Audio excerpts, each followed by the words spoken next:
when asked by my colleague, Senator Tammy Duckworth, at his confirmation hearing. It wasn't a gotcha question. That is pretty basic stuff. ASEAN, which stands for the Association of Southeast Asian Nations, is an essential part of the United States strategy in the Indo-Pacific.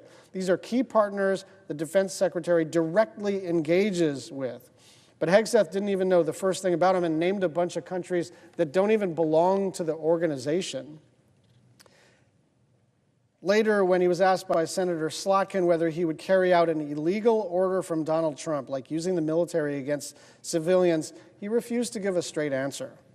There are a lot of close calls when you're defense secretary, but whether or not to turn the military on the public, even if they are Democrats, is not a close call. That's a simple, no, I wouldn't do that. I will not carry out an illegal order. No, the United States military is not in existence for the purpose of carrying out orders against United States citizens exercising their constitutional rights. Leading our armed forces is not a part-time gig. The Pentagon is not a cable news set where you can roll up on a Saturday and say clever things. You can't improv your way out of global conflicts. The people who lace up and go into battle deserve better than that. They deserve someone who understands the world in all of its complexities and recognizes the weight of their decisions, especially when the chips are down. And Pete Hegseth is not that person. I urge my colleagues to do the right thing and vote no on his confirmation. I yield the floor and suggest the absence of a quorum. The clerk will call the roll. Ms. Alston-Brooks.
Mr. President.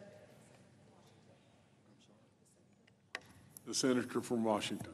Mr. President, I ask unanimous consent the quorum call be lifted. Without objection. Thank you, Mr. President. Mr. President, I realize that some Republicans were hoping we would cut this process short, but I have no problem coming to the floor and having a lengthy discussion about Mr. Hegseth's nomination to be Defense Secretary. I am eager to talk about it. The only person who doesn't seem to want to talk about the Hegseth nomination is actually Mr. Hegseth himself. Because, Mr. President, I have been trying for weeks to schedule a meeting with Mr. Hegseth prior to his confirmation vote. I genuinely want a chance to ask him directly about my concerns with his character and fitness, yes, but also about the serious challenges facing our nation, whether it's competition with China or aggression from Russia. As Vice Chair of the Senate Appropriations Committee, I help write the bill that funds the Defense Department every year. And that bill only passes with bipartisan support. I don't think it's asking a lot to be able to meet with the person nominated to lead that department.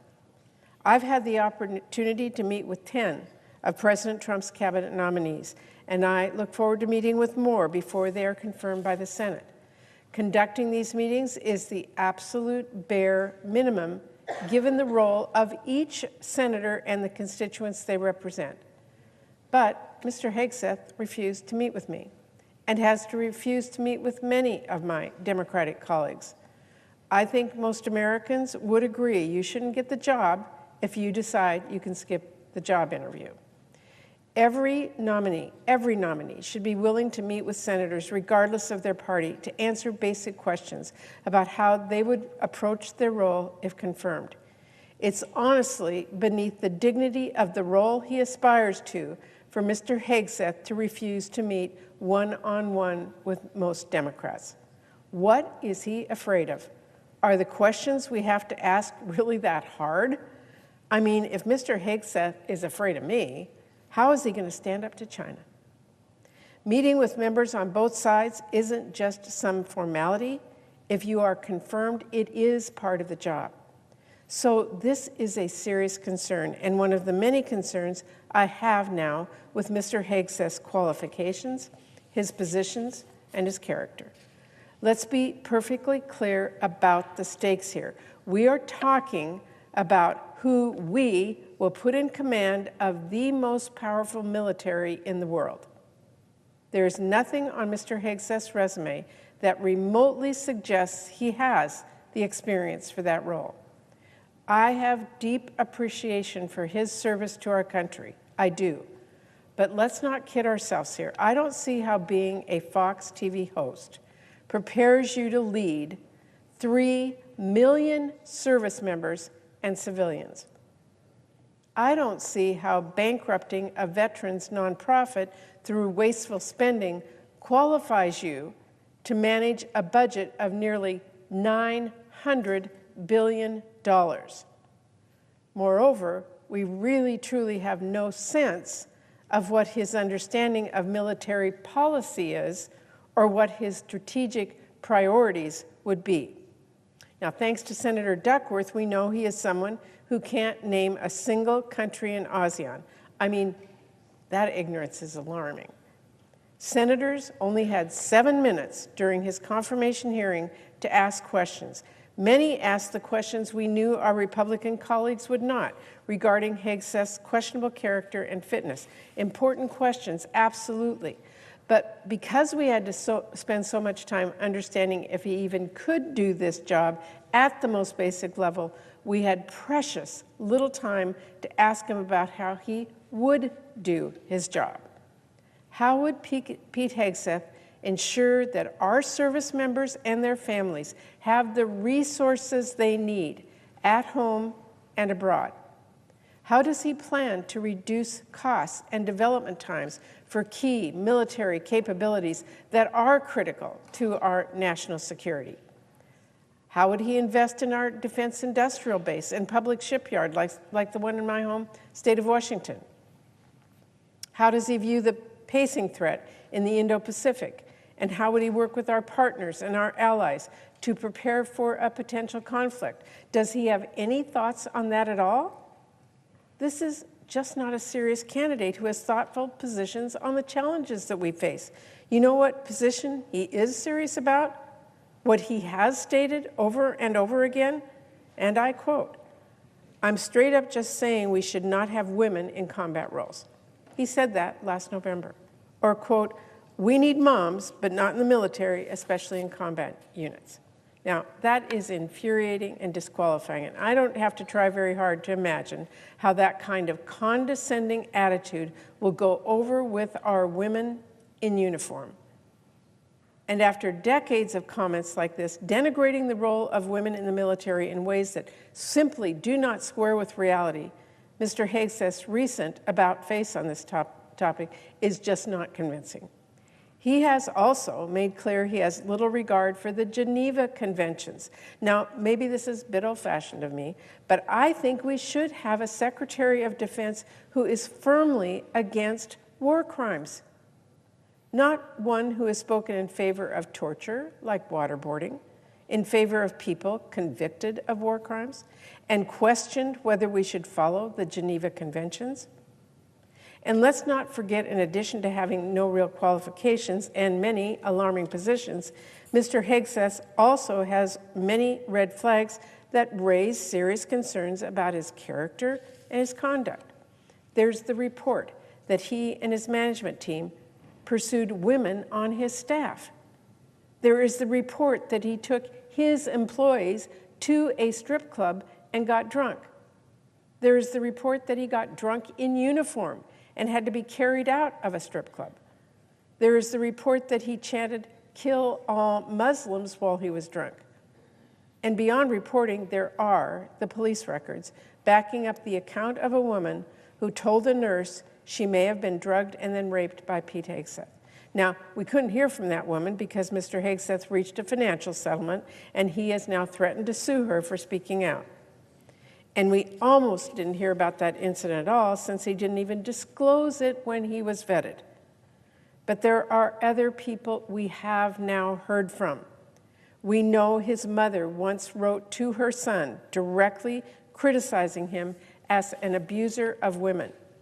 We know his former sister-in-law, in a signed affidavit, has shared she saw Mr. Hegseth drink to excess and understood his ex-wife feared for her safety with him.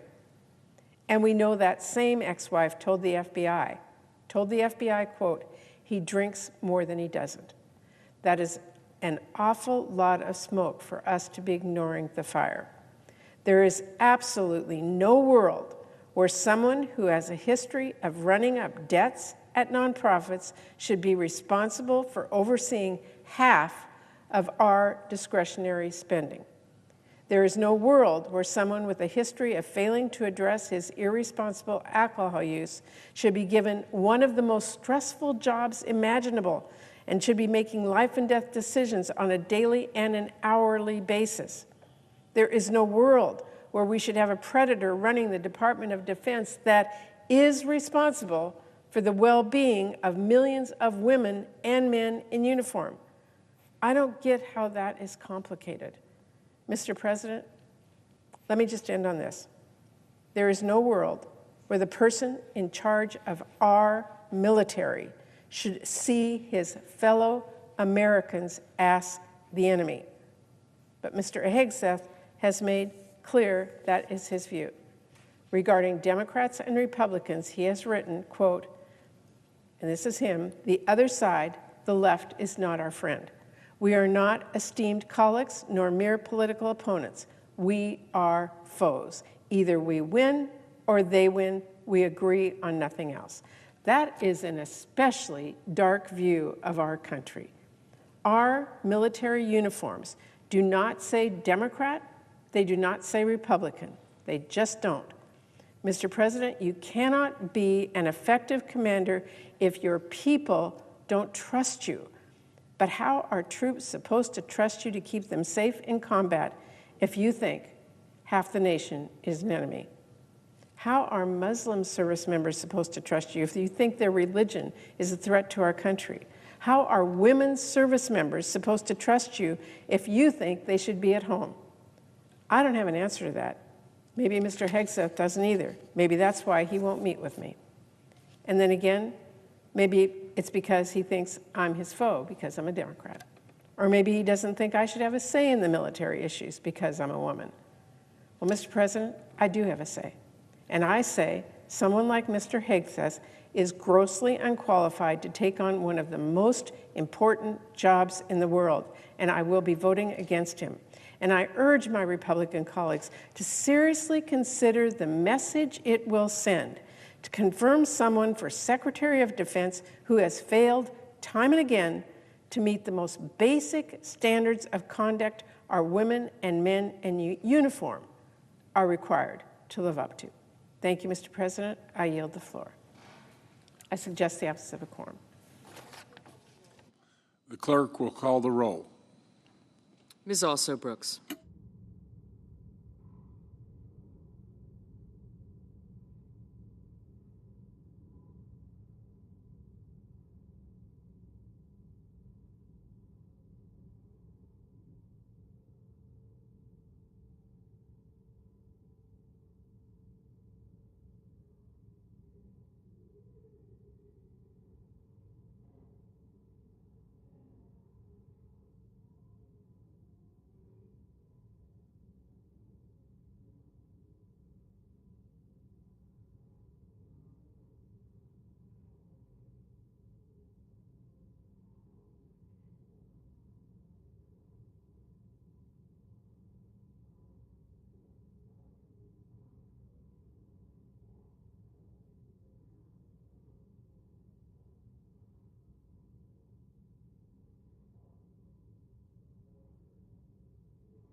Senator from Texas. Mr. President, I'd ask unanimous consent that the quorum call be rescinded. Without objection. Mr. President, it's been 4 days. Seems like it's been longer than that, but 4 days since President Trump took the oath of office as the 47th President of the United States. And we've seen a flurry of activity since that time, which you would expect from President Trump. He's been waiting for that day for some time now and worked really hard to get there. But from securing our borders to securing protections for women in sports, it's abundantly clear that President Trump is not letting any dust gather under his feet. I'm particularly pleased to see him dismantling the Biden-Harris administration's DEI regime throughout the federal government. Some people may be asking, well, why would the president waste his time on that? What could be wrong with having a diverse workforce? Well, the truth is that while DEI, or diversity, equity, and inclusion, may sound like a benign or nice thing, the dystopian reality is that there's nothing inclusive about DEI programming.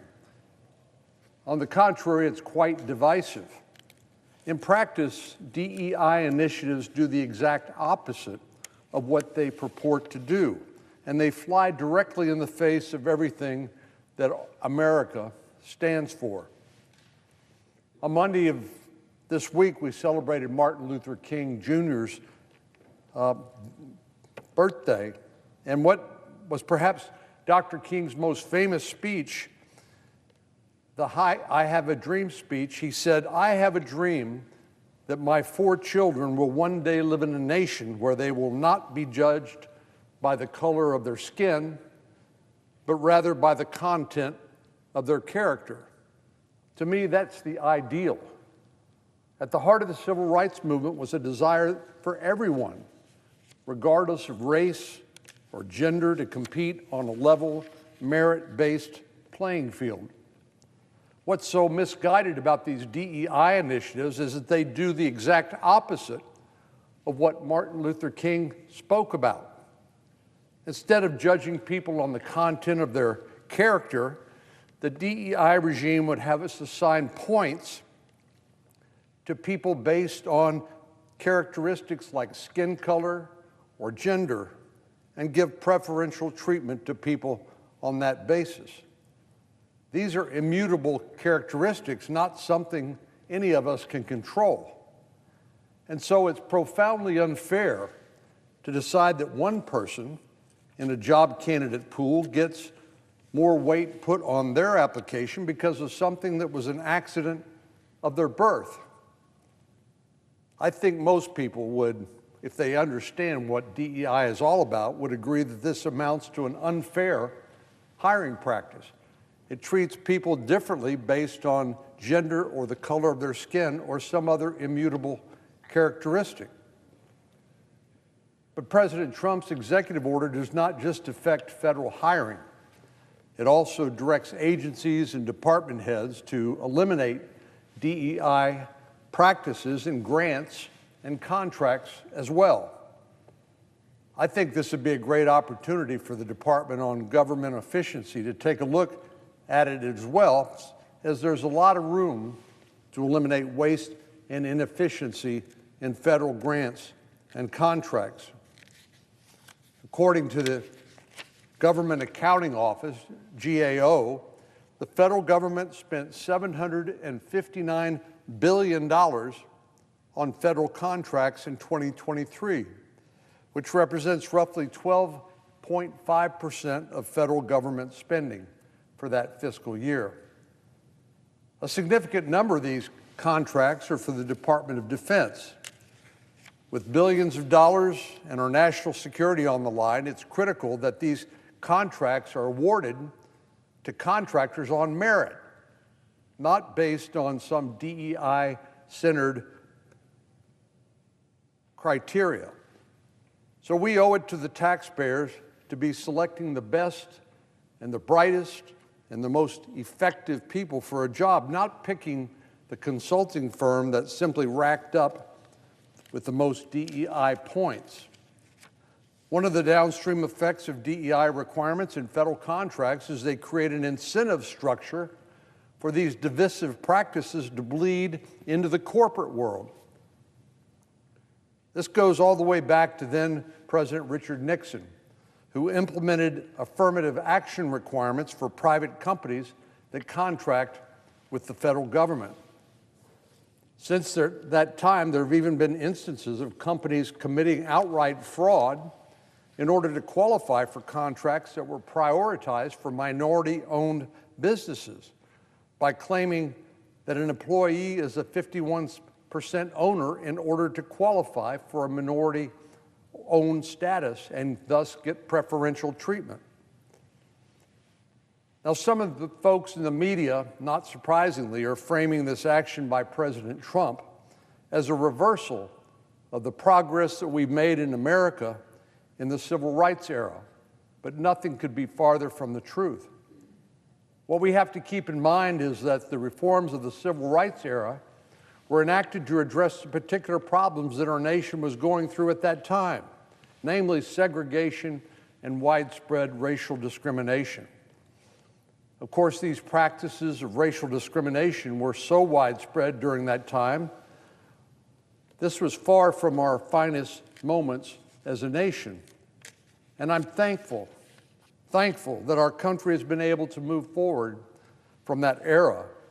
And I applaud the men and women who went to great lengths and risked everything to help us turn the page on that chapter as a country. But today, with rights granted to everybody, regardless of race, color, or creed, by law, we have a different situation where the law and the policies that were intended to end racial discrimination have evolved into the modern DEI apparatus, creating a new kind of discrimination, something we sought to avoid, but which has now crept back in to our country. So the policies that were enacted to address one problem back during the civil rights era have been turned on their head, not to accomplish their original purpose, but to do something entirely different, which is to enact preferences based on race, gender, and other immutable characteristics.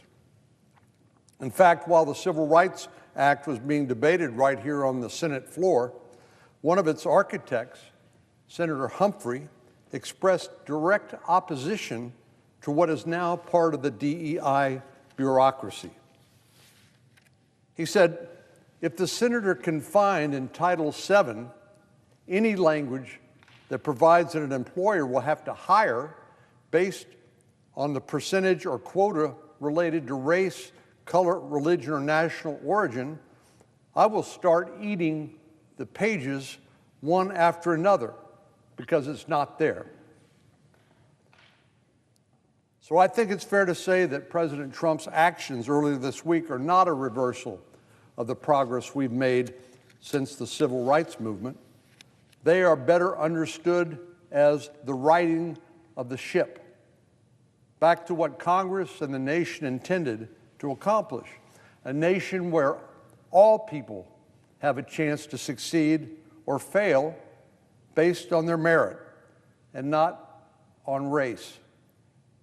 So this action by President Trump, rather than reversing progress, is a return to the ideal that the United States of America should have always stood for, but unfortunately did not, which is that the equal dignity and equal treatment of every American under the law.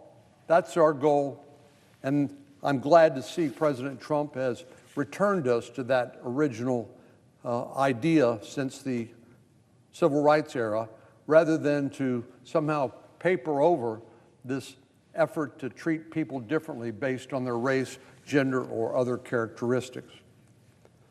Mr. President, I yield the floor, and I would note the absence of a quorum.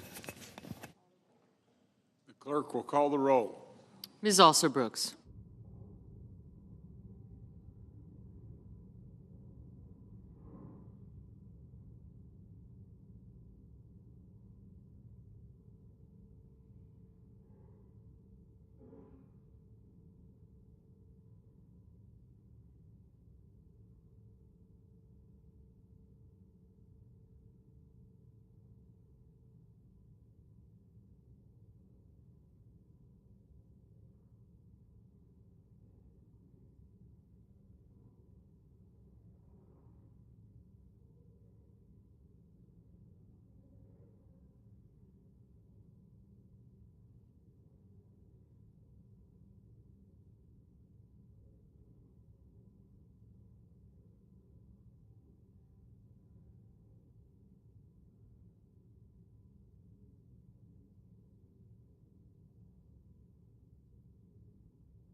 The senator from Kansas. Mr. President, I understand we're in a quorum call, and I'd ask unanimous consent that that call be lifted. Without objection. Mr. President, thank you. For the entire time that I've been a member of the United States Senate, I've had the privilege of having on my team a Kansan who invests his time, his energy, his passion. He gives his heart for helping my constituents, for helping our constituents, for helping Kansans and Americans. Tyler York has worn many hats in my office. He was a district representative, a caseworker, a videographer, and a legislative advisor. Tyler and I first met when he was completing his degree at Kansas State University, and he became, I needed some help, and he helped me in 2010 on my Senate campaign. As a result, as being a recent graduate from Kansas State University, Tyler was open to new opportunities and got the job driving me across Kansas. And during a 2-hour drive on I-70 from Manhattan to the airport, it became apparent to me that this young man was someone I wanted on my team, and I benefited from his service every day. At least in this instance, I was right about him. Tyler York joined my newly formed Senate team in Washington, D.C., doing both constituent services and legislative work. A Kansan through and through, and after a few years in Washington, D.C., like many, Tyler decided to continue his work as a district representative to get back home to Kansas. Tyler quickly became integrated, became a part, became familiar with the communities in South Central Kansas, and whether he was meeting with local leaders, making community visits, or assisting Kansans with problems they were having with the federal government, you could always count on Tyler to be diligently working with a smile on his face to solve a problem, to help people, to get things done. Through his time assisting folks with federal issues, doing what we all here call casework, Tyler became our go-to guy for issues related to many things, including the United States Post Office. And as many of my colleagues know, we've had lots of casework involving the challenges of the United States Post Office getting the mail delivered. Ready, willing, and able, he stepped up to every task. Tyler worked especially in rural areas to improve the consistency and the quality of postal service. His work on this issue and others certainly did not go unnoticed, and I'd like to share some of the comments I received from community leaders once they learned that Tyler was moving on. LaVonna Duvall, who's the president and CEO of the Finney County Economic Development Corporation, shared, "We so appreciated Tyler York's role in expanding Senator Moran's Southwest presence. Senator Moran recognized that our region was growing and that we had needs that differed from many other places in the state of Kansas, and he chose well in appointing Tyler, a native of our region, to create Southwest Kansas office. Tyler did a great job providing connectivity between our region and the Senator's office in Washington, D.C., and we will forever be grateful for Tyler's leadership in representing us for our needs at the federal level. We only wish Tyler the very best in his future endeavors." Steve Dyers, the former president of the Garden City Chamber, Tyler's dedication to serving Kansans on behalf of Senator Moran was always evident. He was responsive to our needs, always prompt and available, and he worked his tail off to ensure that our voices were heard, our questions were answered, and our needs were met. And then Megan Barfield, the president of the CEO of the Great Bend Chamber of Commerce. I've had the privilege of knowing Tyler for 5+ years, now during my time as the Great Bend Chamber exec. He's always presented himself as one of the most engaged and truly genuine people that I know. I had little experience in legislative affairs coming into my role, and I could always call on Tyler and trust him with whatever questions or direction I needed. Great Bend and Barton County, thank you, and we'll miss you, Tyler.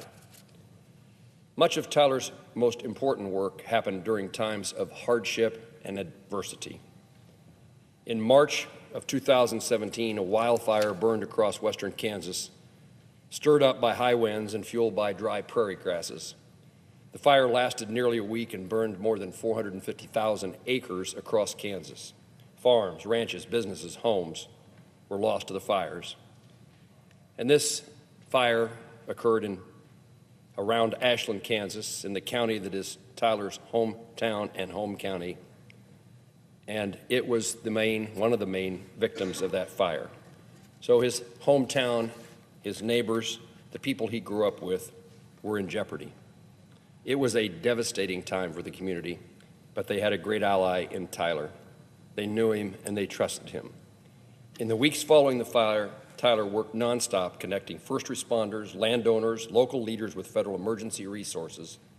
He kept me informed and updated on the situation on the ground and helped create legislation to change the way that the federal government delivers aid to help pay for fencing and the loss of cattle.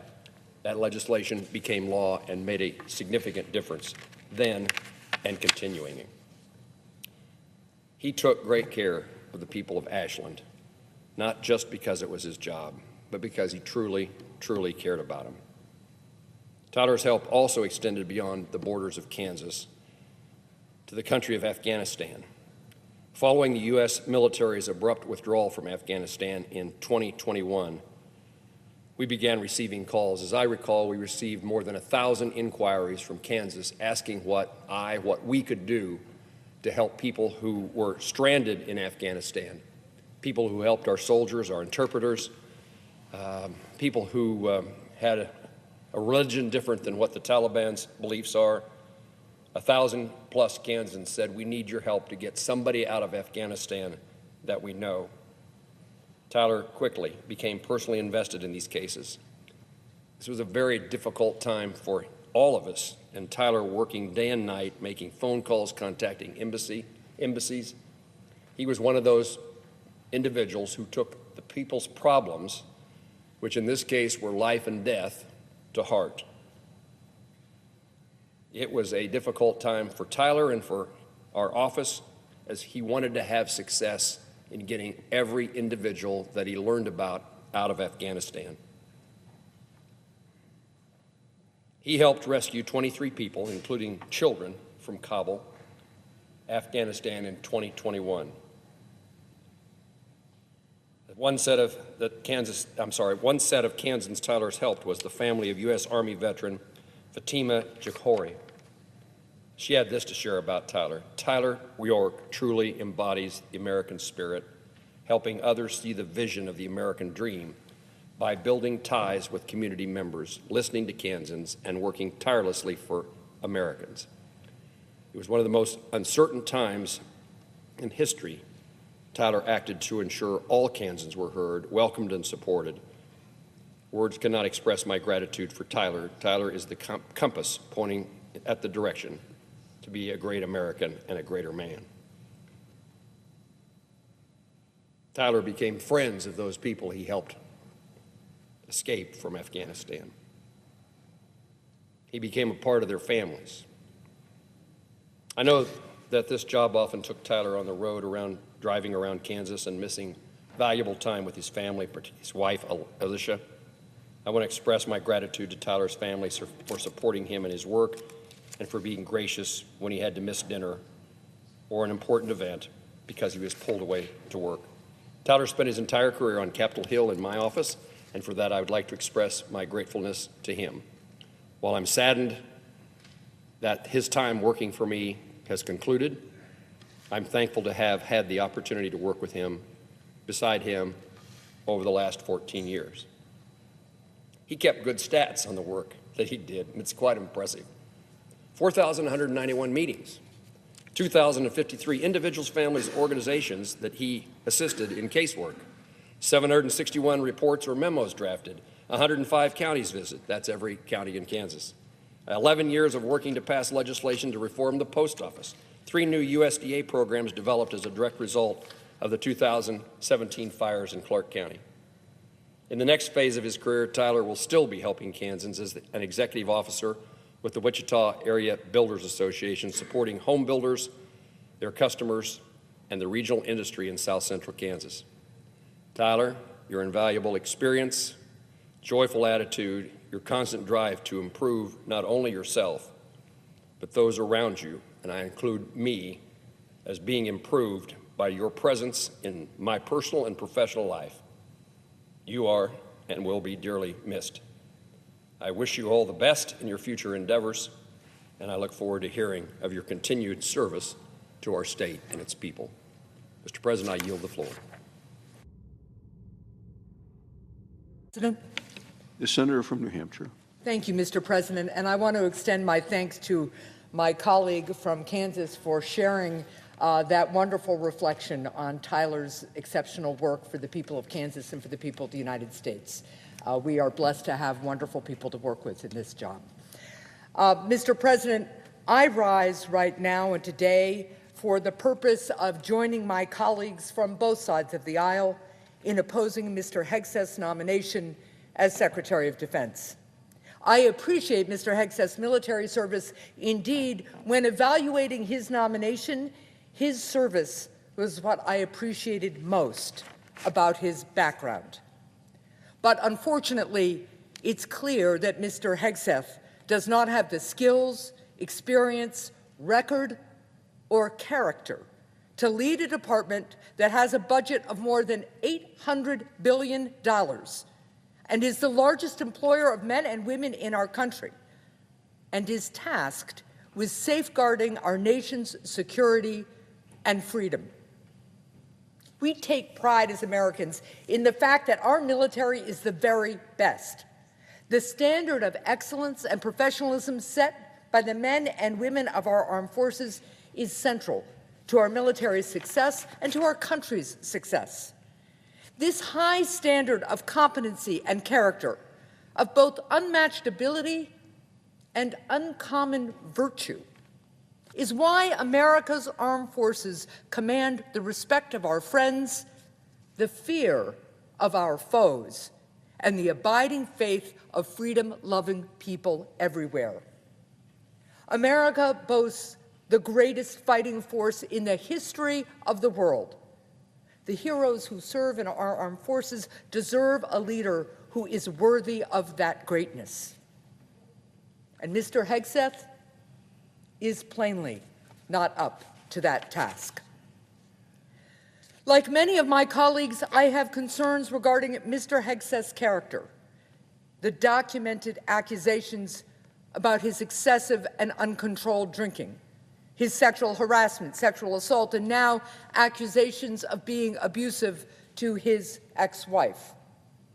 It is ironic that Mr. Hegseth and some of my colleagues have dismissed these concerns as partisan, because sadly, if this wasn't a partisan confirmation process, for example, if my Republican colleagues were considering hiring Mr. Hegseth to join their staffs, we would all agree that these accusations would immediately be disqualifying. Mr. Hegseth dismisses these multiple accusations from disparate people as, quote, a coordinated smear campaign, close quote. I don't think that the concerns of his former colleagues, friends, and family should be quickly dismissed as smears. And many other of the nominees who are being considered by this body aren't facing similar accusations, even though there are people who vehemently oppose their confirmation, which begs the question of why Mr. Hegseth continues to face multiple similar accusations from different sources. But for a moment, let's do as Mr. Hegseth asks and put aside these accusations. Let us say for a moment that those who occupy the highest positions in public life shouldn't be above reproach, though indeed they should. Let us say that our service members do not deserve a leader whose strength of character matches their own, though I believe they do. And let us say for a moment that character does not count, though indeed it surely always does. Let us, in short, ignore everything that Mr. Hegseth demanded that we ignore in his hearing. Even if we did that, I would submit that based on experience alone, Mr. Hegseth is plainly unqualified for the job as Secretary of Defense. The Secretary of Defense is responsible for a budget of more than $800 billion and responsible for 3.4 million employees who serve on every continent across the globe. To lead the Defense Department is a daunting task that requires leadership and managerial skills of the highest order. However, Mr. Hegseth's managerial experience begins and ends with his leadership at 2 small nonprofits, and his tenure at both resulted in concerns about his financial mismanagement at their helm. If Mr. Hegseth could not and did not effectively manage organizations with around 100 employees, surely no one can actually believe that he's ready to manage one of 3.4 million people. We live in a dangerous and uncertain world. Iran and its proxies continue to menace our forces in the Middle East. Vladimir Putin is on the march in Europe. North Korea persists in testing our allies and testing its missiles. And China looks with a conqueror's gaze toward Taiwan. To my Republican colleagues, I understand that you wish to support President Trump. But presidents are sometimes wrong. We are talking about our nation's vital security. We are considering the confirmation of the person who will be entrusted to marshal our resources as the enemy approaches, attacks our cyber defenses, or invades an ally. It matters. It matters that we have the right person in this job. It matters that we get this one right. Surely there is someone in this great country of brilliant and brave people of all political stripes who is more capable, who has the experience and character necessary to forge under pressure the judgment that will keep us safe and free. This is America. We have the finest fighting force ever assembled. We have more strength and power than any fighting force has had in human history. And in the past, when we have looked for leaders of our armed forces, we have searched for our country's best and brightest, the most gifted minds of America's boardrooms, the brightest stars to come out of West Point, the most revered public servants to serve in these halls. We did not need then, nor do we need now, to turn to the green rooms of cable TV networks for the Secretary of Defense. Tomorrow marks the 80th anniversary of the Battle of the Bulge, a campaign in which my father served. In freezing temperatures, outnumbered and often undersupplied, our forces held the line against Hitler's onslaught. Our soldiers won because they were brave, they won because they were skilled, and they won because they were well led.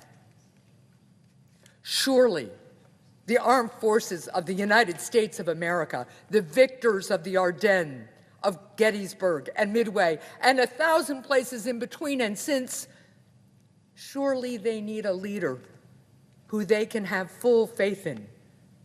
Surely America's best deserves the best. Government's most important task is to keep America safe, secure, and free. It is a complex, fast-moving, and evolving challenge. It is a job that at times presents its occupant, the Secretary of Defense, no good or easy options. It is, in short, a deadly serious job where both success and failure have enormous ramifications. It's a job that depends on experience and character, the prerequisites for good judgment, like no other. No senator should vote for someone who they can only hope will learn on the job, not for the Secretary of Defense. No senator should vote for a nominee on the hope that he will display more personal discipline once he gets the job. There are strong, experienced, and able members of the President's party whose views align with his, who could be exceptional leaders of the Department of Defense. Mr. Hegseth is not one of them. I urge my colleagues to reject this nominee. And I yield the floor.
The senator from Connecticut. President, are we in a quorum call? We are not.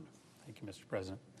Mr. President, I come to the floor to join many of my colleagues in expressing grave alarm over the choice of Pete Hegseth to run the Department of Defense. It is not hyperbole to say that we have never seen a candidate, at least in modern times, to lead our soldiers and our troops who is as dangerously and woefully unqualified as Pete Hegseth. I think everybody understands his primary qualification. He was on TV during the weekends when Donald Trump would watch Fox News. Period. Stop.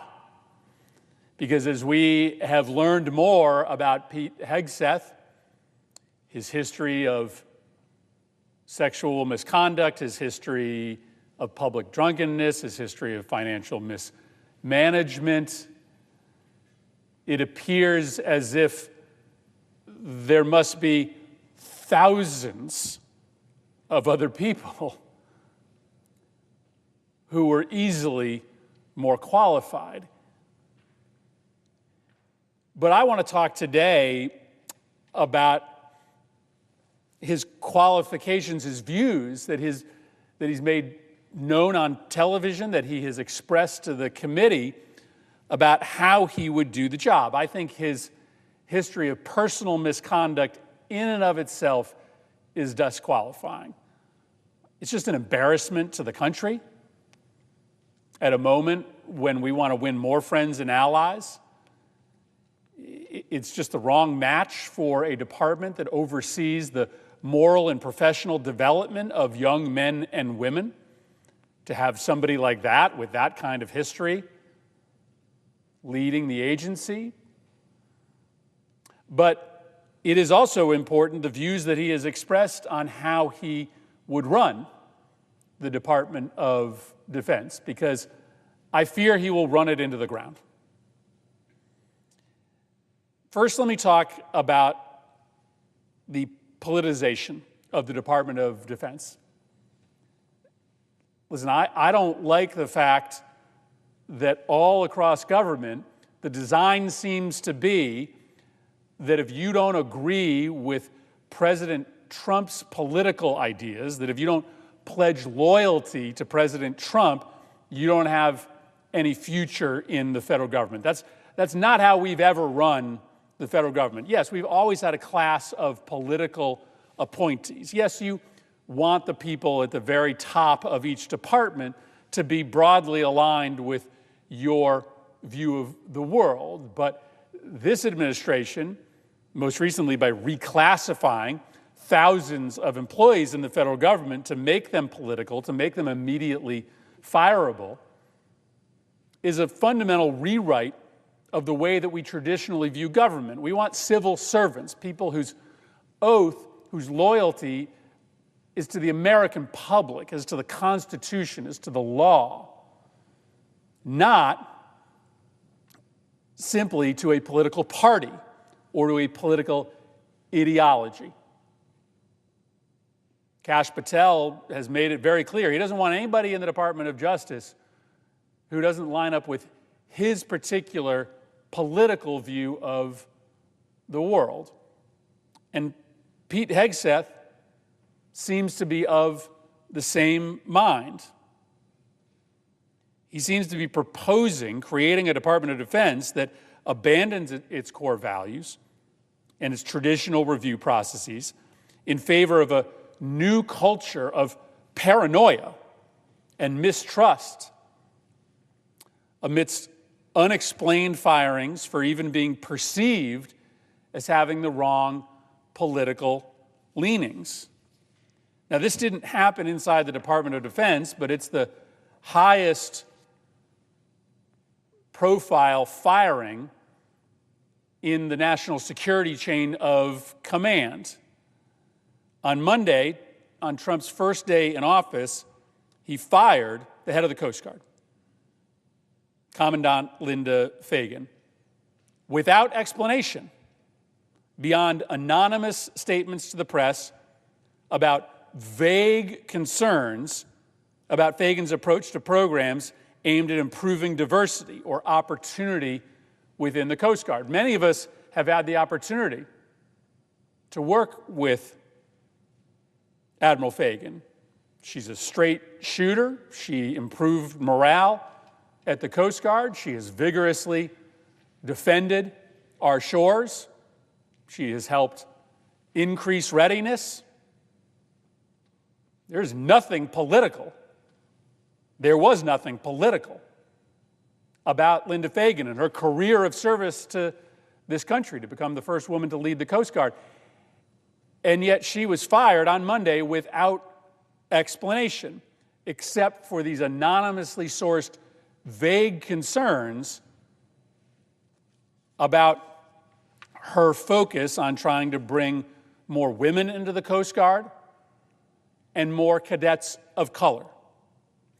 And it seems to serve a very clear end to make everybody wonder what that line is. Nobody knows the line that Linda Fagan crossed, but now that it's blurred, everybody is going to hunker down, buckle down, do nothing at all that may arise the suspicions of the White House. And it seems to me that that's exactly what's going to happen at the Department of Defense. He has promised to fire top-end military leaders who are engaged in his nebulous war on woke. So if you care about making sure that you've got troops from different backgrounds and different parts of the country, maybe that's a war on woke. If you promote a woman, maybe that's a war on woke. If you care about making sure that your troops don't engage in unethical conduct, maybe that's a war on woke. If you contract with a local business that may not be aligned with Donald Trump, maybe that's part of the war on woke. We have no idea. And so what will happen inside the Department of Defense is just a constant sense of paranoia, a constant looking over your shoulder, a grinding to a halt of business as normal because nobody knows what is a fireable offense and what isn't. How do I stay on the good side of Pete Hegseth? What gets me on the bad side?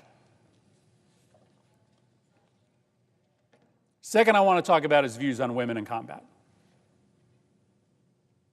He wrote in his book this: "Dads push us to take risks. Moms put the training wheels on our bikes. We need moms, but not in the military, especially in combat units." What an insulting thing to say. What a disgusting thing to believe. Dads push us to take risks. Moms put the training wheels on our bikes. My mom taught me to take risks. My dad told me to take risks too. But is there a single United States senator here who believes that our mothers, the women in our lives, aren't risk takers? That they didn't push us to be better? Pete Hegseth believes, he just believes this, that women hold us back, that women hold men back, that women hold their sons back. And it just doesn't matter that he has walked back these statements. Magically, he had a conversion on the issue of women in the military. Magically, he started saying less offensive things about women right after he was nominated to be Secretary of Defense. Nobody believes this conversion. This is a conversion for political reasons only.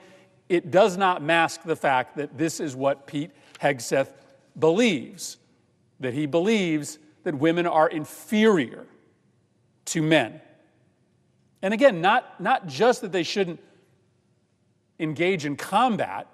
He believes they are morally inferior, that they have qualities that men don't have. Many women, most women that I know, who have served bravely and effectively in combat, some serving with us on Capitol Hill, have taken grave offense to Pete Hegseth's unfounded denigration of their service. And many have pointed out the real impacts his ideas will have surrounding women in combat and what those comments could mean for our more general readiness. Why? Because there are 360,000 women serving in the U.S. military today in a variety of capacities. They are essential to keeping this nation safe. And now every single one of them knows that the man taking over the Department of Defense doesn't think they are worthy to serve, and that their prospects for advancement upon his elevation to the Department of Defense are compromised. Their ability to get fair treatment inside the Department of Defense has been compromised. And it won't shock anybody if we see many of those women leave the service, and if we see many fewer women sign up to protect this country. That would come at an enormous cost. An enormous cost to the security of this nation. Third, I want to talk about a topic that I hope this body finds a way to have a non-political, nonpartisan discussion on. And that is the growing problem of extremism in our military. Now, I think every large organization has to tackle this issue. Anytime you have a big, large organization, you are going to have individuals amongst your ranks that are affiliated with extremist and dangerous causes. So I don't think this problem is exclusive to the U.S. military. But people who have military experience are about 6%, 5% of the overall population. They comprised 15% of the people who were pardoned by Donald Trump just 3 days ago.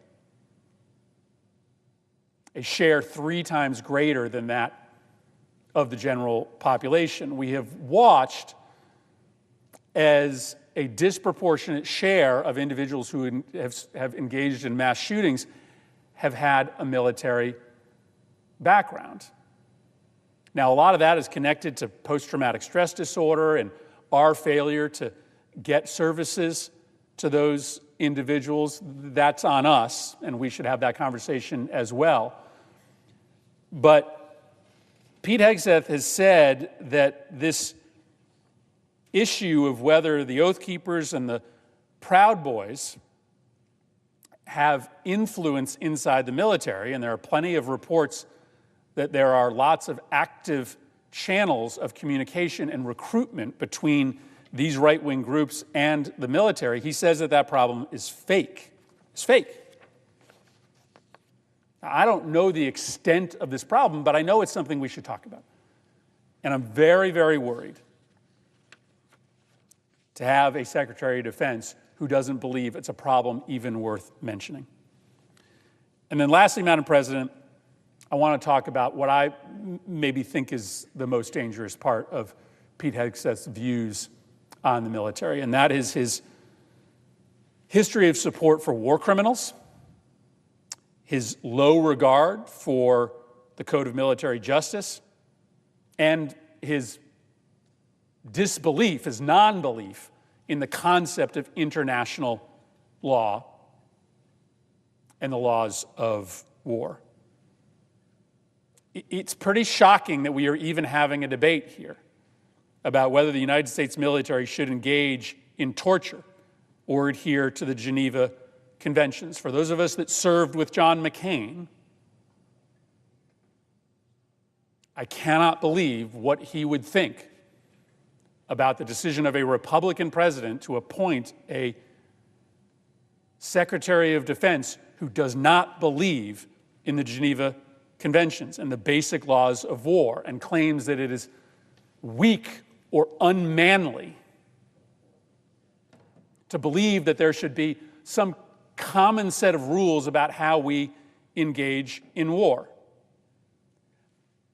I do think it's legitimate to have a conversation about the rules of engagement. We should always be willing to revisit the rules of engagement. It is entirely possible, plausible even, that the rules that we apply to our soldiers in very difficult, complicated engagements, where they often don't know who is friend or foe, are outdated. We should be willing to have that conversation, but that's not what Pete Hegseth is interested in.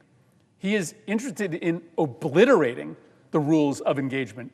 He doesn't want any constraints on our soldiers. And while it is true that many of the enemies that we fight don't follow any rules at all, it is not good for the United States security more broadly to give up on international law, the rules of war, and the rules of engagement, and just accept a race to the bottom.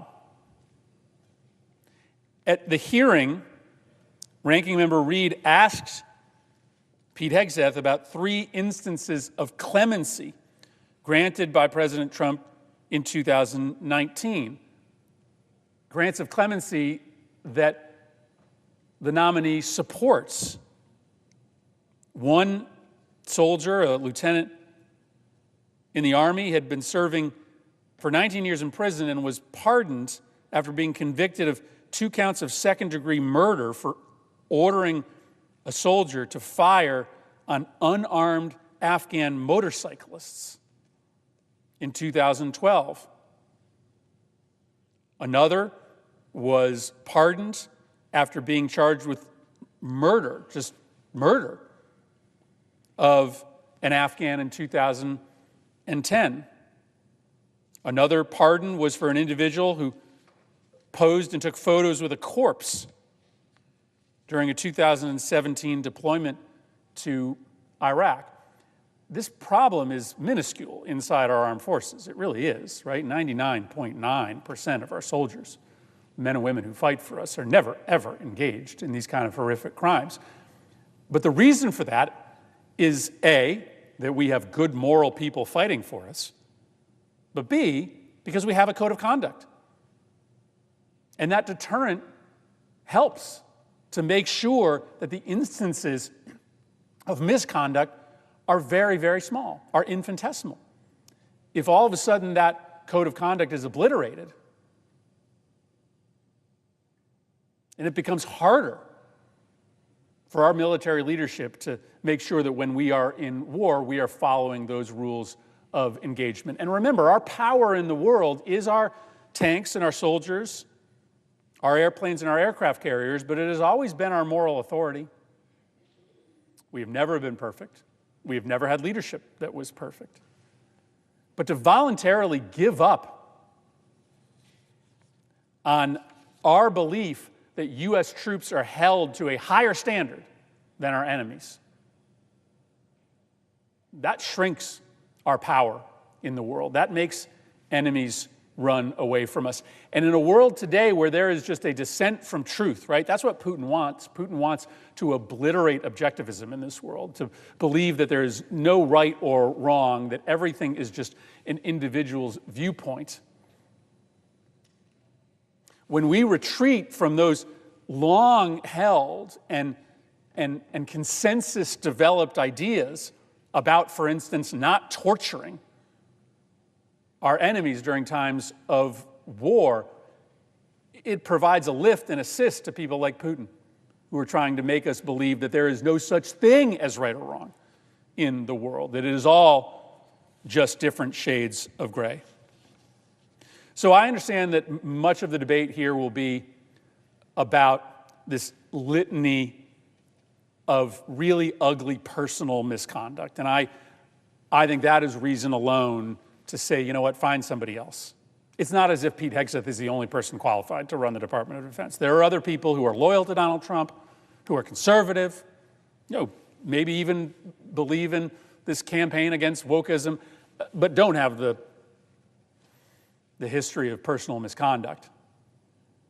But I also think that these questions about women in combat, about the political campaigns that will be run inside the department that will breed a sense of paranoia, about taking seriously small but growing real threats to us like extremism in the military, and then this bigger question of making sure that we have fealty to the laws of war and prohibitions against torture. I think all of those really concerning views of this nominee, even if the misconduct didn't exist, would be enough for us to say, find somebody else. Find somebody else who is just going to do the job instead of trying to bring these political agendas, whether it's misogyny or anti-wokeism or anti-multilateralism, into a job that really should be pretty simple. Lead our troops, protect the nation, lift up America's standing in the world. I know the cake may be baked at this point, but I just want to make one more plea to my Republican colleagues to reconsider their decision to confirm to lead the Department of Defense somebody who seems just hell-bent mostly on pursuing a political, not military, agenda that I truly believe is certain to weaken our armed forces and threaten our national security. I yield the floor.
hearing last week.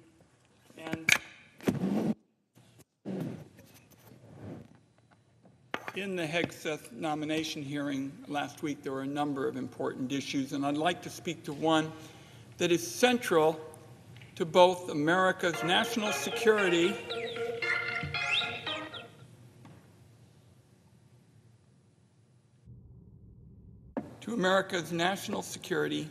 and American values. The principle that every American has the right to know when their government believes that it is allowed to kill them. Now, I don't believe this ought to be a controversial matter. My constituents don't believe it should be a controversial matter. The Bill of Rights says no one shall be deprived of life without due process of law. Government officials have, in my view, a basic obligation to explain any rules that allow them to ever kill an American citizen. And on this, the nominee to serve as Defense Secretary has simply flunked the test.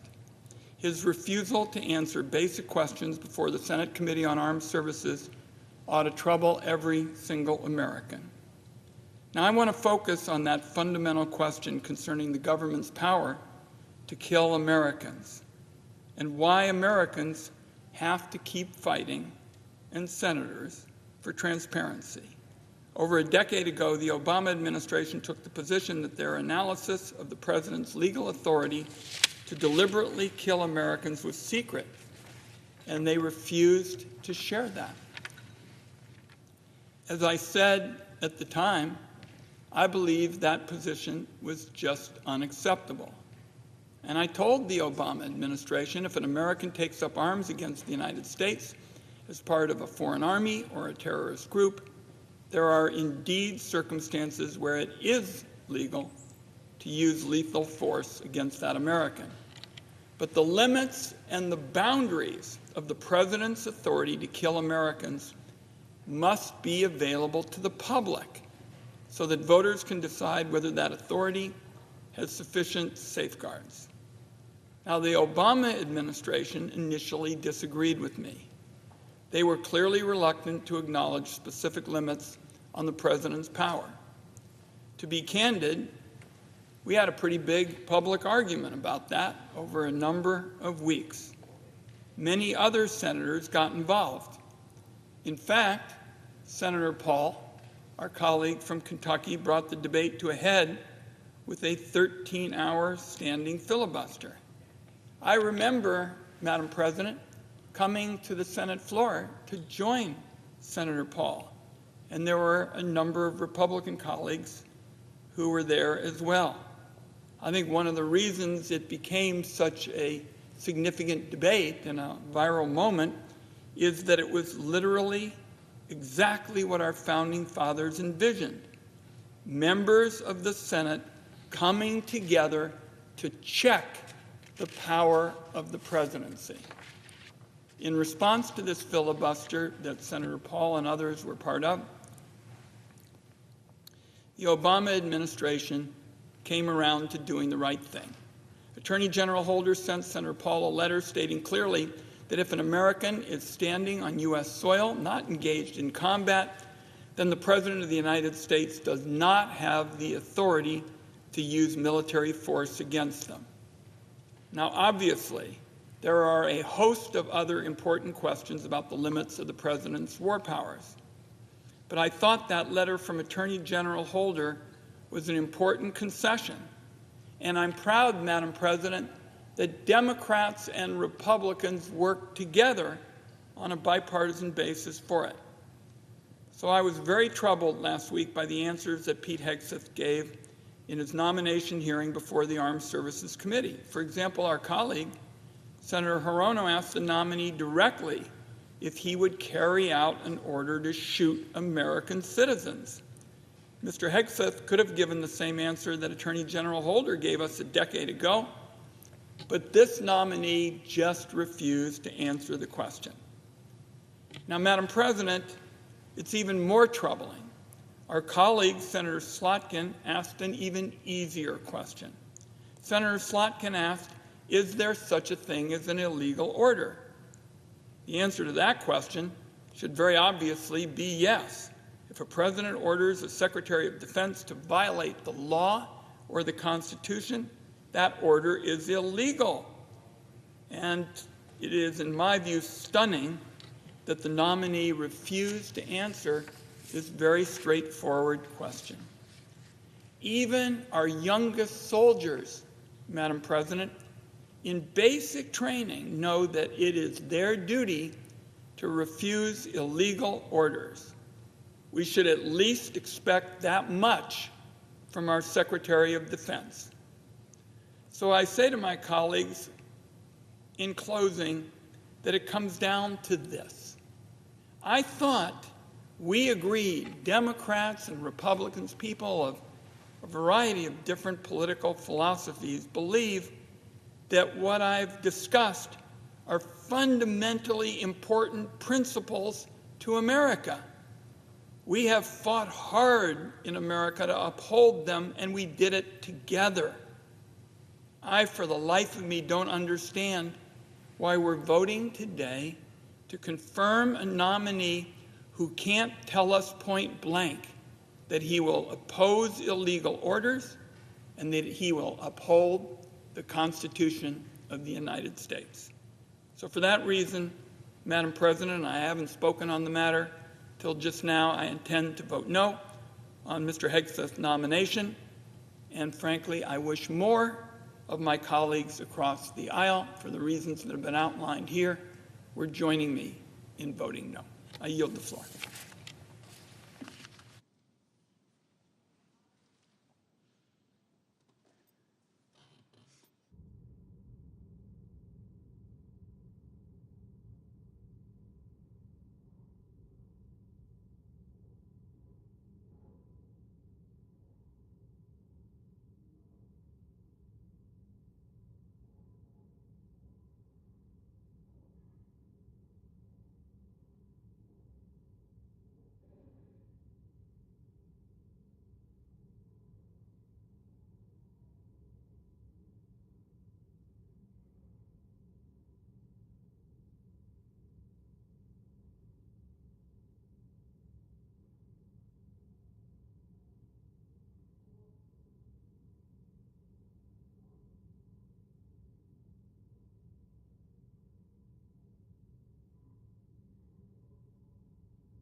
Madam President.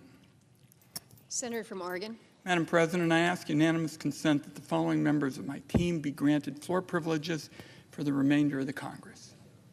Lindsey Williams, Tracy Henry, Poki E. Balash, Suja Ram Mukandran, Jack Pitzer, Robert Welsh, Samantha Fine, Shannon Rogers, Owen Stafford, Yezi Yang, Haleen O'Neill, Eric Lowe-Presti, and Ian Hunter.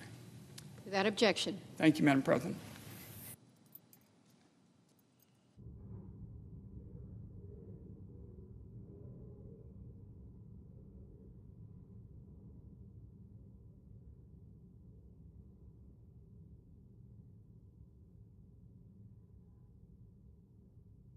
Madam President. Senator from Rhode Island. It's nice to see you in the chair, Madam President. It's good to be in the chair. I'm here to add some thoughts regarding the vote we're going to have on Pete Hegseth for Secretary of Defense.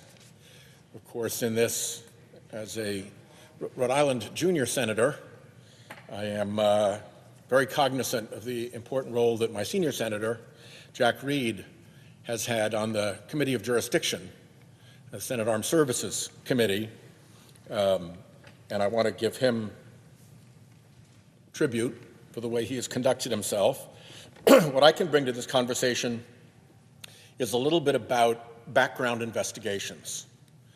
I sit on the Judiciary Committee. The Judiciary Committee does more background investigation work than any other because we have so many people coming through, the judges, the U.S. attorneys, every marshal, all of that. So we're very busy on BIs. And I took a deep dive into the Brett Kavanaugh background investigation and put out a report on the flaws and gaps and misdirections that transpired around that background investigation, specifically that supplemental background investigation, a point I'll clarify in a moment. But let's start with what we do know about the FBI background investigation into Mr. Hegseth. We know that only one Democrat has even seen it, and that is the ranking member on the committee, Senator Reed. And we do know that he has publicly said that that background investigation was, to use his word, inadequate. So Republicans are going forward on the basis of an FBI investigation that a very respected member of this body has publicly said was inadequate. What else do we know about it? Well, it's been reported in the press that the chairman has said that it took 3 briefings by the FBI to get through the background investigation. Now, I don't know why that happened, but we do know that new material emerged in the press about various kinds of misconduct by this individual after the initial background investigation took place.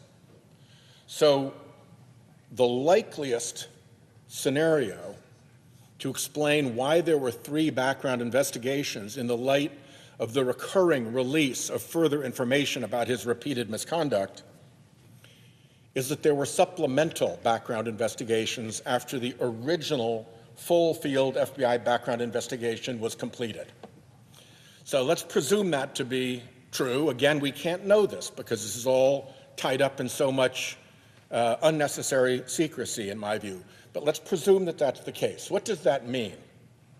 Well, what we discovered during the Kavanaugh background investigation is that the regular FBI full-field background investigation takes place under a set of long-standing rules and protocols and procedures. They have forms that they follow. It has been routinized to a fairly significant degree.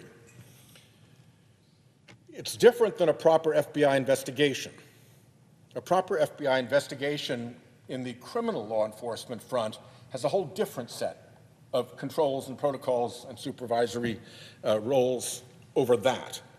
When you get into the full field background investigation, you're operating under a different set of rules, but you are still operating under rules.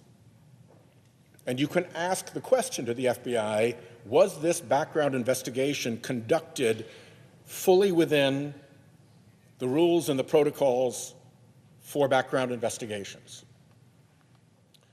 Until you get to a supplemental background investigation. Now, one of the objections that I had to the way we were treated as we tried to get to the bottom of the Kavanaugh background investigation was that the then head of the FBI kept repeatedly saying publicly, could you excuse me a second? Ed,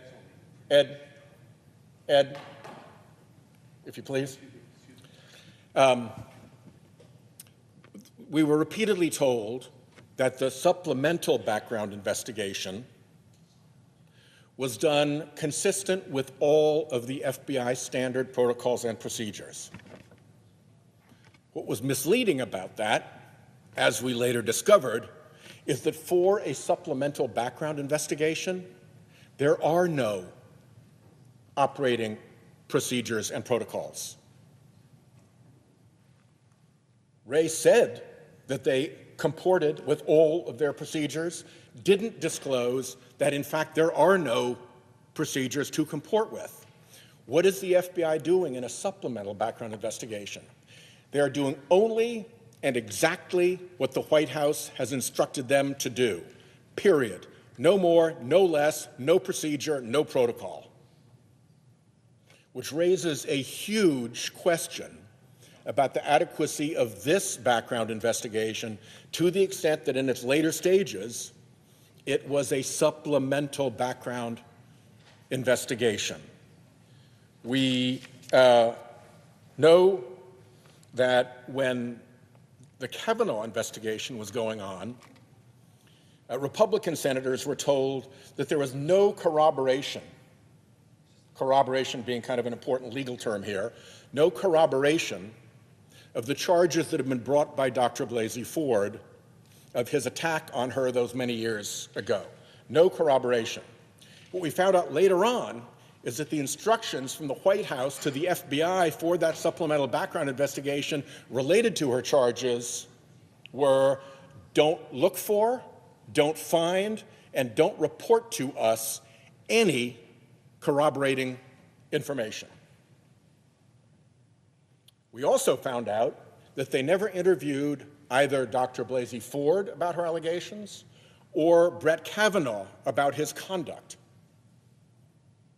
So there's every reason to believe about this background investigation as to the supplemental background investigation part of it, that it was woefully incomplete, that it was restricted by the White House to very, very narrow bounds, that we do not know what those narrow bounds are, and that very likely neither Hegseth nor the individuals making the charges were even interviewed by the FBI. And we can suspect that because that is precisely what happened in the Kavanaugh background investigation. So there's a major, major weakness in what is publicly described as an inadequate background investigation, to the extent that those latter two segments of it that caused the three briefings to have to take place were supplemental background investigations, precisely and exactly controlled by the Trump White House. Another point that relates to all of this is that when these witnesses came forward, the standard counterattack against them is that they were anonymous. Over and over again, Hegseth said in the committee, anonymous smears, anonymous smears.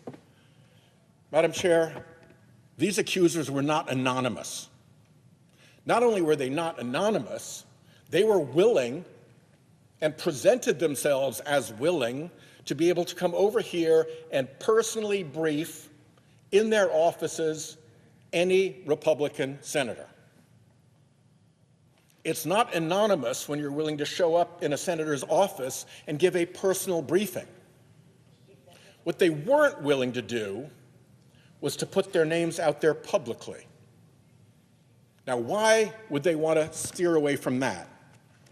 Ask Christine Blasey Ford, what her life was turned into by far-right and MAGA attacks on her after she came forward with her charges against Brett Kavanaugh. Ask the poll workers who were Rudy Giuliani's victims what their life turned into after he called them out, conduct against them that gave rise to the massive multi-million-dollar verdict that Rudy Giuliani is still struggling to pay with. Evidently, some billionaire paid it off for him. We'll see. But it's perfectly logical for a person to be willing to come forward, like many witnesses are, to identify themselves, to speak privately, the way people often do in a grand jury, to a prosecutor, without yet putting your name out there. And actually, some are not anonymous, but we should reject the notion that these witnesses were anonymous. They were not anonymous. They're real people with real faces who are willing to come in and tell their real stories, and Republican senators simply refuse to hear them. That's a different thing than anonymity. They couldn't get through the door of the offices. So either Republican colleagues either already know who these people are, so they're not anonymous, or they're perfectly able to find out by getting their names and inviting them in and hearing them out. Seems like a pretty simple ask. Now, in some cases, for instance, Mr. Hegseth's sister-in-law, ex-sister-in-law, I guess you'd say, has actually put her name on her affidavit describing his abusive and drunken misconduct. So she's not anonymous by any stretch of the imagination. And because the far-right counterattack team likes to attack people who are willing to come forward, they actually outed one of the other witnesses in a story. I won't mention her name because I do not want to make things even worse for her, but they did out her in a right-wing publication. So you have at least two names that are out there that are clearly not anonymous and indeed are public. What happens with them? What happens with them is that they're accused of having evil motive, that they had a motive to lie about Pete Hegseth, and that is what is driving what they've been saying. Well, guess who is really good at interviewing witnesses and looking at the surrounding circumstances and evaluating a motive? The FBI. The FBI is.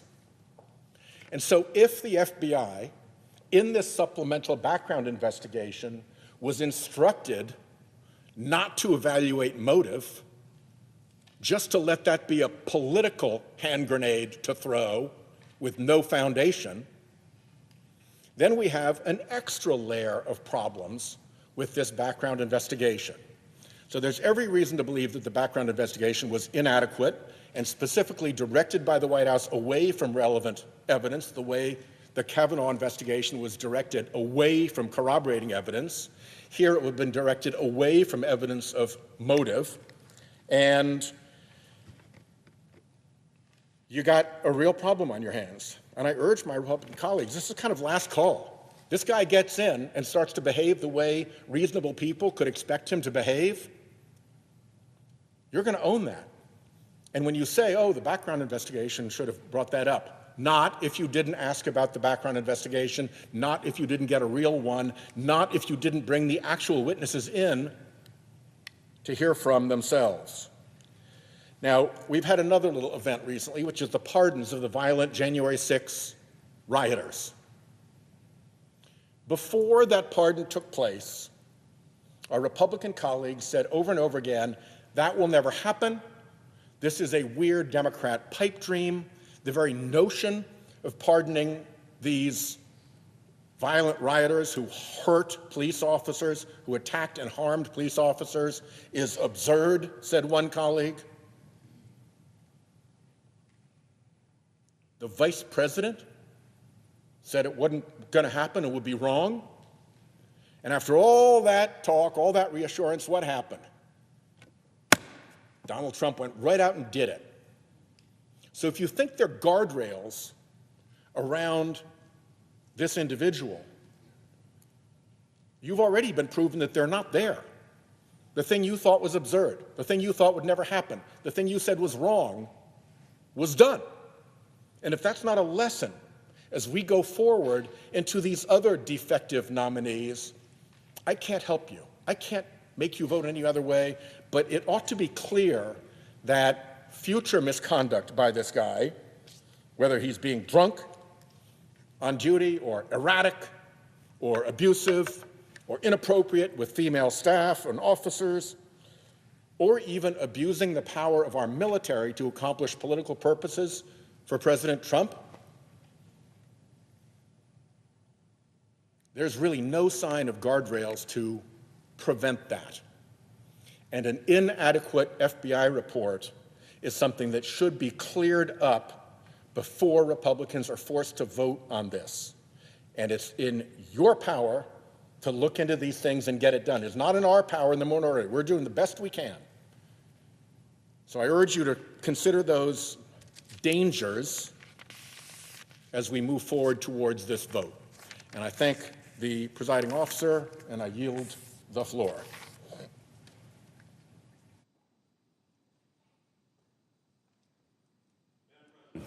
Senator from Massachusetts. Thank you, Madam President. We're about to have a monumental vote out here on the floor of the United States Senate on who will become the next Secretary of Defense for the United States of America.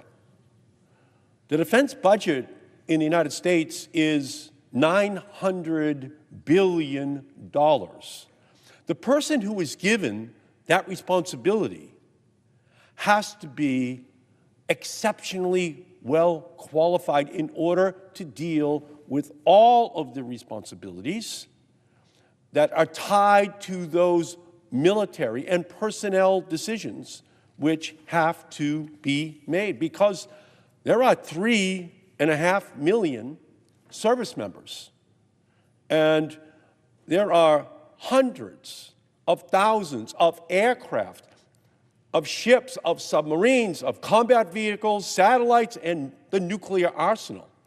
And a variety of sources, including his own writings, implicate him with disregarding the laws of war, financial mismanagement, racist and sexist remarks about Americans in uniform, sexual assault, sexual harassment, and other very troubling issues.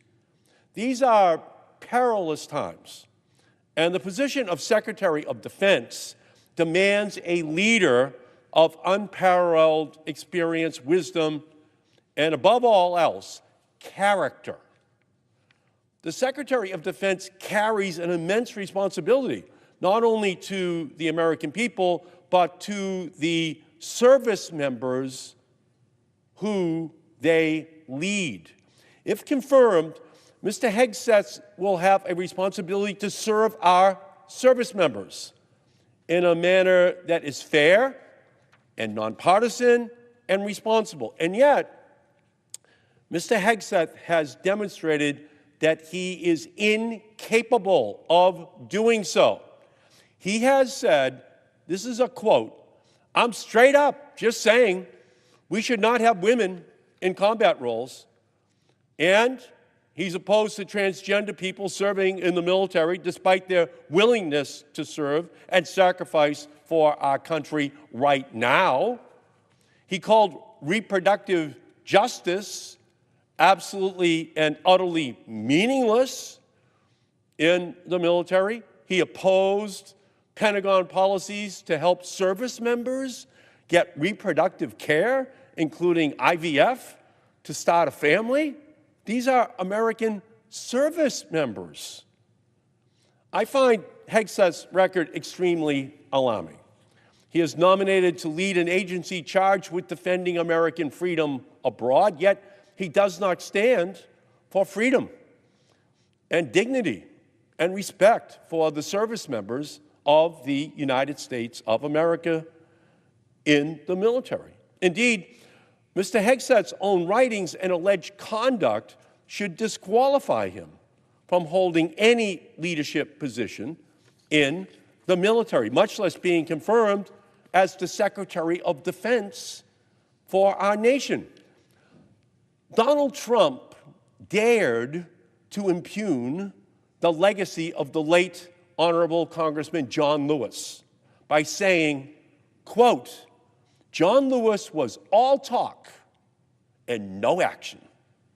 But then Trump nominates a Secretary of Defense, Pete Hegseth, who perpetuates the lie, the racism, that black military officers are only promoted because of their race.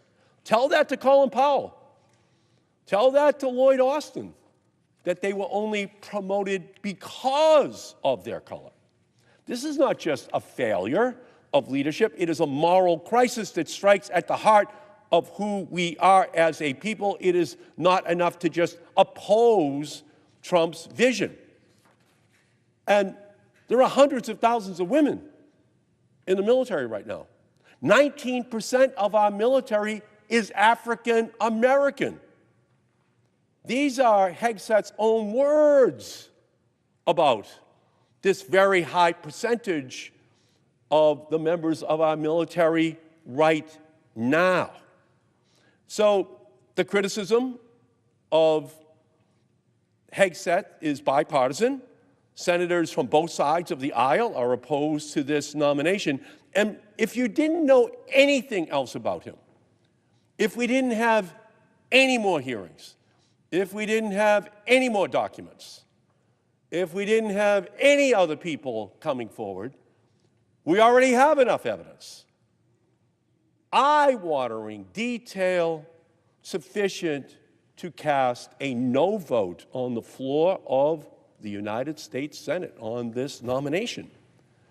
And that's because the position of Secretary of Defense is a serious job. And we need someone who will bring their A game 24/7, 365 days a year, and Pete Hegseth is not that person. His lack of experience aside, he has not shown the necessary morality, sense, or judgment to be Secretary of Defense. Take the issue of nuclear weapons. Is this the person we want advising the president on whether or not he should launch a nuclear weapon against another country and possibly begin the end of life on Earth as we know it? Secretary of Defense is a very important position. It puts him right at the heart of these nuclear decisions. This nomination is a joke. Are you kidding me? Pete Hegseth will be there helping to decide whether or not we launch nuclear weapons? And let's be clear, President Trump, as commander-in-chief, has the sole authority to order the launch of the U.S. nuclear arsenal.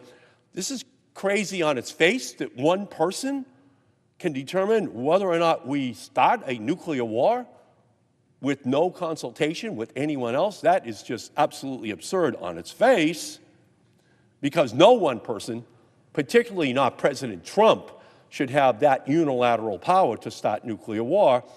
I have just reintroduced my legislation with Congressman Ted Lieu in the House of Representatives to make it the policy of the United States that no president can use nuclear weapons first without the express approval of Congress if we have not been attacked with nuclear weapons.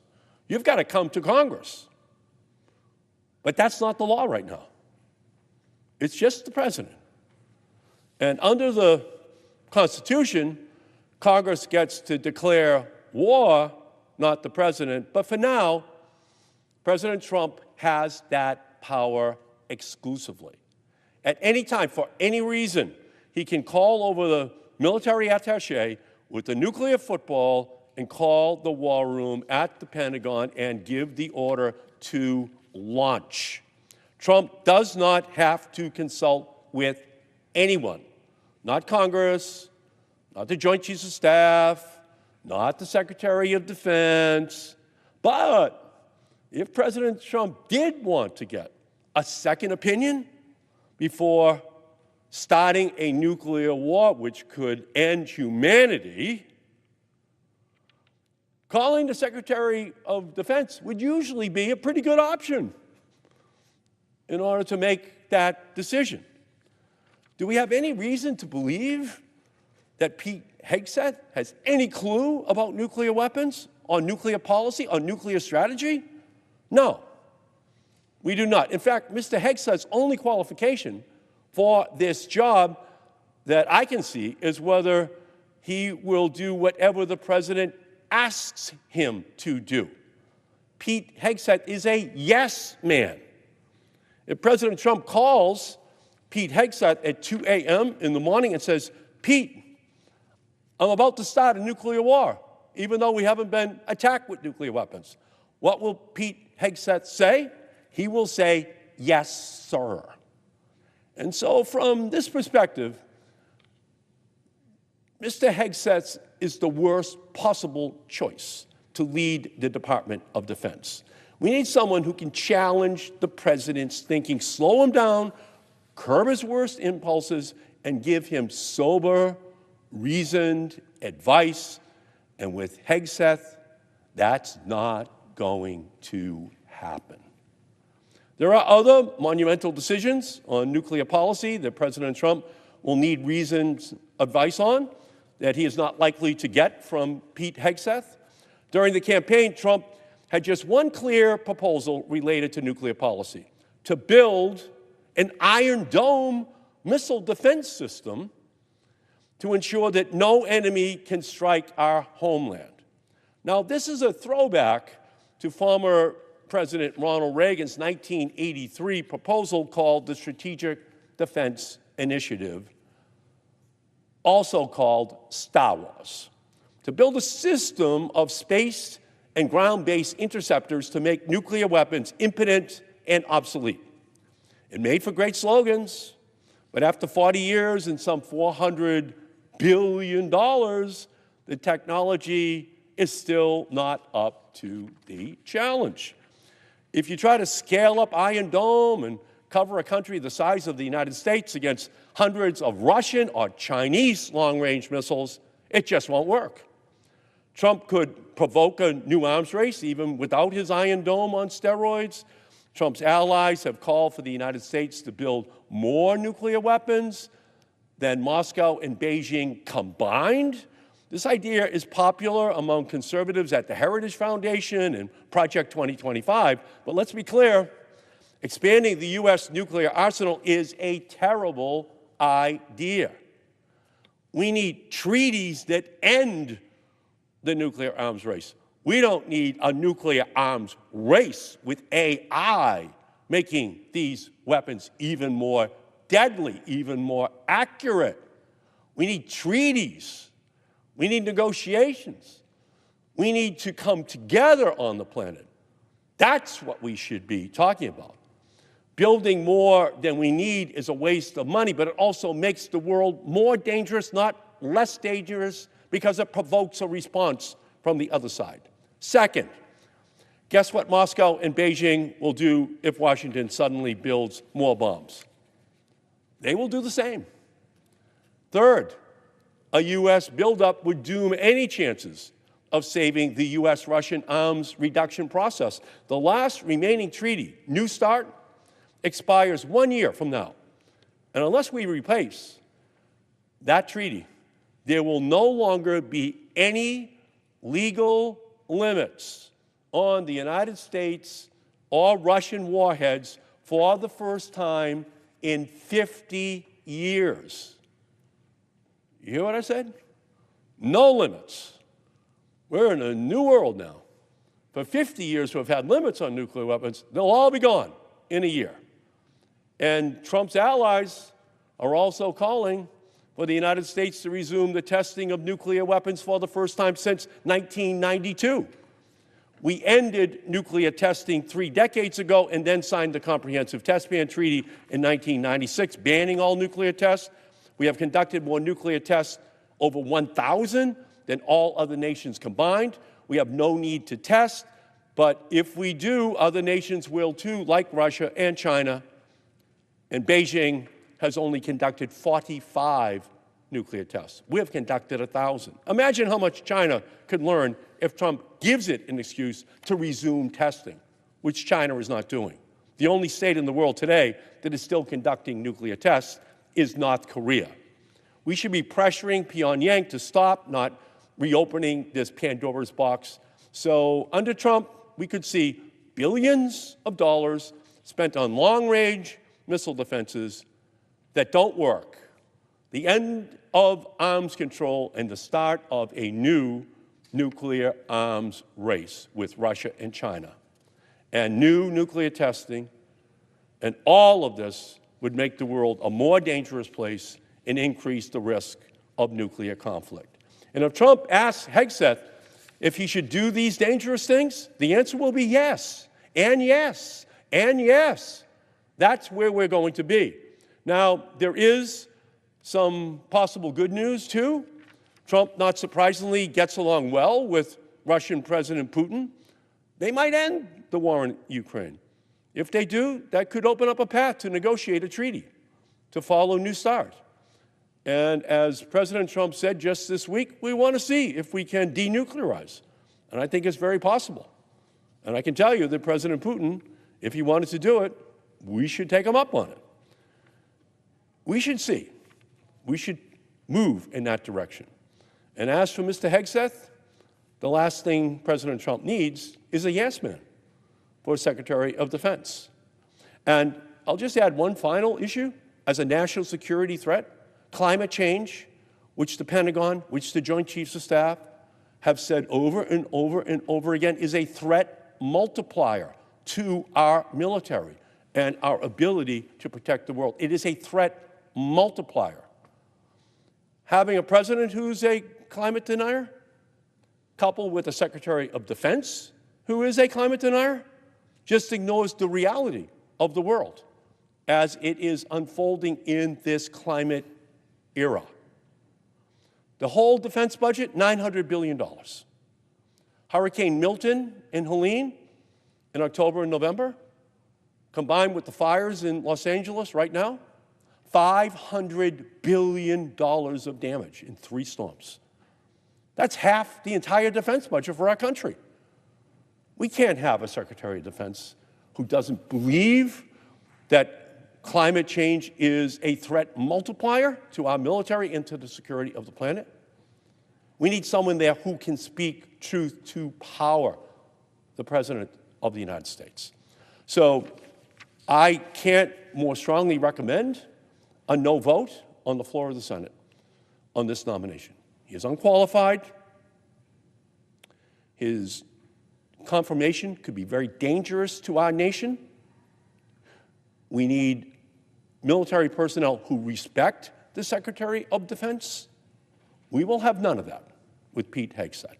So I very, very strongly recommend to this body that we vote no and tell the President to come back with someone who is worthy of this most important of all positions in his cabinet. And with that, I yield back.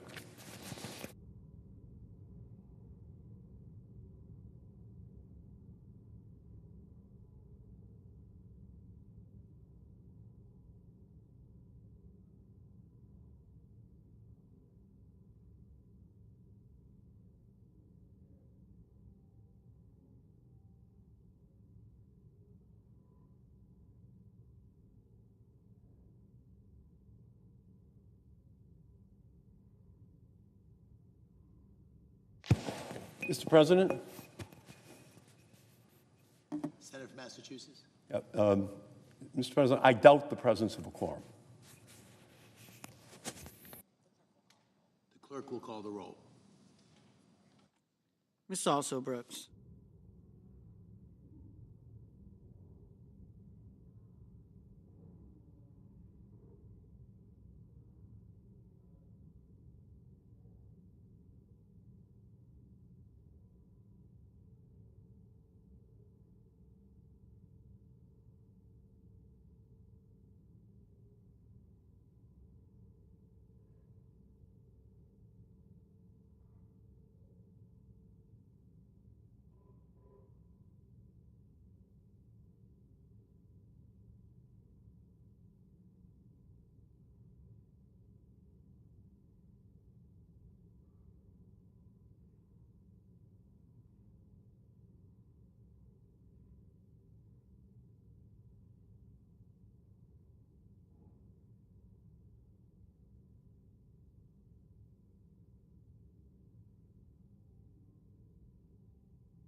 Mr. President. The senator from Maryland. Thank you, Mr. President. I come to the floor to speak to some of the actions that President Trump has Senator, taken. the Senate is in a quorum call. Mr. President, I ask unanimous consent that the quorum call be waived. Without objection. Thank you, Mr. President. I come to the floor this afternoon to speak to some of the actions that President Trump has taken just in his first 3 to 4 days, and speak to the nomination of Pete Hegseth as Secretary of Defense. President Trump was sworn in at noon on Tuesday, just down the hall a bit. As a candidate, he ran promising to help working men and women throughout the country. He talked about addressing their kitchen table issues. So let's take a quick look at some of the big actions that have been taken just in the last 4 days. One very serious action taken was pardoning the men and women who were convicted of bludgeoning and assaulting police officers in this Capitol on January 6, 2001. For those of us who were here that day, we will never forget. Because after losing that election, Donald Trump unleashed rioters on Capitol Hill, rampaging throughout the citadel of democracy, clubbing police officers with baseball bats and crushing them between doors. 140 law enforcement officers from the Capitol Police and the Washington, D.C. Metropolitan Police were injured that day. I remember their heroism, and I remember those who died in the days following those attacks. Mr. President, to pardon people who were convicted of assaulting and bloodying and bludgeoning police officers demonstrates contempt for the men and women who help protect us every day, not just here in the Capitol, but men and women in law enforcement throughout the country. As the Fraternal Order of Police and the, quote, allowing those convicted of these crimes to be released early diminishes accountability and devalues the sacrifices made by courageous law enforcement officers and their families. They go on to say that this leniency, quote, sends a dangerous message that the consequences of attacking law enforcement are not severe, potentially emboldening others to commit similar acts of violence, unquote. Simple result of this is to send a terrible message that if you assault police officers in the name of Donald Trump, he will be there to pardon you. Let's look at some of the other actions he's taken just in these first days back in the White House. He issued an executive order that rolls back initiatives to help reduce the costs of prescription drugs for more Americans. He's been laying the groundwork here on Capitol Hill for a huge new tax cut that will disproportionately benefit the super wealthy and the biggest corporations at the expense of other Americans. We heard him speak at that podium during his swearing in of the golden age.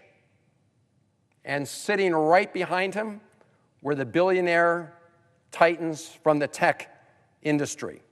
He is going to deliver a golden age, an even more golden age, for those who are already very wealthy and for the biggest corporations. But it's not going to trickle down and help others. And we know that because we've seen this movie before. We saw Trump tax cuts 1.0. They promised that investments in businesses would go up. The idea being if you provide tax cuts to big corporations, they'll take the additional savings and they'll invest it in their businesses. Well, that's been looked at, and that didn't happen. What did go up were stock buybacks. engaged in by the corporations to further benefit their shareholders, many of them already very wealthy people. They promised that those savings would be used by corporations to increase wages. In fact, they said on average it would be $4,000 a worker. It just didn't happen. What went up were CEO bonuses. What else went up was the deficit and the debt. The claim that these would somehow pay for themselves was just once again a pure falsehood, disproved by reality. So here we are embarking on 2.0, Trump tax cuts 2.0. Same story unfolding, although now we already hear our colleagues talking about how everybody else in America and many other millions of Americans are going to have to pay for the tax cuts for the folks at the very top. Just take a look at some of the proposals made by the chairman of the House Budget Committee, Republican member of Congress, talking about trillions of cuts in things like Medicaid, a very important health program that helps kids with disabilities, helps lower-income individuals, helps seniors in nursing homes, talking about cutting programs in food and nutrition programs. So everyone seems to be all in with President Trump on the idea of another round of tax cuts for the very rich, but they're going to ask everybody else in the country to pay for it. Let's look at something else the president did in his first 3 or 4 days. He issued an executive order called Schedule F. Well, what is Schedule F?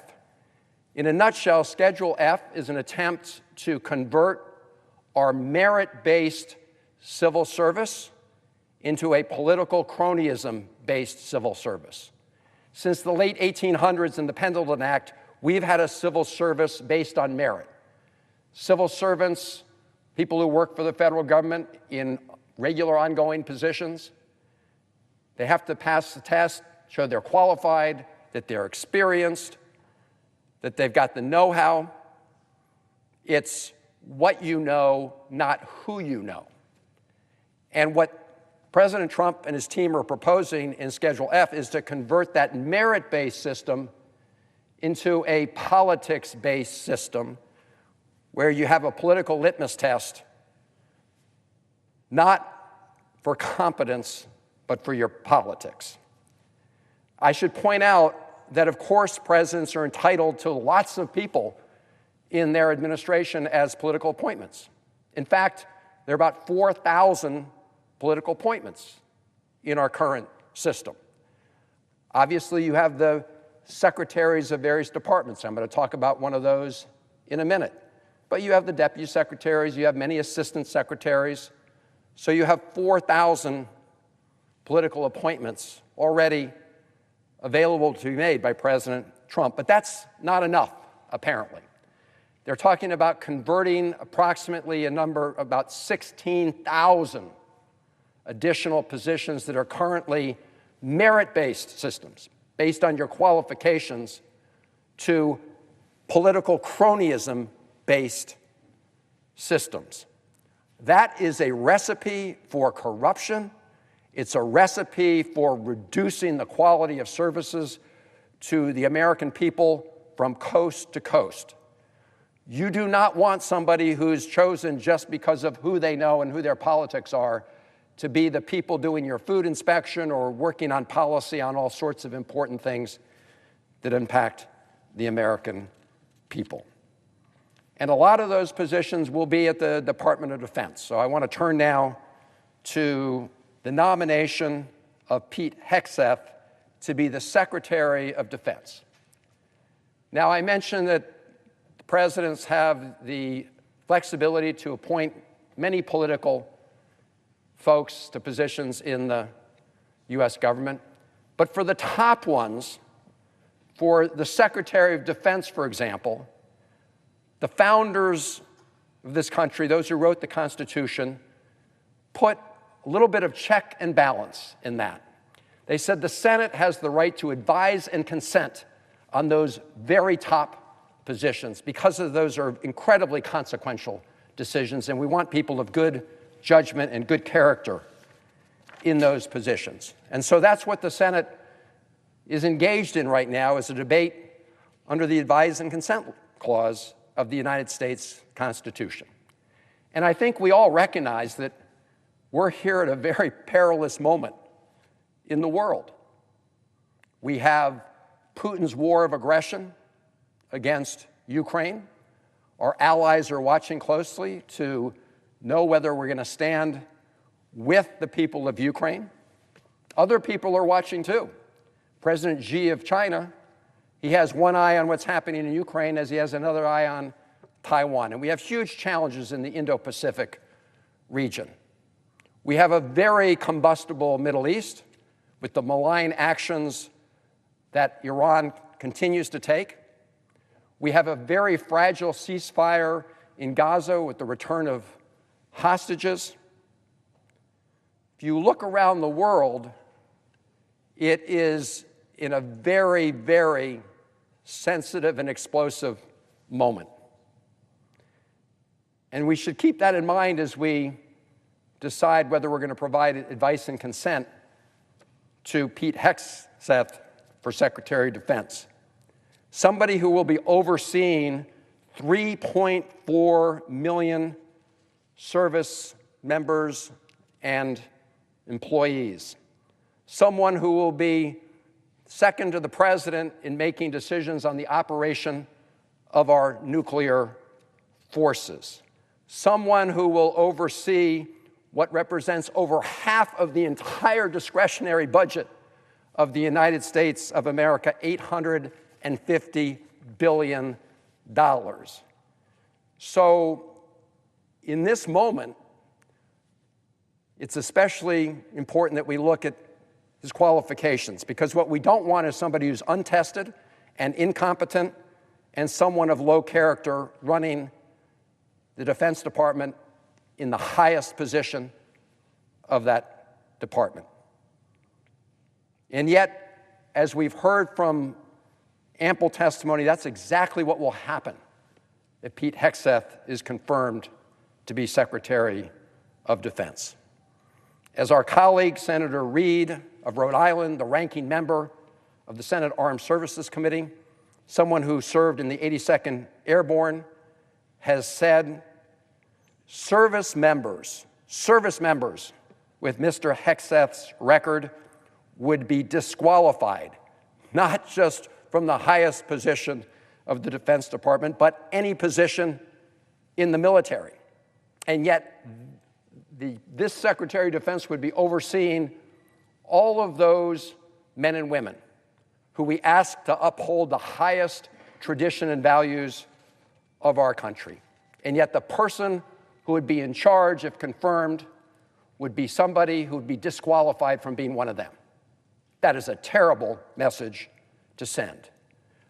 Let's take a look at the record on management as well as the personal conduct of the person that President Trump has nominated to be head of the Defense Department, Mr. Hegseth. He led 2 veterans organizations and, based on the testimony, in both cases engaged in financial mismanagement and wasteful spending. When managing a budget of under $10 million, he repeatedly overspent until the organization was on the edge of bankruptcy. In his next leadership role, he continued to overspend, including on social events and excessive drinking. His successor in that position was told, and I quote, "Among the staff, the disgust for Pete was pretty high. Most veterans do not think he represents them, nor their highest standard of excellence," unquote. He was told that funds that had been used to fund Mr. Hegseth's partying and drinking, as well as his use of work events to, quote, "hook up with women on the road," unquote. Mr. Hegseth has a disturbing history of sexual harassment. In 2017, he was credibly accused of raping a woman in the California hotel room. We learned yesterday that Mr. Hegseth paid the woman $50,000 to prevent her from talking about the assault. We also know that he failed to disclose that information to the transition team, attempting to keep it secret. we can understand why he didn't want the American people and the Senate to know that. So, Mr. President, I really wonder how the Senate could possibly confirm Mr. Hegseth for an entry-level security clearance, let alone the enormous responsibility of leading the Department of Defense and the men and women who serve there. Let's take a look at another aspect of Mr. Hegseth's record, because whoever is Secretary of Defense has to understand that they represent the great American military, every single person in it, regardless of background, regardless of religion, regardless of race, regardless of sexual orientation. That is their job. They all bleed red. They're all out there fighting for the United States of America. They've all sworn to defend our country. And yet, if you look at his statements, it's very clear that he believes military service is for some, but not all Americans who want to serve. His remarks have centered on disparaging women, people in the LGBT community, and Muslim Americans. Let's look at the women serving in the military. He has said, and I quote, "I'm straight up just saying we should not have women in combat roles," unquote. Now, I watched some of the hearing. I saw him try to wiggle out of statements that he had made very clearly, like this one I just read. And frankly, nobody should be fooled by this 11th hour conversion as he seeks to be confirmed by the United States Senate. He said what he said, and it was actually part of a pattern when it came to women serving in the military. In his 2024 book called The War on Warriors, Mr. Hegseth criticized both the Don't Ask, Don't Tell, as well as its repeal, writing that these policies are just part of a social justice agenda. I would say to those men and women who are serving in our military, who have been condemned and criticized by Mr. Hegseth, we all thank you for your service. Most of us thank you for your service. In his 2020 book, American Crusade, Mr. Hegseth portrays contemporary cultural and political conflicts in the United States. He portrays them as part of the Crusades, and frames, quote, Islamism and Muslim immigration as existential threats to American society. Again, we have a military comprised of people of all different faiths. They've all sworn an oath to defend this country. And we should not have a Secretary of Defense that maligns a big group based on their faith and engages in that kind of bigotry. And yet, in 2015, a former employee reported that Hegseth chanted, quote, "Kill all Muslims," unquote, and then said, in a drunk and violent manner. He said that. So, Mr. President, these are just some examples of the words and conduct of the person that we are considering to be Secretary of Defense for all the men and women who serve in our armed forces and in the Pentagon. And we should not want any member of our military to be fearful of the person who's leading them. And yet, if you're fall into one of these groups, or even if you're not, you should be very scared about what he has said, maligning certain Americans and trying to pit people against each other based on faith, based on gender, based on sexual orientation. Mr. President, I want to turn to one other category of important issues that we would think, I hope we would think, should be upheld by a Secretary of Defense. Mr. Hegseth has lacked moral clarity and expertise about lots of elements of the military and war, including the laws of armed conflict. And his comments suggest that he does not believe that the United States Armed Forces should follow the laws of war.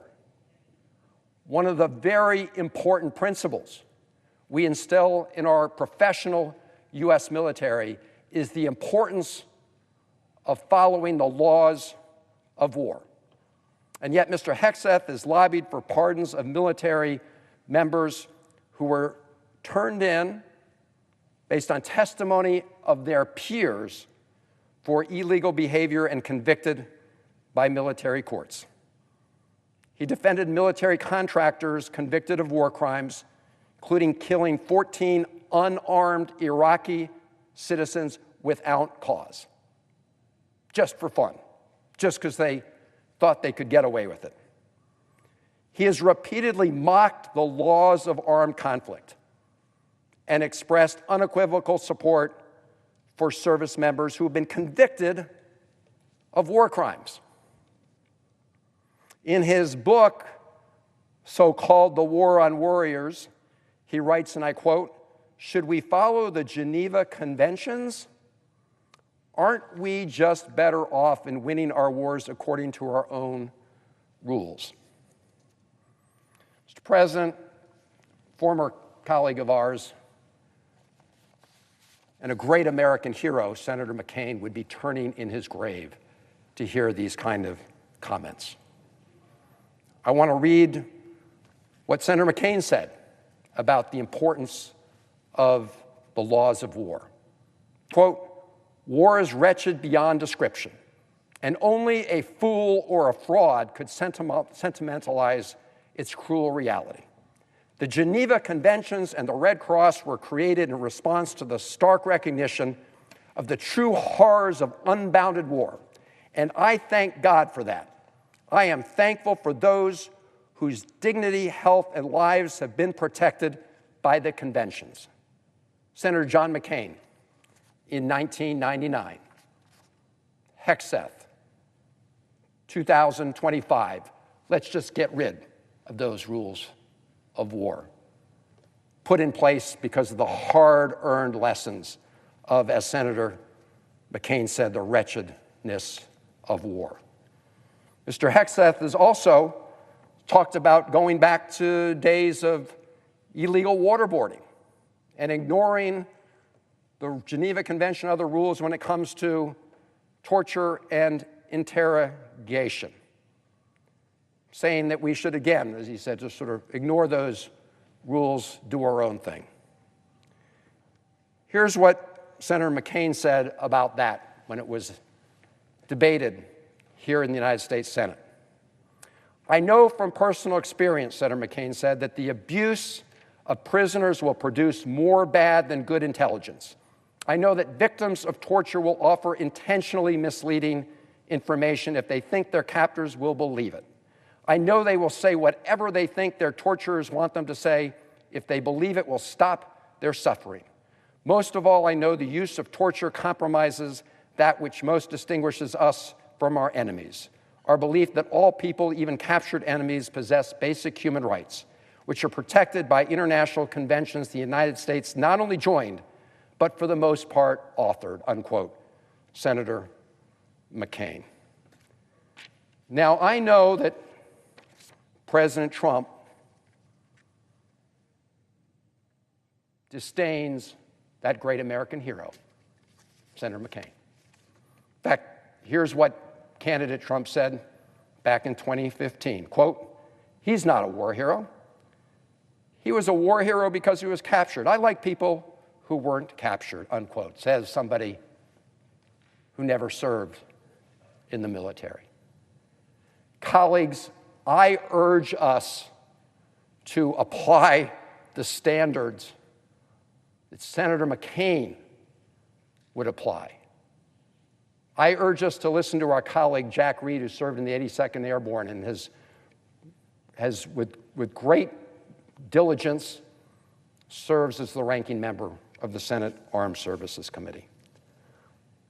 I would ask our colleagues, based on this record of personal misconduct, financial mismanagement, Pete Hegseth's disregard for many men and women who serve in the military based on his own statements, and his contempt for the rules of war that John McCain so eloquently upheld.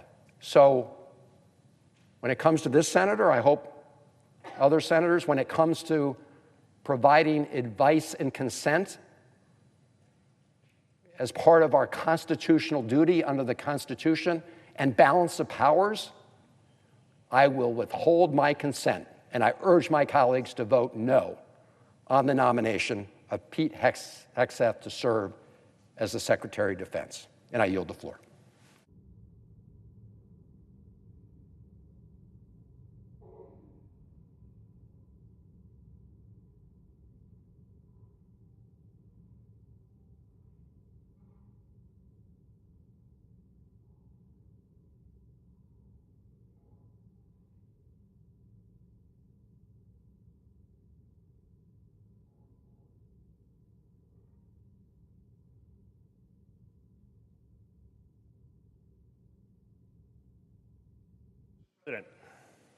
Senator from Oregon.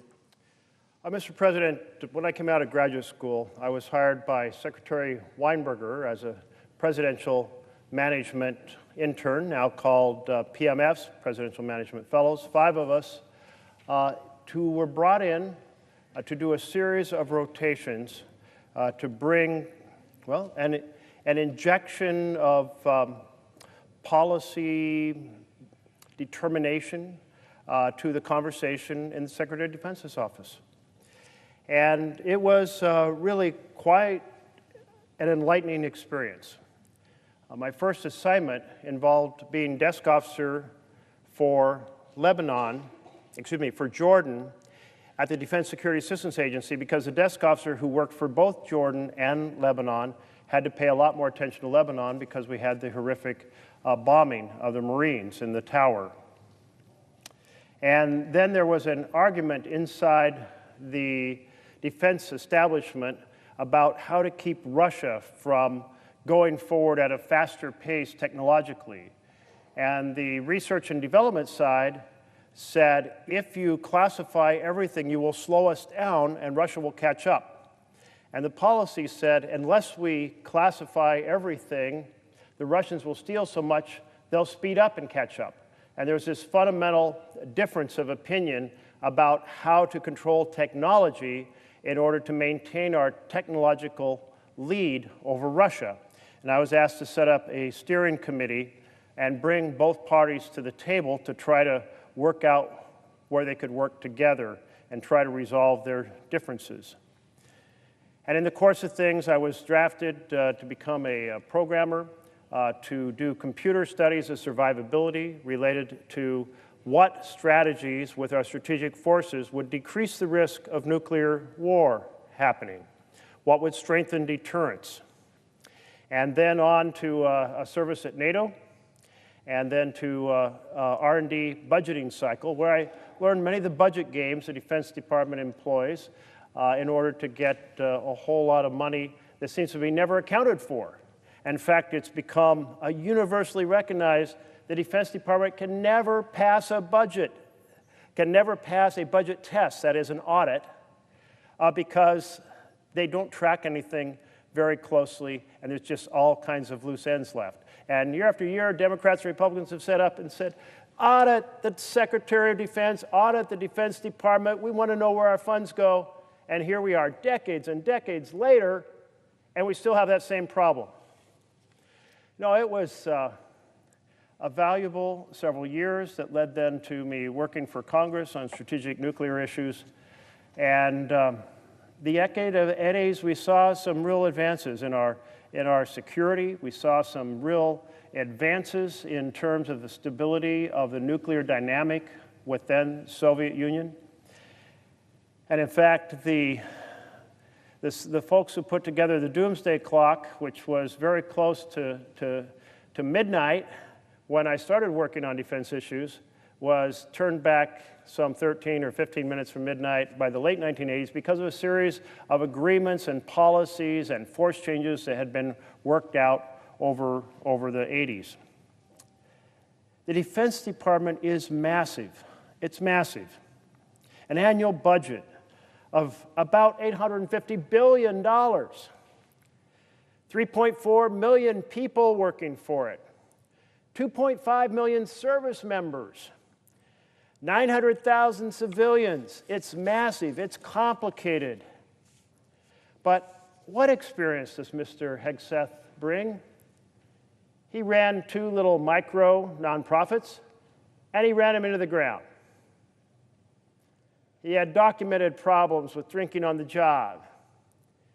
He had credible and repeated accusations of sexual assault. He showed disrespect for female service members and diverse service members, including the current, or, well, the former chairman, the Joint Chiefs of Staff, General Brown. What? This man who couldn't manage his way out of a paper bag, who mismanaged the enterprises undertaken, that's the man we're going to confirm to run the U.S. military that has massive needs for reform. Now, is this man some expert in military strategy? No. Is he some esteemed driver of the new technology of war with drones? No. Did he have diverse experiences inside the Defense Department that gave him many perspectives about the incredible sections of the Defense Department that deal with so many different issues? No. No. So why? Why are we having this conversation? What has happened to the idea of credible leadership? Well, I can tell you what happened. The President of the United States, President Trump, said, "Do what I want or I'll primary you." And now we have a bunch of folks across the aisle that are not doing their job under the Constitution. The Constitution says that it's our responsibility to advise and consent, to vet nominees, and to make sure they're qualified before they take these positions. So I say to my colleagues, stop shaking and shivering under the aura of an authoritarian president and do your job. And your job is to say no, because this man is not qualified. He did not even tell President-elect Trump about all the accusations made against him. If he could not tell President Trump the truth before he's serving, and before President Trump is President Trump, how will he be able to stand up for the truth and say what needs to be said after President Trump is in office and he's Secretary of Defense? The Department of Defense has failed 7 audits in a row. The Secretary of Defense must be able to get the department on track to pass an audit. It's mandated by Congress. It's been mandated before. They still fail year after year. But both sides say it should happen. We should put some teeth into that. But I'll tell you, putting a man who can't manage a tiny nonprofit isn't going to get the job done. They ran up enormous debt. And by 2008, the financial records show they were unable to pay their creditors. Irresponsible in the max. Now, I know running a small nonprofit is hard. I was the director of an affiliate of Habitat for Humanity. Then I ran the housing division of another nonprofit that developed affordable housing. And then I was president of the World Affairs Council and had the managerial responsibilities. And it was tough, making sure we hit payroll each month, making sure we raised more money for the aspirations we had for those organizations. It was hard work. I worried about it all the time, but we always met payroll.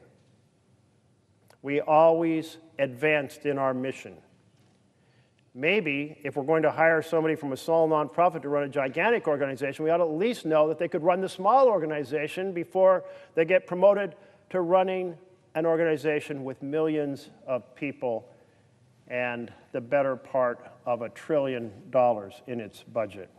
A Republican strategist who worked with him at that organization said, quote, "I don't know how he's going to run an organization with $857 billion budget and 3 million individuals." On more than a dozen occasions, Mr. Hegseth's Fox News colleagues report smelling alcohol on him before he went on air, including just a couple months ago. Former employees of the nonprofit he ran report him being drunk on the job and having to be carried out of events. That's the person we want running the Department of Defense?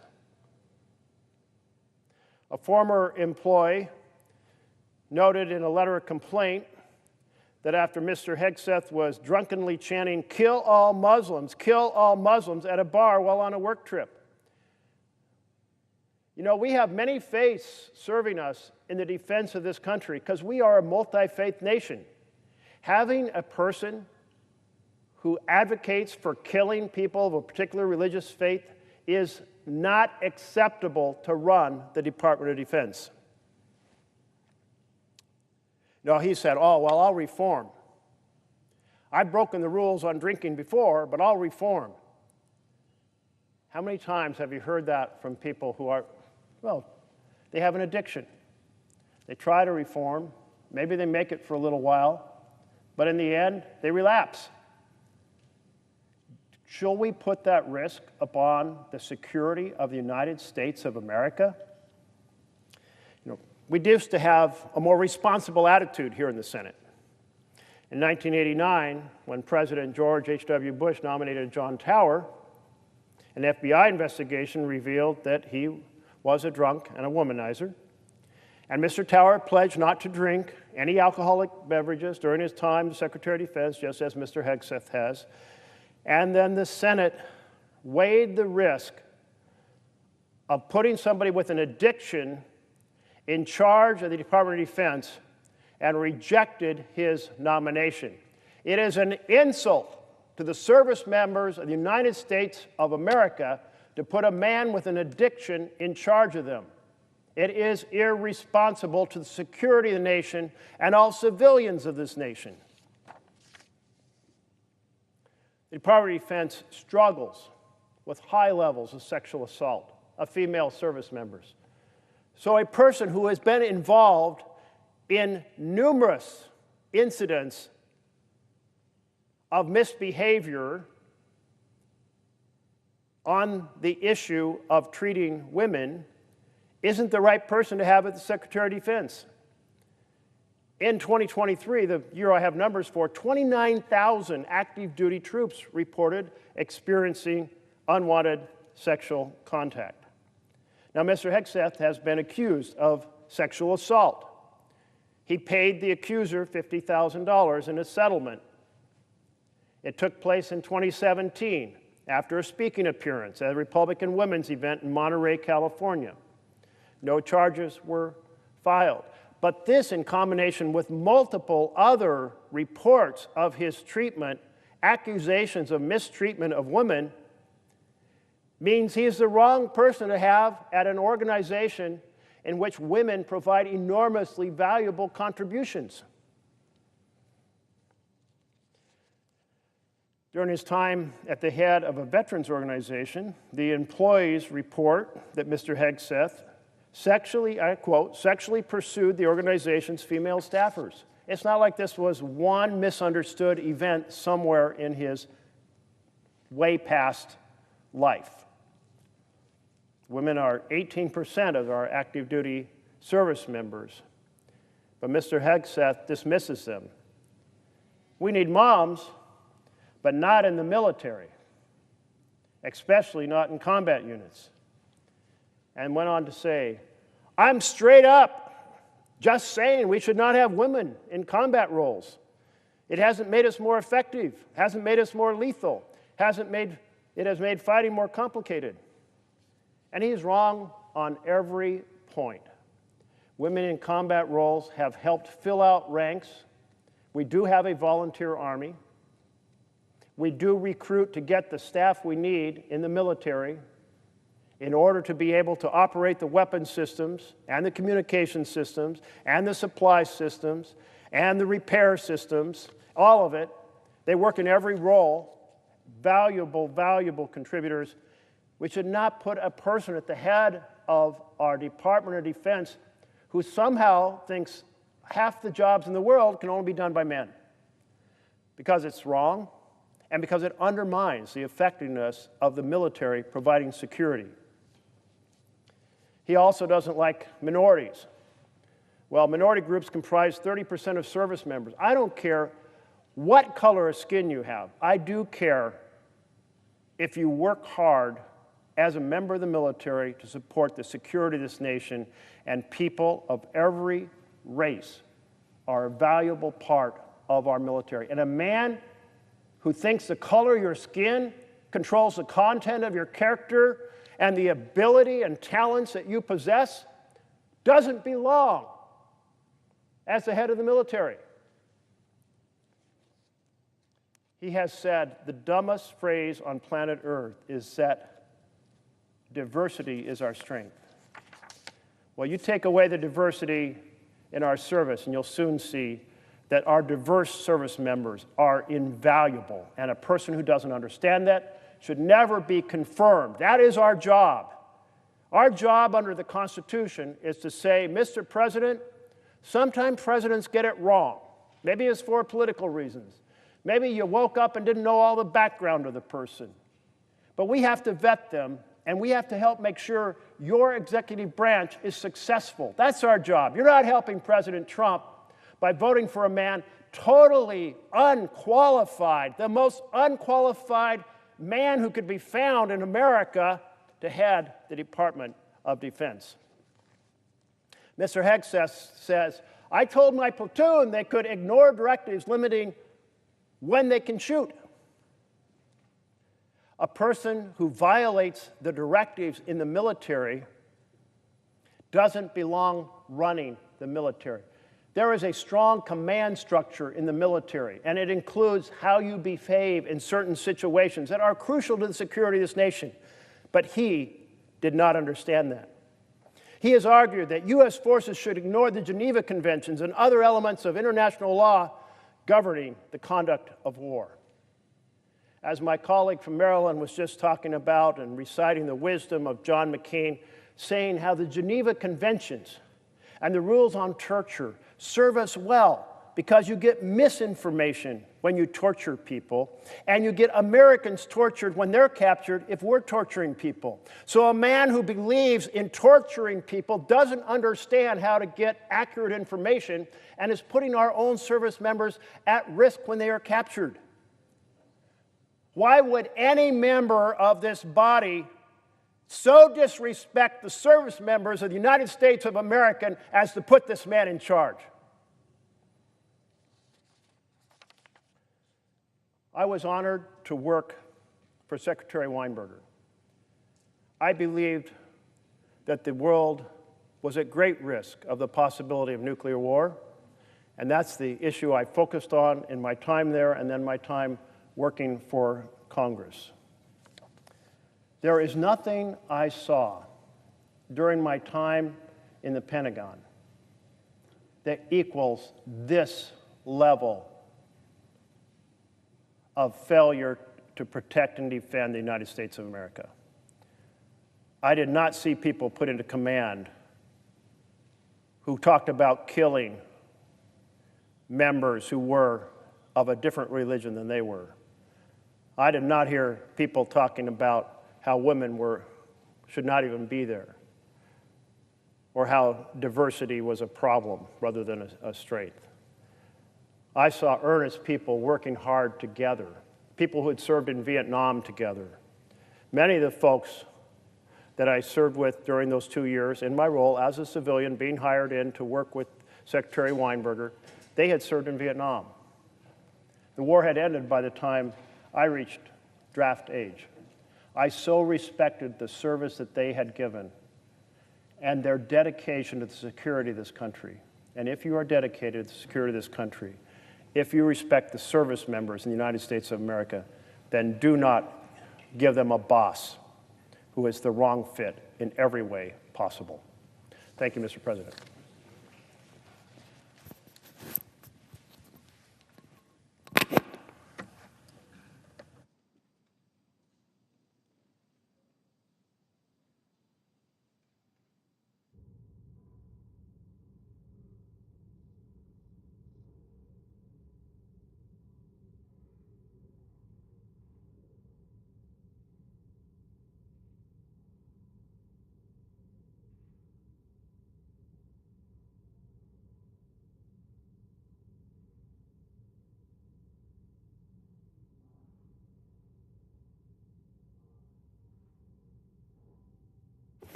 Senator from Vermont. Thank you. We're here discussing the nomination of the next potential Secretary of Defense, Pete Hegseth. And of course, that job, as we all know, is probably the second most difficult job in the country.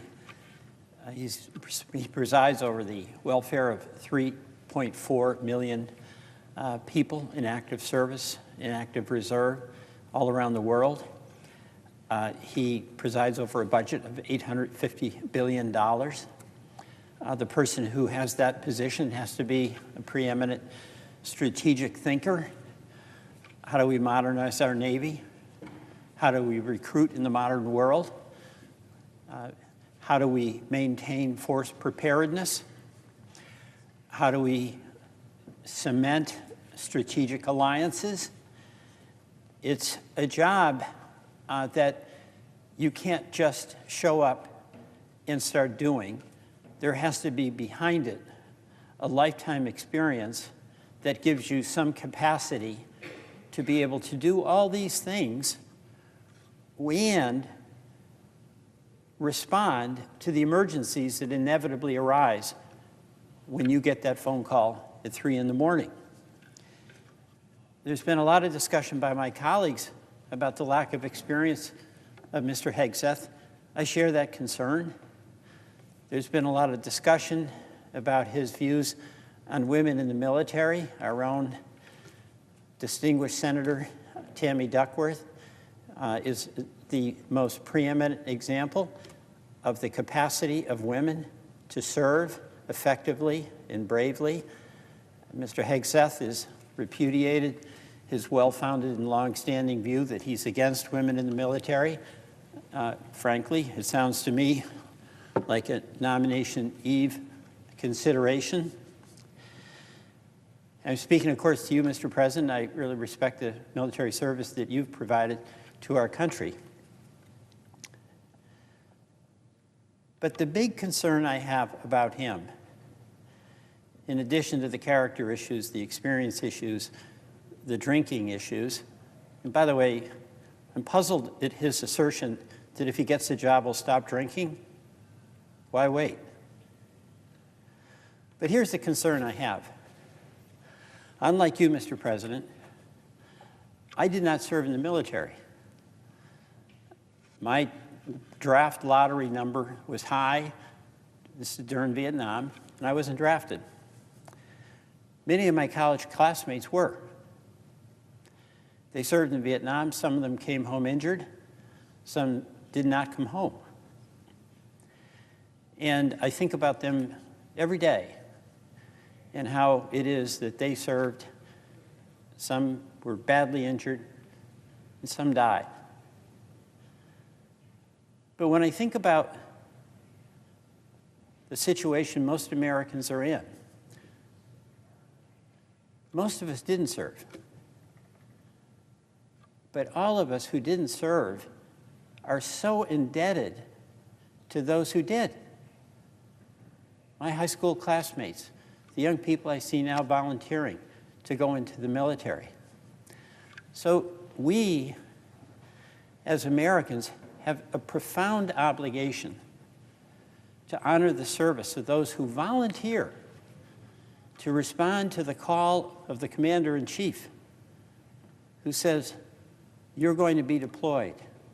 They don't know where, they're not involved in the discussion whether, they're not involved in a discussion when. They show up. And our democracy so profoundly depends on the idealism of young people who are willing to subject themselves to the decisions of the commander-in-chief. And I believe, Mr. President, that every one of us here who's involved in the decisions about authorizing the use of military force have an absolutely profound obligation to do that with care, because the folks who are going to do the work and be in harm's way are going to be there because we sent them there. So it's why I've been so insistent, as many of us here, that we have to have a good VA. We have to have medical care for our soldiers and sailors and airmen and Marines. But what we need, too, is a Secretary of Defense who honors that idealism of these young Americans who decide to enlist. And that idealism is born in a sense of common commitment, a sense of wanting to do something for the common good. And it's also to live by the code of military conduct. There is great honor in our services. And those men and women who I so admire know they may have to use lethal force to defend our values, to defend our country, to protect their fellow soldiers. But they know there's limits. And they use it when they must, but never more than that. And by the way, that is asking a lot of our soldiers to be restrained when they're in a combat zone and can be killed themselves. So what distresses me so much about Mr. Hegseth is how he used his very powerful forum on Fox TV, in my view, to dishonor the soldiers who acted with restraint and valor and integrity by taking up the cause of some of our soldiers. There's not many of them, but they do exist, who killed people, who use violence, not in furtherance of our defense, but for their own reasons. And I'm speaking about Mr. Lawrence. Clint Lawrence was a soldier. He was sent in 2012 as a new commander without combat experience to lead a platoon of young soldiers that were deployed to Afghanistan with the mission of defeating the local Taliban and winning over the area's population. Incredibly hard task. But one day, for reasons Mr. Lawrence, then soldier Lawrence, knew, he threatened to kill a farmer and his son, a 3 or 4-year-old boy. And a day later, he ordered his men to shoot within inches of unarmed villagers. That was including near children. And he said, "It's funny watching the villagers dance." Mr. Lawrence's men, who were the honorable brave. I'm willing to be in harm's way. I'm willing to act like a warrior, but I'm not ever willing to kill indiscriminately. They balked at his orders. And you know how hard that is to do if you're a soldier, when you're given an order, even if you know it's the wrong order. Then they were told to make false reports about taking fire from a village to justify this conduct, and they refused to do it. The next day, Lawrence ordered fire on unarmed Afghans over 100 yards from the platoon. They were killed. He radioed in a false report claiming the bodies couldn't be reached. The people I honor were the people under his command who refused to take those orders. The people I honor are soldiers whose bravery extends not just to putting their own physical well-being in harm's way, but who maintain that commitment to the ideals of the military code of conduct that gives us the standing and legitimacy that is so important to our well-being. So my problem is this. I want a Secretary of Defense who's as good as the soldiers he leads. Mr. Hegseth, in my view, fails to meet that standard. I yield back.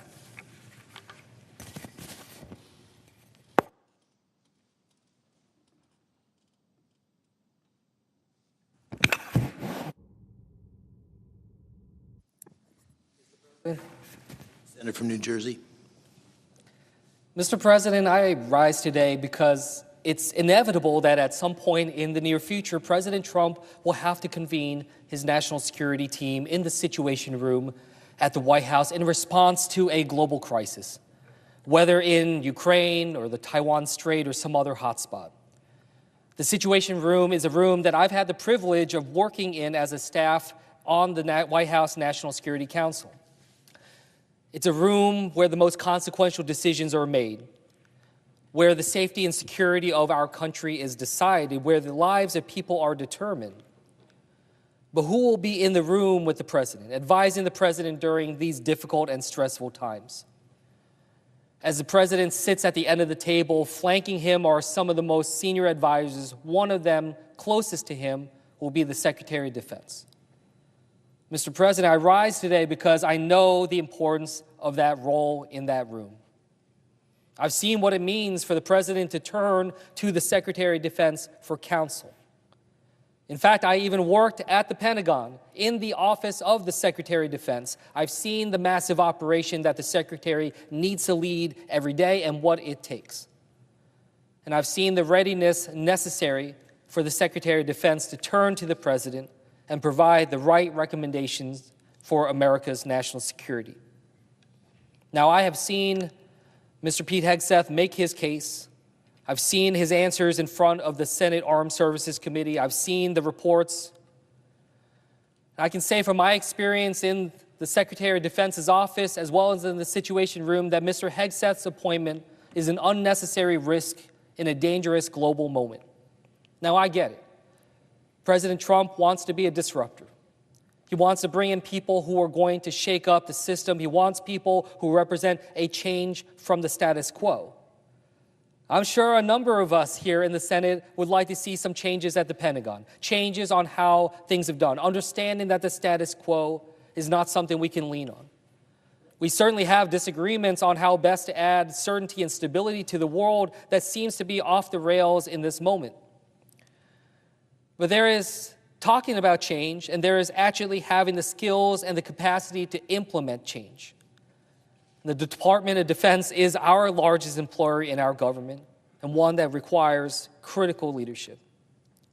Let's look at the world that Mr. Hegseth would inherit as Secretary of Defense, the world that President Trump will ask him about in the Situation Room. On Ukraine, it's clear that Mr. Hegseth simply doesn't know his history. During his nomination hearing, he called Russia's 2014 invasion of Crimea a, quote, minor incursion. He has also downplayed the threat that Putin's Russia poses to our NATO allies.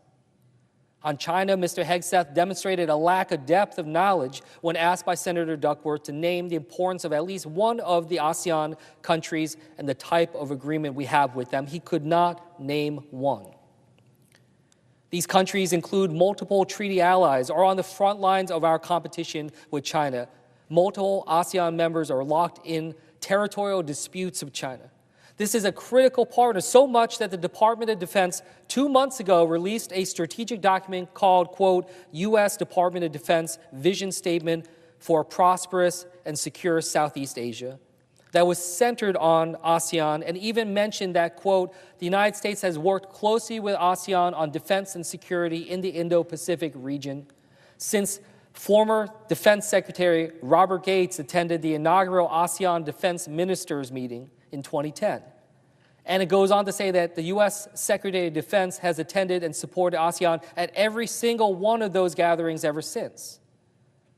In a moment where these disputes could easily flare up to conflict, the president needs a secretary by his side who doesn't draw a blank on questions about our allies. And on the Middle East, Mr. Hegseth remarked that ISIS was, quote, raging across Iraq when President Trump was first sworn in to office in 2017 was simply not reflective of the reality on the ground at the time. Combined, that lack of knowledge and qualifications alone should disqualify Mr. Hegseth from this role. But there is a more qualifying factor, which is his character. Now, there's been a lot said about this already in terms of personal challenges and behavior, so I'll leave it at this. Someone who is being asked to lead millions of uniformed and civilian personnel, his statements on women and transgender service members are simply unacceptable. Claiming that standards have been lowered for women and that allowing LGBT Americans to serve in the military is somehow part of a Marxist agenda is beyond offensive. It's absurd. And it's far beneath the person that is supposed to be setting the standard and serving as a leader for the men and women who have dedicated themselves to protecting this country. Mr. President, I've said before that every president, including President Trump, has the prerogative to choose the people that sit at that table with him in the Situation Room. But our job here in the Senate is to make sure that those people have the competence and the character to serve our country. This is not a reality TV show. This is real life, and there are real lives at stake. Mr. Hegseth should be recognized for his service, but he should not be Secretary of Defense. And if that is not enough, we are voting also to approve someone to be the sixth in line of presidential succession. Is Mr. Hegseth ready for either of these distinctions? The answer for me is no. For the sake of our country and our national security, I encourage my colleagues who want to support this president to oppose this nomination and bring forth another nominee more qualified for the role, more ready for the role. I encourage my colleagues who want to deliver change to oppose this nomination, bring forth another nominee with the experience and credibility to deliver it. And I encourage my colleagues who want to make our country safe, who want to make our world a more stable place, and who want to leave a legacy of peace and strength to oppose this nomination and bring us a nominee ready to deliver for the American people. And I urge a vote no on Pete Hegseth for Secretary of Defense. And I'll yield back.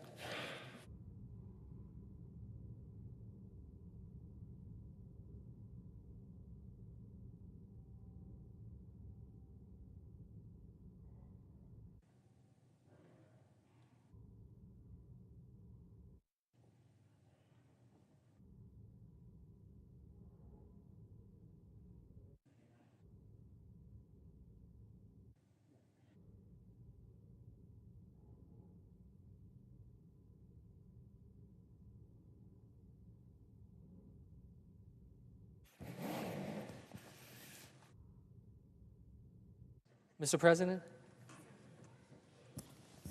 Senator from New Jersey. I note the absence of a quorum. The clerk will call the roll call. Thank you. Ms. Alsor Brooks.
Senator from Arizona.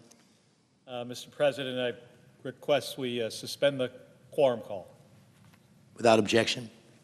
Mr. President, I'm concerned that soon the United States Senate might confirm the most unprepared nominee to lead the Department of Defense that has ever been put forward. I look at every nominee based on whether they're qualified and committed to do the job. It's how I evaluated nominees from the last president, and it's how I'm evaluating nominees from this president. And I approach each person with an open mind. It's our responsibility to make sure the folks we consider are ready to do these jobs for the American people. But this one, the Secretary of Defense, it's especially important. Outside of the presidency, it might be the biggest job in the country. It's almost impossible to imagine the scale of it. You've got about 3 million people working for you.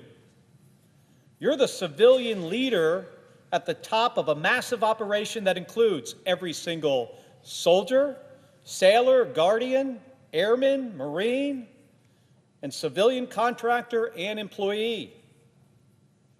These folks are spread out across hundreds of military installations in dozens of countries.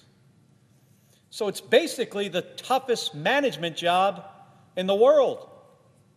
You're also responsible for overseeing a budget that exceeds $850 billion every single year.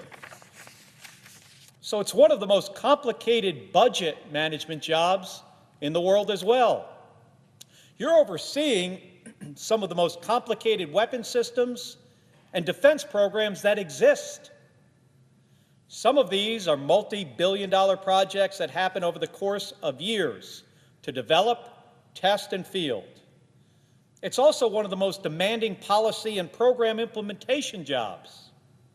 Now, not every Secretary of Defense nominee checks the box for each of those qualifications. It's impossible for us to expect that. The job is too big. But what is clear to me at the end of this process is that Mr. Hegseth does not check any of the boxes. I appreciate his service in the United States Army and his service to this country, especially in combat. But that is not a requirement for this role.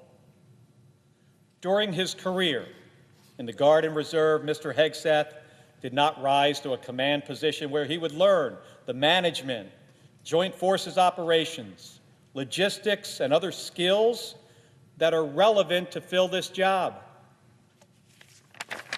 In his civilian roles, he has led 2 veterans organizations, neither of which were larger than about 50 people. And he spent 7 years as a TV host. Normally, this would be the end of the conversation. Normally, it would be clear to every single person in this chamber that this is not someone ready to do this job. Now, I understand the case for his nomination is in part because he's an outsider. I get that he can shake things up. I'm not opposed to that. The Pentagon needs to be leaner.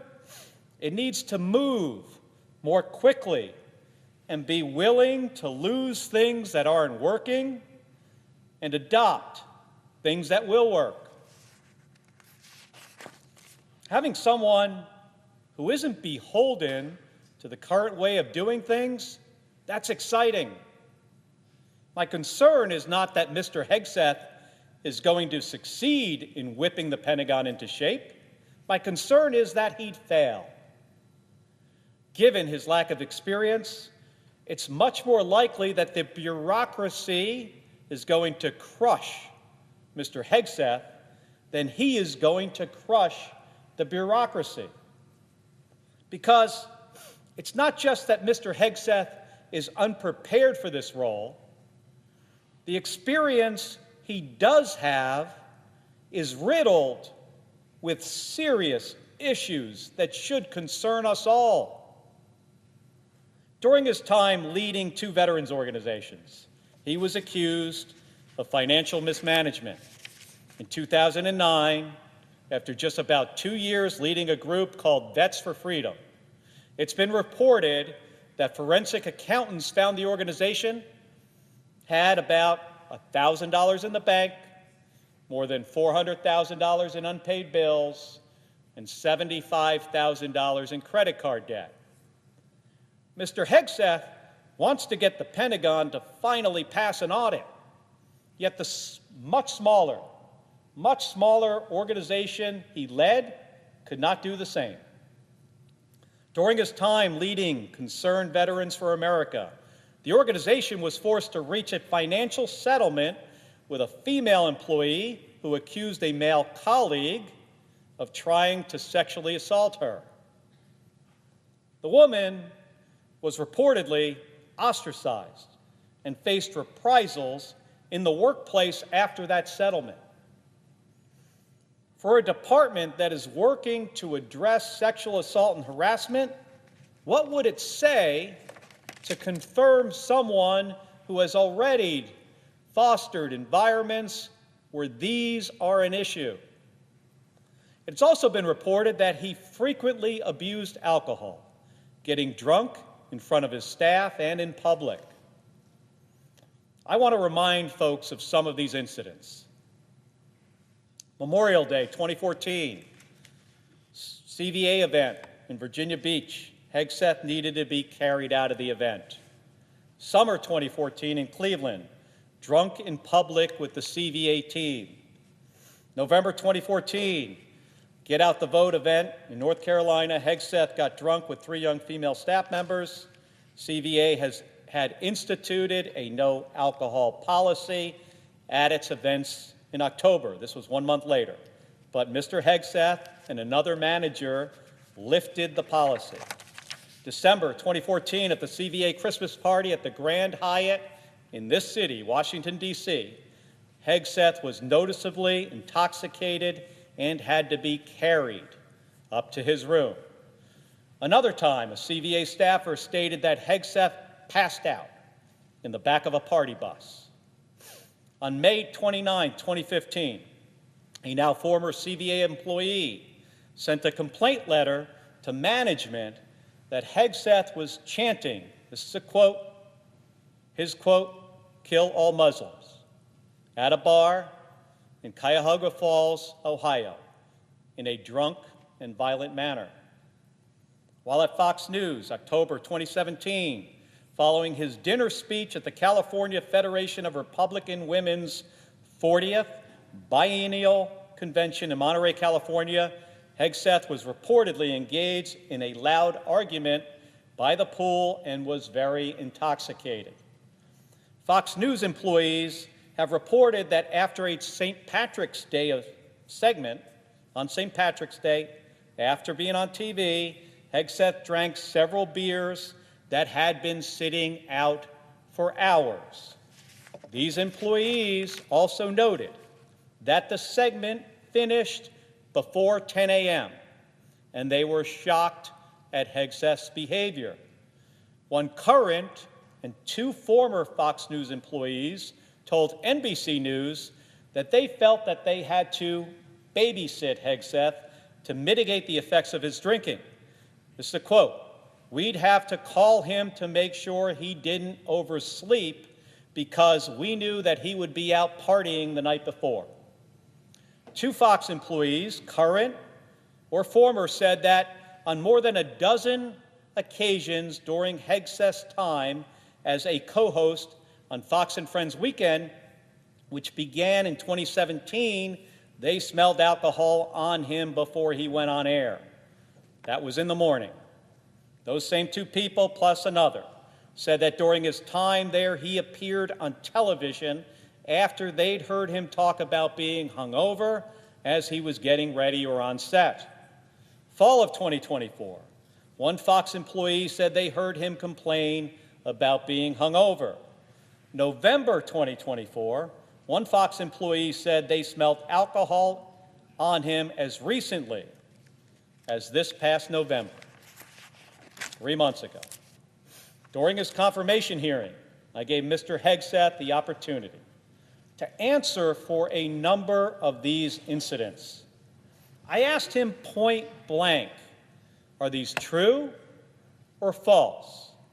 He had the opportunity to say these things did not happen, or to explain how he is prepared to account for them, and how he won't repeat this concerning behavior as Secretary of Defense. He wouldn't answer, with one notable exception.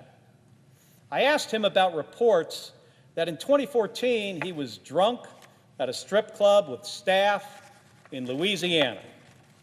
He replied to me, absolutely not. He specifically denied that incident. He was prepared to say that one, but only that one didn't happen. But the rest of these incidents, well, he would not deny them. Instead, he called them anonymous smears. Well, first of all, they are not all anonymous.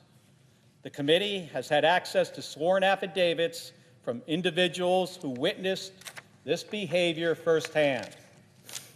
This confirmation process was rushed. The FBI background check, which the entire committee was never given access to, was clearly inadequate and had to be updated multiple times. And despite repeated efforts, Mr. Hegseth has refused to meet with me and many others on the committee in private to discuss these concerns further. But beyond all of that, it defies belief that this behavior does not represent a pattern. The incidents listed earlier, they stretch out across a decade. These are individuals who worked with him across 3 different organizations.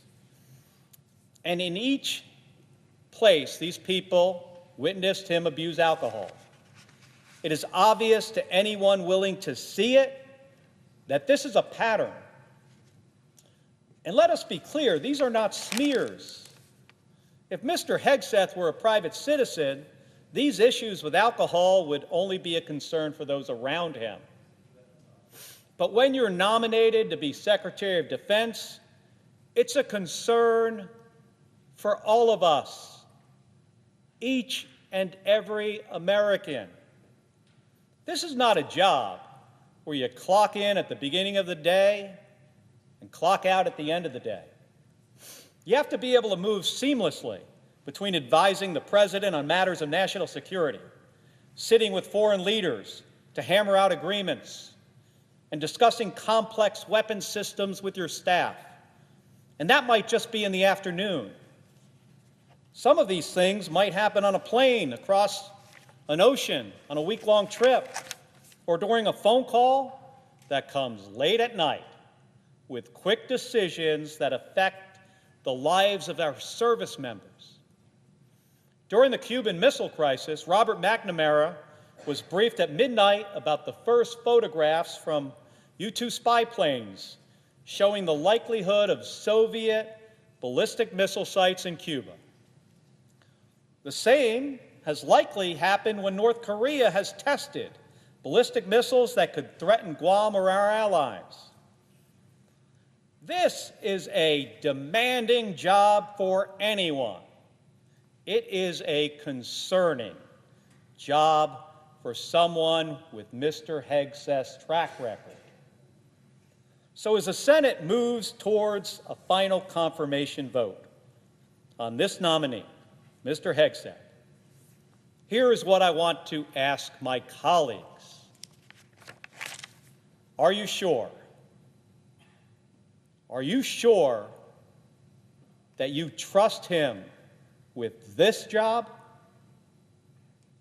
Are you sure there isn't another individual the president could choose who could pursue the same goals, but is better prepared to do this job? Are you sure it's worth the risk to our service members, to our national security, and to your families? I know I'm not. I yield the floor.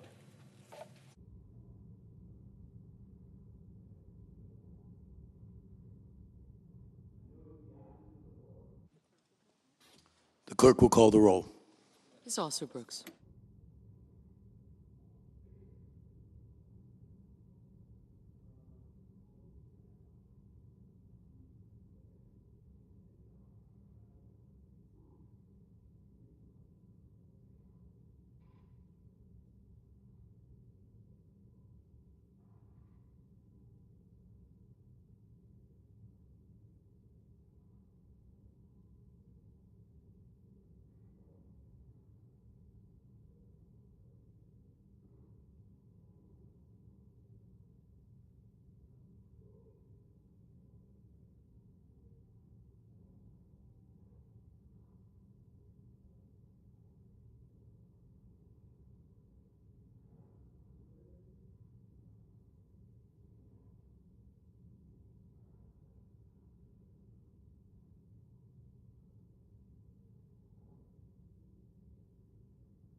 Senator from Hawaii. Thank you, Mr. President. I ask unanimous consent to vitiate the quorum call. Without objection. Mr. President, anyone who's tried to buy a carton of eggs at the grocery store lately has probably seen a sign on the empty shelves saying there's a national shortage of eggs because of the bird flu. And the reason that notices like this exist is because the Department of Health and Human Services tracks disease outbreaks around the clock and notifies the public in real time. And of course, we take that for granted. We should take that for granted. It's the kind of thing that the government just does and that we normally don't argue about. There are lots of things for us to argue about, but whether or not the government should tell us if there's a public health problem has never been something that we've argued about. We take it for granted, but it's an invaluable service that keeps the public safe and healthy, which is why it was so bizarre that in one of his first acts as president, Donald Trump suspended all communications from HHS, health advisories, scientific reports, updates on the website, all of it. Now, what is that supposed to do other than keep people from getting the information that they need to keep their families healthy? This is about being able to know if a certain kind of meat or vegetable has been contaminated and staying away from it. For instance, when there was an E. coli outbreak at McDonald's last year, the FDA immediately sent out an alert, which the press picked up on and warned the public about. Those communications are paused. Cucumbers at Costco was another example. E. coli at McDonald's, and I don't mean to pick on these particular companies. Lots of retail operations have their various public health problems. And I understand elections have consequences, right? And it is within the scope of a new administration. It is reasonable for them to kind of take a look at all public policy and implement their own public policy. But look, this is a little nuts. And I'm assuming that there was a person in the White House, or in the transition team, writing up a bunch of executive orders and thinking through an ideological lens or even like an electoral lens. Fair enough. And they wanted to have a bunch of executive orders ready to roll. And so day one, boom, nothing coming out of HHS. But the problem is that this isn't partisan. This isn't what people thought they were voting for. And this really could jeopardize the public health. And so the resolution I'm introducing and asking for unanimous consent on is very simple. It reaffirms the very basic belief that people deserve to have timely and accurate information relevant to their health and well-being. We're not arguing about a COVID response, right? We just want to know if there's a problem in what you're about to eat. And suspending those communications has nothing to do with party. It has to do with keeping everybody safe. And so if there is a problem during this pause, the Department of Health and Human Services will not communicate to the public about it. And so, as if in legislative session and notwithstanding Rule 22, I ask unanimous consent that the Senate proceed to the consideration of my resolution at the desk. Further, that the resolution be agreed to, the preamble be agreed to, and that the motions to reconsider be considered made and laid upon the table with no intervening action or debate. Is there objection? The senator from Florida. Mr. President, reserving the right to object. I think all of us, I agree with my colleague that we can agree it's very important that the American people have readily available access to accurate and timely public health information. I don't think anyone disputes that, and no one should have to doubt the important work done by the Department of Health and Human Services to provide the American people with the information they need to remain healthy and safe. But this resolution is unnecessary. The new administration just took office and issued a temporary pause until February 1 on all communications coming from its agencies without approval. They have every right to do this. To be frank, they have a lot of problems to solve from the prior administration. I hope we can focus on confirming nominees quickly. The sooner his team gets in place, the sooner he can deliver on his promises to the American people. Therefore, I object. And I ask that the following remarks appear in a different part of the journal. Without objection.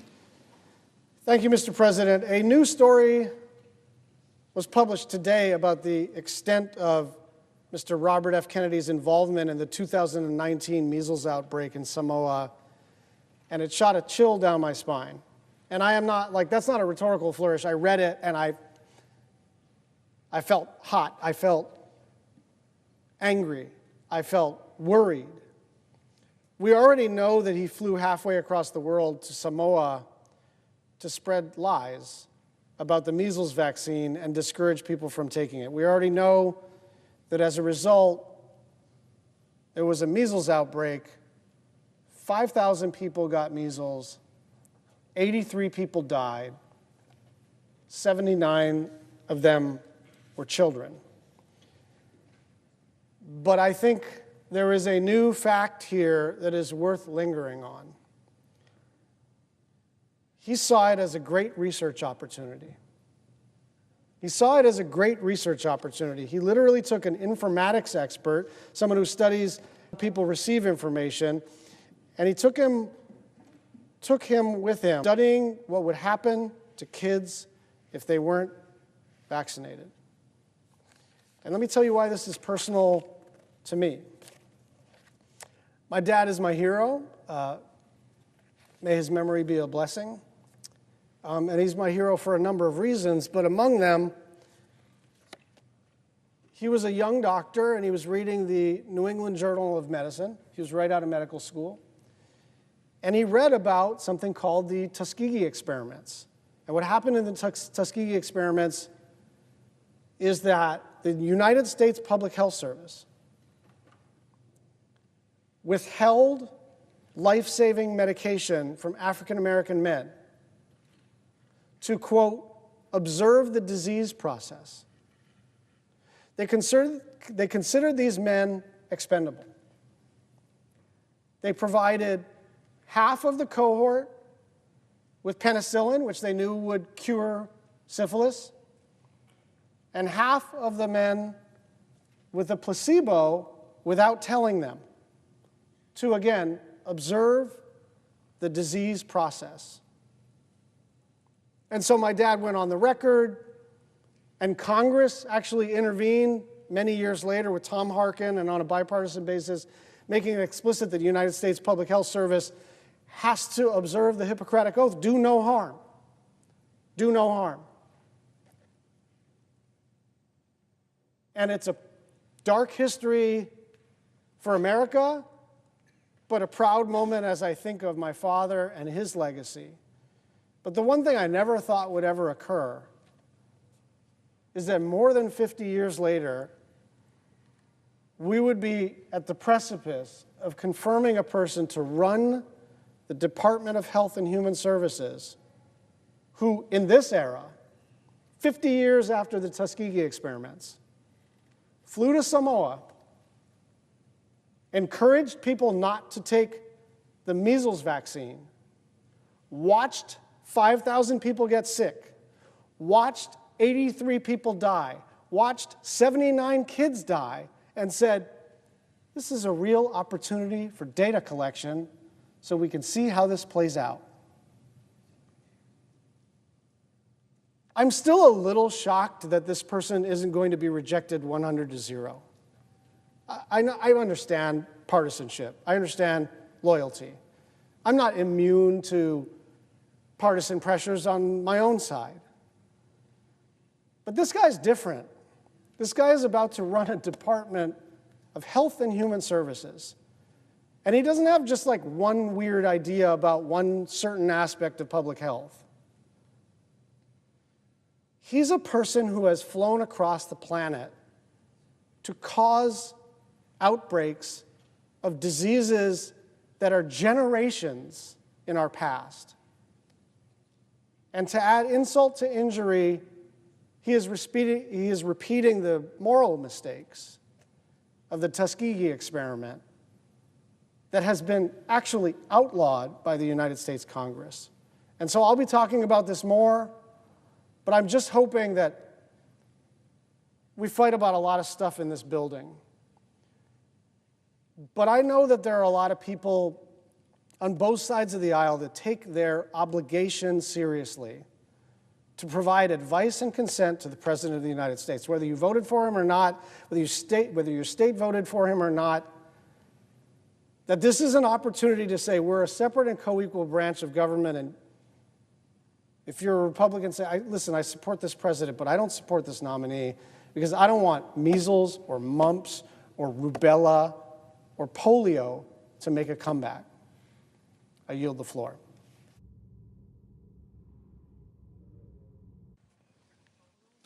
The clerk will call the roll. Ms. Also Brooks.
The senator from Virginia. Could I inquire, are we in a quorum call? We are. Could I ask that it be suspended? Without objection. Thank you, Mr. President. I rise to talk about the pending matter of the Pete Hegseth nomination to be Secretary of Defense. And before I get into the bulk of my comments, I want to just state my own record in terms of votes for the Secretary of Defense as a member of the Armed Services Committee. This administration is the fourth presidential administration I've been part of. I was elected with the second Obama administration, then served in the first Trump administration, then the Biden administration, now a second Trump administration. My track record as an Armed Services Committee member and member of this body, I voted for every Secretary of Defense nomination before the body. Focusing on the Trump nominees, President Trump nominated General Mattis to be Secretary of Defense. I voted for him in committee, voted for him on the floor, and he received a 98-1 vote with one abstention when he was before us in 2017. Secretary Mattis served during a portion of President Trump's term, then stepped down, and President Trump nominated Mark Esper, who had been the Secretary of the Army, to succeed General Mattis.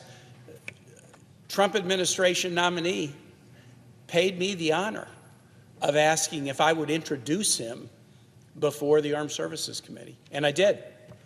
He's a Virginian. I had worked with Secretary Esper when he was Army Secretary on military housing issues. He had been responsive and professional. And so I said, sure, you're President Trump's nominee, but I'm going to introduce you before the committee.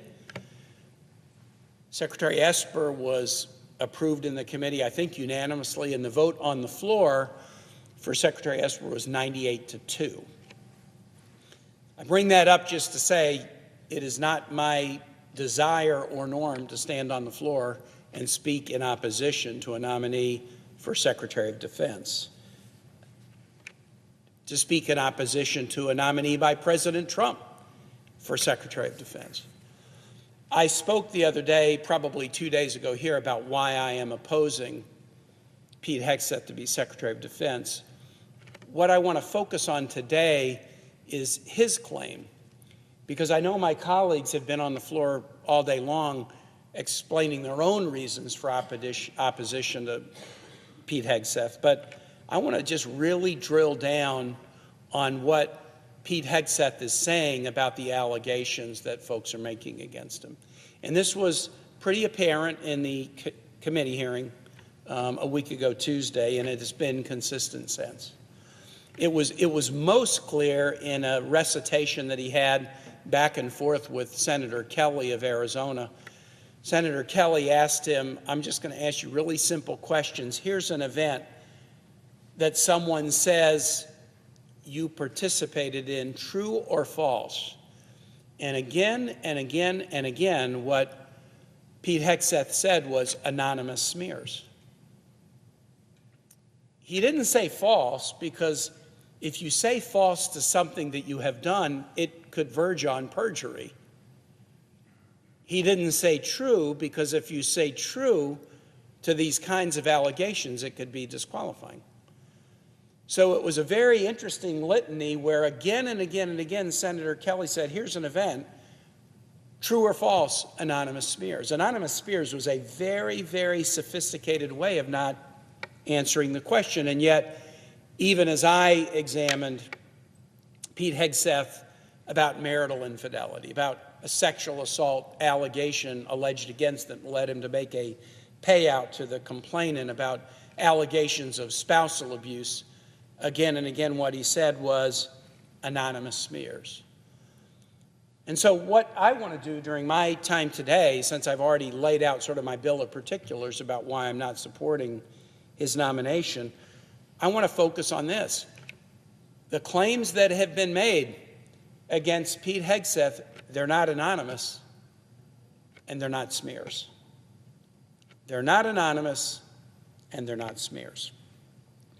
Let me start with not anonymous. To begin with, many of the claims are claims that have been admitted by Pete Hegseth. So let's start with the man himself. He has admitted serial infidelity in both of his first two marriages. He told me at the committee hearing he took an oath of fidelity to his wife, but he admitted to serial infidelity. That's not an irrelevant factor when we're analyzing whether someone who takes an oath to become Secretary of Defense is able to carry out that oath. Pete Hegseth has admitted as recently as yesterday that he made a payout to somebody who charged him with a sexual assault. There was an incident in Monterey in September of 2017 that led to a criminal sexual assault complaint and a criminal investigation. It did not lead to criminal charges, but it did lead to a civil charge and a settlement and a payout and a non-disclosure agreement. He's admitted to all of that. He claims it was a consensual event. The victim claims it was a sexual assault, but the fact of the interaction and the fact that it was both cheating on an existing wife and also on the mother of a newborn child, he's admitted all of that. It is not an anonymous claim when Pete Hegseth has admitted to this. Second, it's not anonymous what Pete Hegseth's mother wrote to him. Pete Hegseth was in the middle of a very contentious divorce from his second wife, Samantha, in 2018, and he received a most extraordinary email from his mother. This is not anonymous, and I want to read the email. It is an extraordinary bit of tough love from a mom to a son. Son, I have tried to keep quiet about your character and behavior, but after listening to the way you made Samantha feel today, I cannot stay silent. And as a woman and your mother, I feel I must speak out. You are an abuser of women. That is the ugly truth, and I have no respect for any man that belittles, lies, cheats, sleeps around, and uses women for his own power and ego. You are that man, and have been for years. And as your mother, it pains me and embarrasses me to say that, but it is the sad, sad truth. I am not a saint, far from it, so don't throw that in my face. But your abuse over the years to women, dishonesty, sleeping around, betrayal, debasing, belittling, needs to be called out. Sam is a good mother and a good person under the circumstances that you have created, and I know deep down you know that. For you to try to label her as unstable for your own advantage is despicable and abusive. Is there any sense of decency left in you? She did not ask for or deserve any of that, which has come to her by your hand. Neither did Meredith. Meredith is the first wife. I know you think this is a big competition and that we have taken her side. Bunk. We are on the side of good, and that is not you. Go ahead and call me self-righteous. I don't care. Don't you dare run to her and cry foul that we shared this. That's what babies do. It's time for someone. I wish it was a strong man to stand up to your abusive behavior and call it out, especially against women. We still love you, but we are broken by your behavior and lack of character. I don't want to write emails like this and never thought I would. If it damages our relationship further, then so be it, but at least I have said my piece. And yes, we are praying for you. And you don't deserve to know how we're praying, so skip the snarky reply. I don't want an answer to this. I don't want to debate with you. You twist and abuse everything I say anyway. But on behalf of all women, and I know it's many, you have abused in some way, I say get some help and take an honest look at yourself Mom.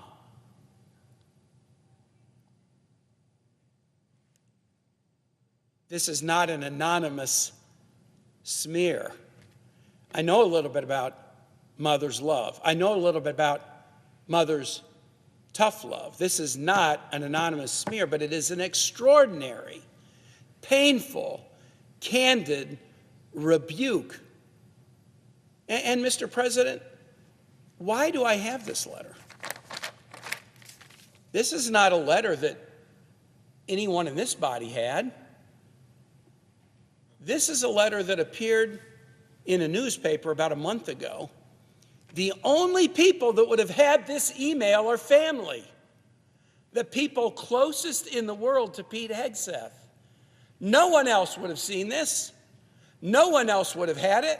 No one else could have read it on the floor of the Senate unless someone very close to Pete Hegseth, a member of his immediate family, decided years after it was written that a man nominated to be Secretary of Defense, whose character had led his own mother to write this letter, this is a fact that should be put before the public in analyzing the character and qualifications of this individual. Not anonymous. Pete Hegseth's former sister-in-law, Danielle Hegseth, who had been married to his brother, Nathaniel, submitted an affidavit that is in the Senate records, available to all of my colleagues, and all have read this affidavit or made a decision that they didn't want to read it, but it's available to all of us. And the affidavit that Danielle has written about the treatment that was referred to by his mother in this letter, it's completely consistent with what the mother says. The mother wrote this. It's now public. Danielle has signed an affidavit about it. It's now public, and it's completely consistent with what the mother said. Danielle Hegseth is not anonymous. There's a whistleblower report that is available to all Senate members. I read it 10 days ago. It's for members only, but it's available to all 100 of us. And I hope all of my colleagues have read it. It would be a huge mistake to vote on this nomination not having read that whistleblower report. What does the whistleblower report involve? It's anything from anonymous. It's a report that was generated years ago when Pete Hegseth was the leader of an organization called Concerned Veterans of America. It wasn't created for this hearing. It wasn't created because of a Secretary of Defense nomination. It was created by disgruntled employees in an organization that Pete Hegseth was leading. It's a 7-page, single-space whistleblower report. And again, Mr. President, I got to say, it's anything but anonymous. In fact, it mentions, by my count, 36 names of individuals connected with Concerned Veterans for America and multiple events of improper behavior by Pete Hegseth as the leader. Being at work events impaired by alcohol, creating a toxic work culture that led to sexual harassment of women employees, repeated instances of unprofessional behavior and fiscal mismanagement of the organization. And I know that Pete Hegseth calls that anonymous smears, but when you read this 6-page document, and again, I just want to say to any public watching this, the senators in this body have all had access to it. So if you see somebody like Pete Hegseth saying it's an anonymous smear, no, the members of this body have all had access to Danielle Hegseth's affidavit, to Pete Hegseth's admissions, to the mother's letter, and to a whistleblower report with 36 names in it, attesting to a variety of unprofessional behaviors. That document was provided to Mr. Hegseth and his attorney, and they submitted a response. But by my read of the document, they could not get a single individual whose name is mentioned to challenge or retract any of the statements that are made in the document. This is anything but anonymous. Again, all members have seen this. All members have had access to it. These are not anonymous claims. They are on-the-record claims by people very close to this man, including, in a most unusual way, his own mother. Now, Mr. President, I will acknowledge this. There are some who have come forward who are anonymous. I have to acknowledge that. They're anonymous because they're afraid. I have had extensive conversations with a close personal friend of the second wife who has told me things that are directly supportive of the public materials contained in the mother's letter and the Danielle Hegseth affidavit. I don't know that he knows Danielle, but what he told me is completely consistent with Danielle Hegseth's allegations that Pete Hegseth was abusive to his second wife. But this individual is afraid to come forward and have his name mentioned because he believes that if his name was mentioned, he would be subject to abuse and potentially violence. I have spoken to a close friend of Jane Doe, the complainant in the sexual assault allegation and the sexual assault civil complaint and settlement with direct knowledge of this. And she has told me a number of things that confirm the public reporting about the sexual assault allegation, but she is afraid for her own physical safety to come forward.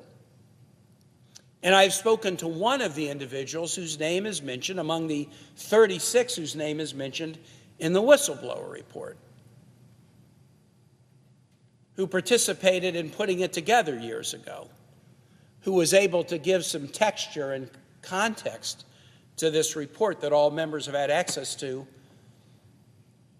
She expressed a willingness to speak to the FBI about it. She doesn't want to come forward publicly because she's afraid, but she expressed a willingness. Mr. President, get this. She expressed a willingness weeks ago to talk to the FBI about the whistleblower report, which they had. And as of 2 hours ago,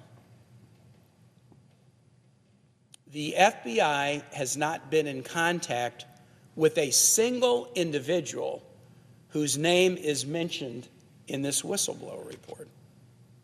Now, we already know that the FBI, in their initial investigation, they did not reach out to either of the wives, wife one and wife two. They didn't reach out. I haven't seen the FBI report. I'm not allowed to see it. It's only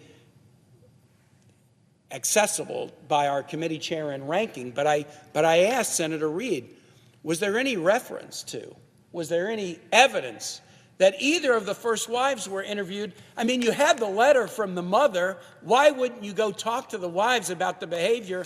The FBI didn't talk to the first or second wife. They had to go back and do an interview after we brought that up, that they hadn't even done it. And they did a cursory interview about Mr. Hegseth's drinking, but didn't ask him about the abuse allegations. But as of 2 hours ago, the FBI still has not reached out to a single person whose name is contained as someone with knowledge about the whistleblower report and the activities of Mr. Hegseth when he was the CEO or the lead executive of Concerned Veterans for America. I am saddened that a friend of wife two, that a friend of Jane Doe, that somebody who is a whistleblower is so physically afraid to come forward and say what they know because of fears of violence against them. That makes me sad, but I will state my reputation on this. What they have told me is a direct match and an affirmation of the material contained in the public accounts from the mother, from Pete Hegseth's own admissions, from the sexual assault facts that we know, from the Danielle Hegseth affidavit.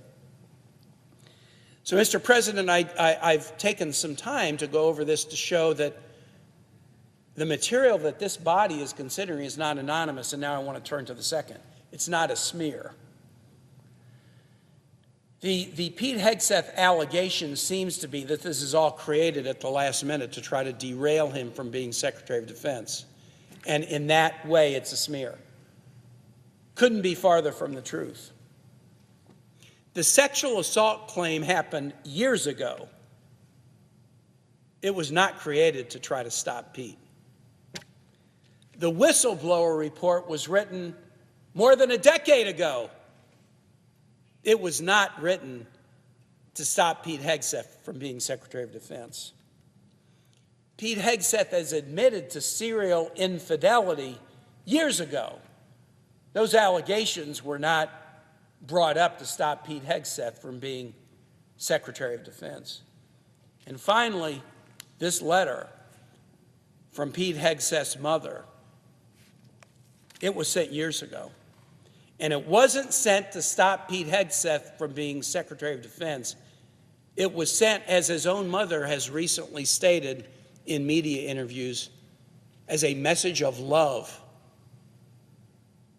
This painful, painful email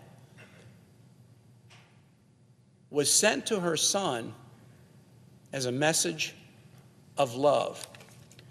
None of this material was a smear.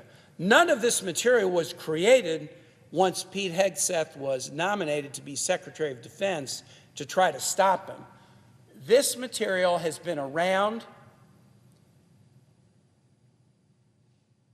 for many, many years and was created contemporaneously with abuse that he was visiting upon others because people were trying to stop him. They were trying to stop him as a message of love. They were praying for him.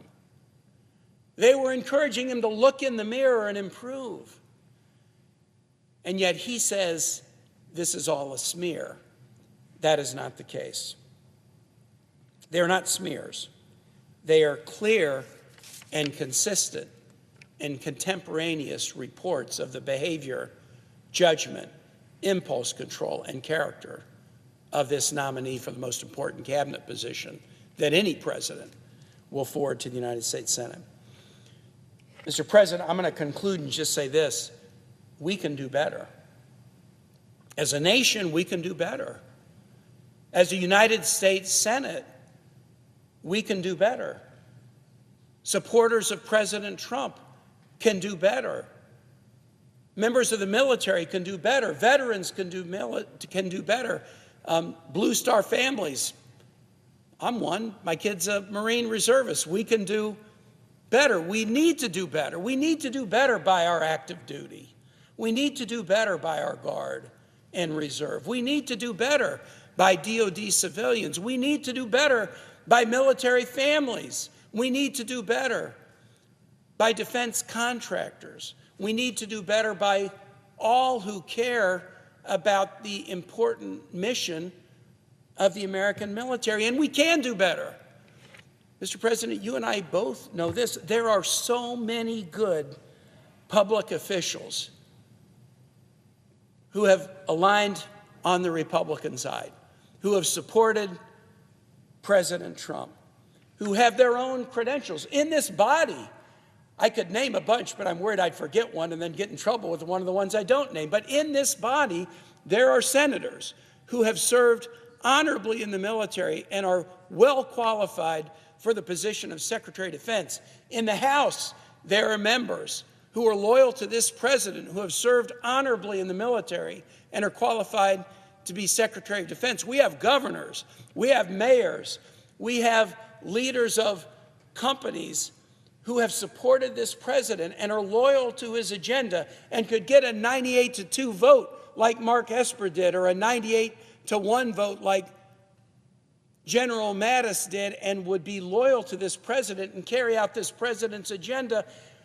They are there. There are hundreds of them without the personal baggage of sexual assault claims that have been settled, of allegations of spousal abuse that have been testified to, of allegations of drunkenness on the job and fiscal mismanagement that are the subject of a very extensive report written by non-anonymous co-workers. And so as we near the vote for this most important position, My plea to my colleagues, as one who has supported every Secretary of Defense who's ever come before my committee, Democrat or Republican, is don't rush this and make a mistake. No one in this room, should this break badly following a confirmation, can say, wow, I didn't know. I didn't know. Everyone knows. Everyone has access to this material. Everyone knows the risk we would be undertaking in confirming Pete Hegseth to be Secretary of Defense. There will be no place, no shelter, no refuge of, wow, I was unaware of this. But more importantly than that, we all know people right in this chamber who are qualified by background, who are qualified by credential, but most importantly are qualified by character to undertake this most solemn responsibility. Let's get this one right. Let's take the time and get this one right. With that, Mr. President, I yield the floor.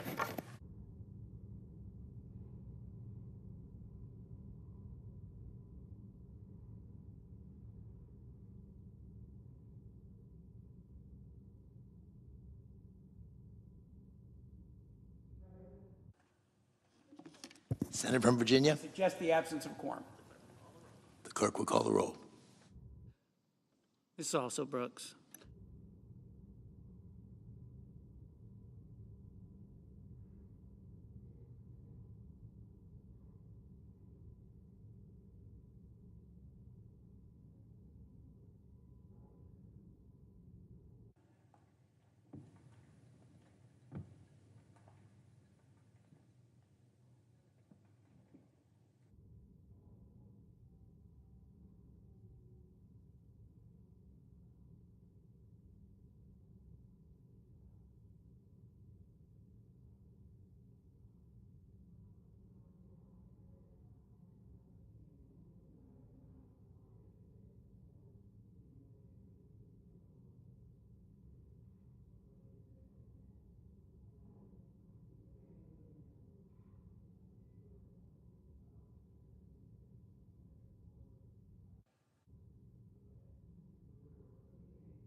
Mr. President, I ask to suspend the quorum call.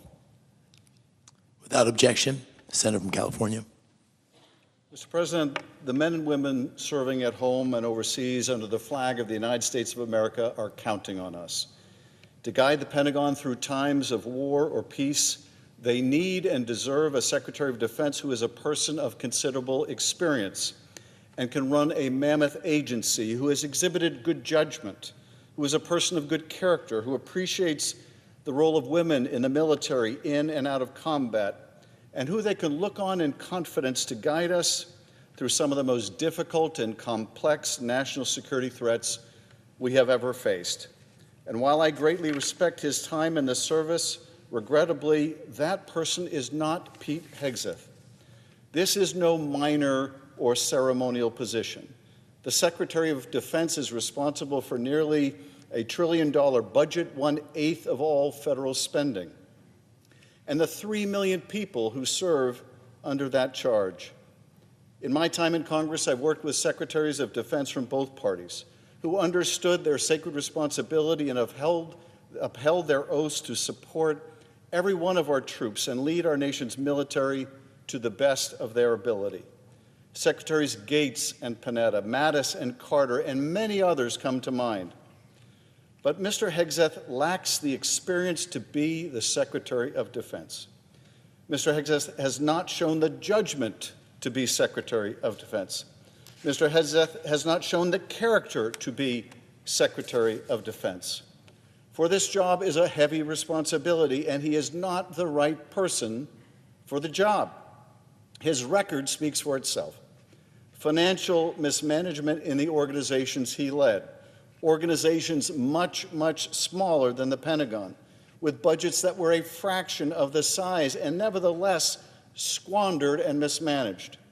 He has at times demonstrated a callous disregard for human rights and the laws of armed conflict, going so far as to recommend that the President disregard the Geneva Conventions and intervene in cases of service members convicted of war crimes. He has a history of belittling our brave women in uniform, of denigrating the service of women in uniform and their abilities. These failures are not trivial. They are real, they are significant, and they cannot be ignored. So let's not mince words. Pete Hegseth is the wrong choice for Secretary of Defense. Mr. President, many of my colleagues have spoken on the floor about Mr. Hegseth's personal shortcomings and lack of experience to carry out the job to which he has been nominated. I would like to speak also about what we need from a Secretary of Defense and what a more appropriate nominee should bring to this position of such immense responsibility. The challenges we face today are enormous. They demand real experience and leadership. The largest land war in Europe since World War II rages on. The Middle East is a tinderbox with a terrorist group still running Gaza, with hostages still in captivity, with the new Syrian regime of uncertain direction, a weakened but still dangerous Iran with all of its proxies still threatening retaliation. China looms as a peer global competitor with a stated object of expanding its influence and territory and outpacing the United States. China, Russia, Iran, and North Korea are increasingly aligned with the shared goal of rolling back U.S. influence and have developed a robust operational partnership.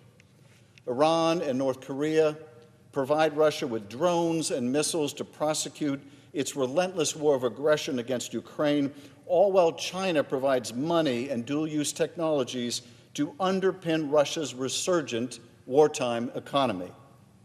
Trade amongst this bloc seeks to frustrate U.S.-led international sanctions. We don't know what technology and know-how Russia has already or will provide rogue states like Iran and North Korea for their nuclear, missile, and other WMD programs. This growing alignment among authoritarians threatens our country and our allies. And yet here we are, being asked to hand over the keys to our national defense to someone so patently unqualified, so palpably unprepared. I think it is telling that Mr. Hegseth's opening statement to the Senate Armed Services Committee failed to even mention the war in Ukraine. Just imagine perhaps the most important national security issue that the previous Congress debated, whether to provide aid to our partners in Ukraine, to turn back the Russian attack and defend their homeland, doesn't merit a sentence in his opening testimony. This is a conflict that President Trump now owns, and we must rely on him and his administration, including, if he were confirmed, Mr. Hegseth, to support our Democratic partner. When the senator from Maine asked Mr. Hegseth about the omission of the war in Ukraine from his prepared remarks, here was his response. Senator, that is a presidential-level policy decision. This from the person who is supposed to be the president's senior advisor on defense matters and a key official needed to rally NATO and other nations to Ukraine's defense. We have a moral and legal obligation and imperative to aid Ukraine in its existential fight against Russia and to protect our NATO allies should Russia's ambitions be left unconstrained. The last Congress made clear its support with bipartisan overwhelming votes to reaffirm our support for Ukraine in this fight, and we will do so again as necessary. It is not just a matter of Ukrainian security. If Russia is allowed to succeed in its objectives in Ukraine, whether on the battlefield or through a forced but favorable negotiated settlement, it will not stop there. Russia is already engaged in influence operations, cyber operations, and attacks against critical infrastructure up and down its border with NATO. Allowing Russia to tear off parts of Ukraine will embolden Putin, allow him to better arm his war machine, and will send a message that NATO is fragmented and weak. And it will not be just Russia that receives this message. Xi Jinping is watching intently what is happening with Ukraine and whether America will continue to defend its allies and its values. This is why Taiwan supports U.S. aid to Ukraine, even if it means sending weapons there that might otherwise be shipped to Asia. Because Taiwan wants to know that if and when they face their own day of reckoning, that the United States will honor its commitments to come to its defense. Our allies must be able to count on us, on the President, on the Secretary of Defense. They must. A nominee who ignores our obligations or our national interests in helping Ukraine roll back Russia's war machine is not a person capable of defending our interests across the globe. They just aren't. The responsibilities go well beyond our foreign commitments. The Secretary of Defense has an enormous task to continue to rebuild the strength and readiness of our forces. For nearly 2 decades, wars in the Middle East and a long list of contingencies have pushed military readiness to the breaking point. The Army, Air Force, and Navy continue to face major recruitment challenges just to maintain their current size, let alone what may be necessary to, God forbid, fight a major war in the coming years. Against technologies we can only imagine now. We need a Secretary of Defense that can lead and inspire our troops from the most senior officers to the youngest enlisted men and women. Mr. Hegseth has belittled women in the military. He has attacked people who live their lives differently than he would prefer. He has stood with those who violate the law rather than those who keep the peace. And he has no experience running a large enterprise. His experience running small enterprises was a terrible failure. We need a Secretary of Defense with the management experience to rebuild and reshape our national security for the challenges of the present and the future. As our assistance to partners in the wars in Ukraine and the Middle East have shown, we need to bring about urgent reforms if we are to produce the platforms, weapons, and ammunition necessary to supply our partners with the tools that they need to fight and win. So long as our enemies test the dearness of our beliefs with fire and steel, we must ensure that our military remains the best equipped, best prepared fighting force in the world. This requires investment in our manufacturing sector and the defense acquisition process. Anything less is not an arsenal of democracy or freedom's forge. It is a failure of our duty to defend ourselves and our allies, which is to say nothing of the need to develop new technologies and new operational concepts, tapping into the best innovative minds across the country. Let's face it, the United States is on the brink of losing its overwhelming technological edge. Bringing it back will require reshaping the Pentagon to include new participants, ready to disrupt some of our hidebound bureaucratic and expensive processes, new innovators and technologies, including many from my home state of California, partners that embrace new technology and are more nimble to meet today's challenges. There is simply nothing in Mr. Hegseth's background or his performance to demonstrate that he has the necessary understanding or ability to make these changes. General Matthew Ridgway was one of the greatest military minds of the 20th century. His service spanned decades and continents. And after the end of his service as Supreme Commander for the Allied Powers, he was recruited to join the Wise Men, a group of retired diplomats, politicians, and generals who assembled time to give their advice to President Lyndon Johnson. He knew then, as we know today, what makes effective leadership in both war and peace, on the front lines and on the home front. He said that there is far more to professional fitness than knowledge and skill in the technology and tools of war. These the officer must have, but the final test of his ability is not in what he knows, but in what he is. There is no substitute, he said, for those innate qualities which we generally refer to as character. My fellow senators, put aside the nominee's lack of knowledge and lack of experience to prepare him for a role of this magnitude. We must also consider this nominee's absence of character becoming of a Secretary of Defense. You heard it in his confirmation hearings. You've heard it described by my colleagues today. You've seen it on television, read about it in the materials that we have been provided that demonstrates Mr. Hegseth's unfitness for this office. Character matters. It does. It still does. And no amount of tough talk on TV or bromides about a warrior spirit can make up for a distinct lack of character. General Omar Bradley, the first ever chairman of the Joint Chiefs of Staff and the longest serving active duty service member in the history of the United States Armed Forces, wrote to the Infantry School Quarterly in April of 1953.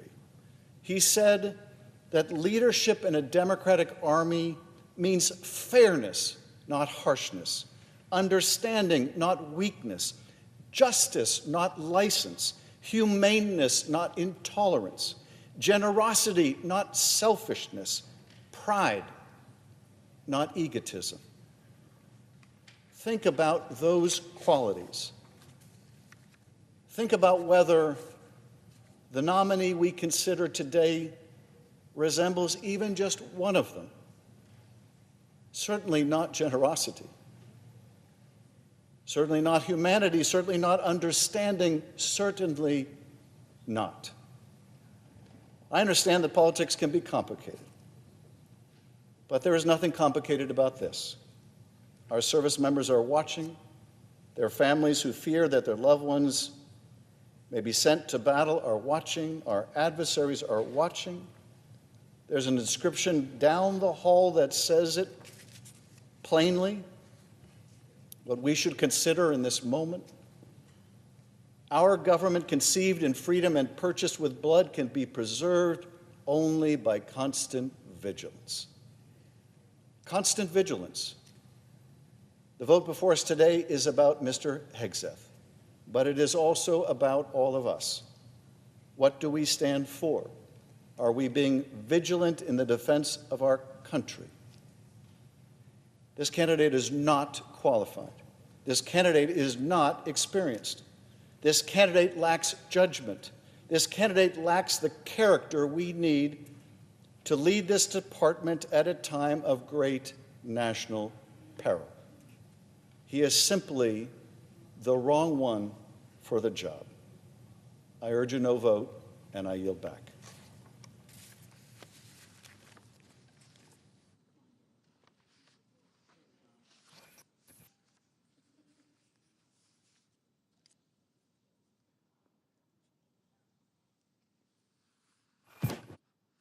Madam President, I note the absence of a quorum. The clerk will call the roll. Ms. Also Brooks.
President Pro Tem. I ask that the quorum call be suspended.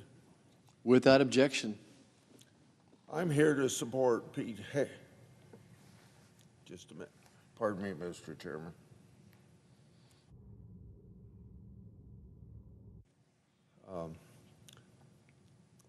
I'm going to support Pete Hegseth to be Secretary of Defense. In the process of doing that, I'm going to refer generally to some of the things that I spoke about, problems at the Department of Defense when Mr. Hegseth was in my office for these personal interviews that all nominees tend to do before their consideration on the floor of the Senate. One of those subjects was my oversight work of the Department of Defense. I've been conducting rigorous oversight of the Defense Department, along with other federal departments, since I became a member of Congress. My oversight work of the Department of Defense has led me to sound the alarm time and again about the lacks of internal controls, price gouging, and mismanagement of the taxpayer dollars. If confirmed, Pete Hegseth, President Trump's Secretary of Defense nominee, will be the 16th Secretary of Defense to lead the department during my tenure in this chamber. When I met with Mr. Hegseth, I told him what I tell all cabinet nominees that I meet with. When asked if you will respond to letters from members of Congress, instead of saying yes, you ought to say maybe, so you won't be made a liar later when you don't answer those letters. Because, as we all know here in the Senate, there's not a nominee that comes before any committee in the United States Senate that doesn't firmly promise to answer all of our letters or come and testify or take our phone calls. So everyone says yes when seeking confirmation, and most don't respond when they get into office. Mr. Hegseth said yes to the answer to that question in committee. He kind of laughed when I said in my office that you ought to say maybe, but he says, I get the message. Mr. Hegseth and I also discussed the need for the Department of Defense to pass an independent audit and upgrade outdated financial management systems to make the independent audit being certified as a real possibility. You know, the Department of Defense is the only agency of the federal government that can't get a certified audit. And they've been mandated to have one for more than a decade, maybe even 2 decades. And they try to produce it, and the smallest of the military groups, the U.S. Marines, they tried to work with that one first of all, and see if they could get a certified audit. And they went through that rigmarole, and somehow they did get certified. I asked for a General Government Accountability Office to check on the legitimacy of that certification, and the General Government Accountability Office said that it was not a legitimate certification. After a couple speeches on the floor of the United States Senate about 8-10 years ago, we finally got them to admit that it was a hoax that they were saying they were getting a certified audit. So this is a big problem for a long period of time, Mr. President, and I hope Mr. Hegseth can get to the bottom of it and get a clean audit, because the lack of a clean audit opinion at the Department of Defense presents huge potential for waste, fraud, and abuse in defense spending. And when I get to the end of my remarks, I'm going to give you a couple examples. Mr. Hegseth acknowledged this weakness within the Department of Defense and assured me that he will get the department on a proper financial footing. He also committed to ensuring protections of whistleblowers who speak out against instances of fraud, waste, and abuse that have been unrestrained within the department.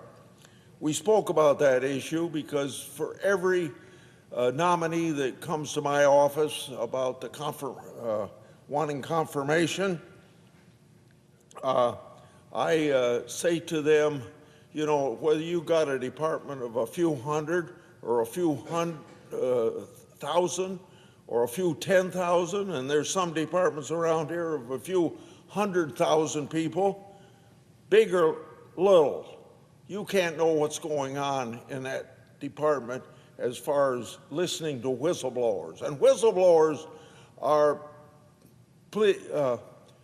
I consider them very dedicated to their job, very patriotic people. They just want the government to do what the government's supposed to do under the law or spend the money the way it's supposed to be spent. So they see something wrong. They come forward and you know, maybe sometimes they accomplish a lot by coming forward, but sometimes they're so frustrated that they come to us members of the Senate. In my particular case, Chuck Grassley. And about 90% of the 35 investigations I've got going on and somewhere in the executive branch of government, 90% of them are instituted by information whistleblowers give me. So I tell these nominees, you don't know what's going on. You ought to listen to whistleblowers. And it isn't just a case of the nominee listening to a whistleblower. It's a case of the nominee having a culture within the within their department that will encourage middle management to listen to whistleblowers. And that's particularly a problem in the Defense Department. But we find too many whistleblowers ruin themselves professionally. They're treated like a skunk at a picnic at their department. I could tell you a lot of stories where they've been misused just because they came forward with information that the government wasn't following the laws. And I know you can tell from what I just said, I've been a long-time advocate for whistleblowers and continue to work to ensure that they're protected when they rightfully speak out about the wrongdoings within our government.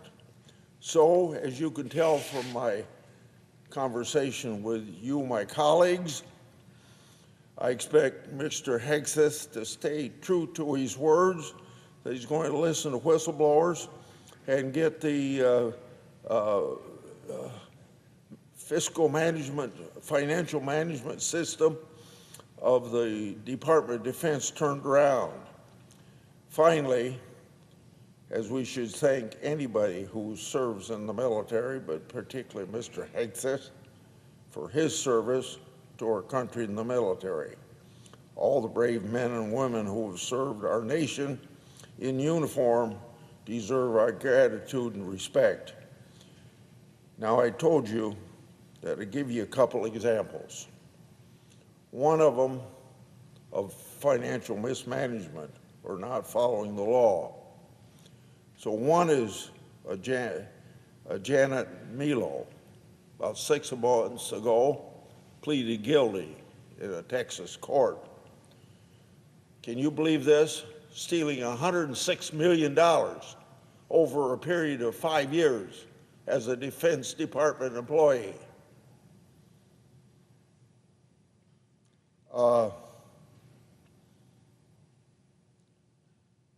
Now, the problem there is that I'm trying to get information from the Defense Department on one of my investigations. How could an employee of the Department of Defense over a period of 5 years get away with $106 million? I've read someplace it was $112 million, But whether it's 106, 112, what difference does it make? It makes a difference because $1 is stolen from the taxpayers. Anyway, if she'd stolen $5 million, she probably would still be a free person. But what's wrong with the financial management system of the Defense Department? They can't keep track of $106 million being stolen. So I'm trying to get an answer to that, and I don't have an answer to it. And that's why I'm going to suggest that the Inspector General at the Department of Defense ought to be fired. Another one is what we call in Washington the JEDI, a program that the Defense Department wanted to establish called the Joint Enterprise Defense Initiative.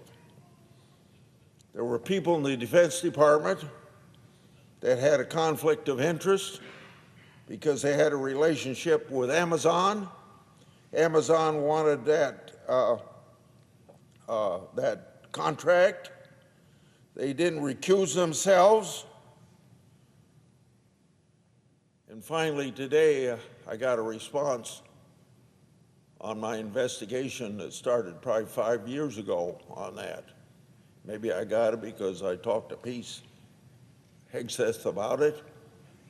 Maybe I got it just because finally, after 5 years, they decided they could finally give me an answer. I haven't read that answer, so I don't know what the result is.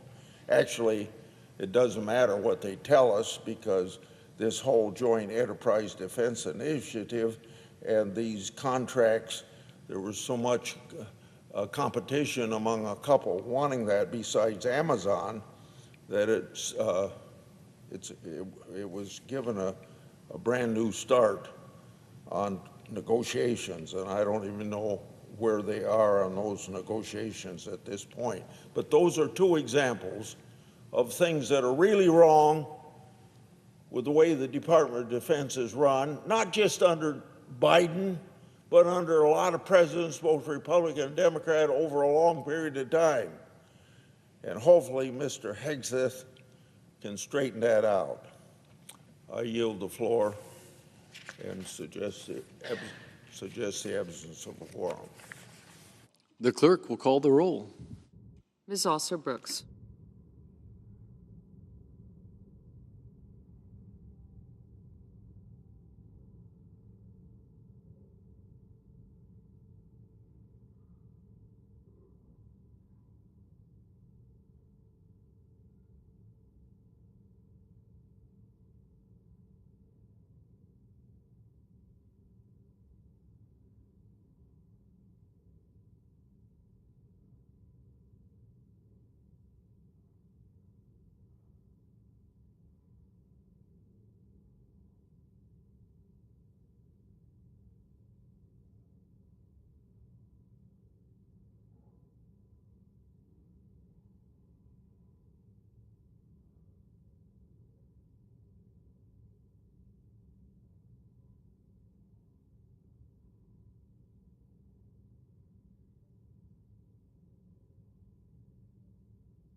Mr. President.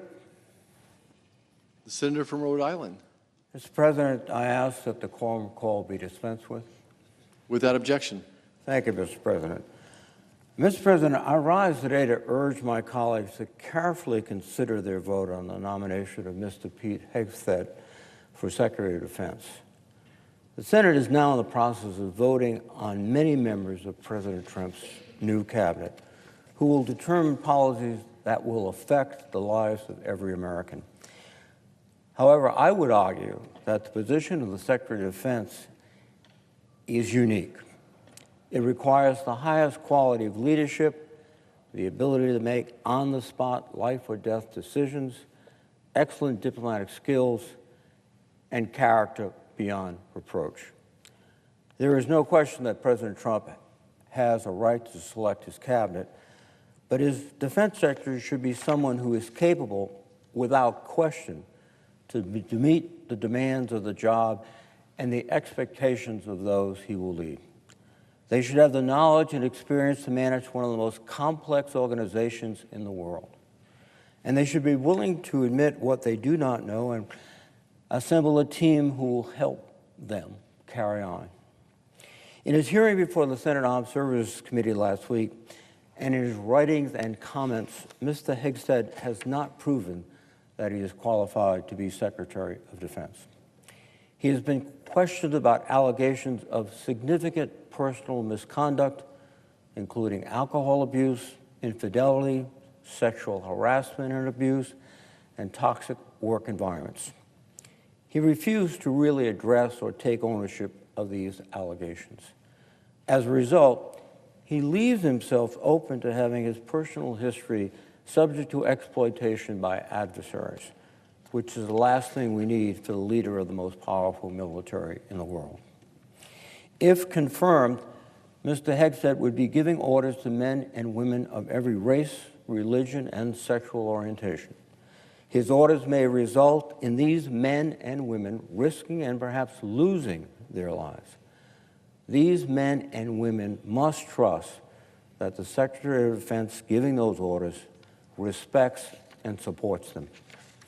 Instead, Mr. Hegseth has disparaged military personnel with racist and sexist comments.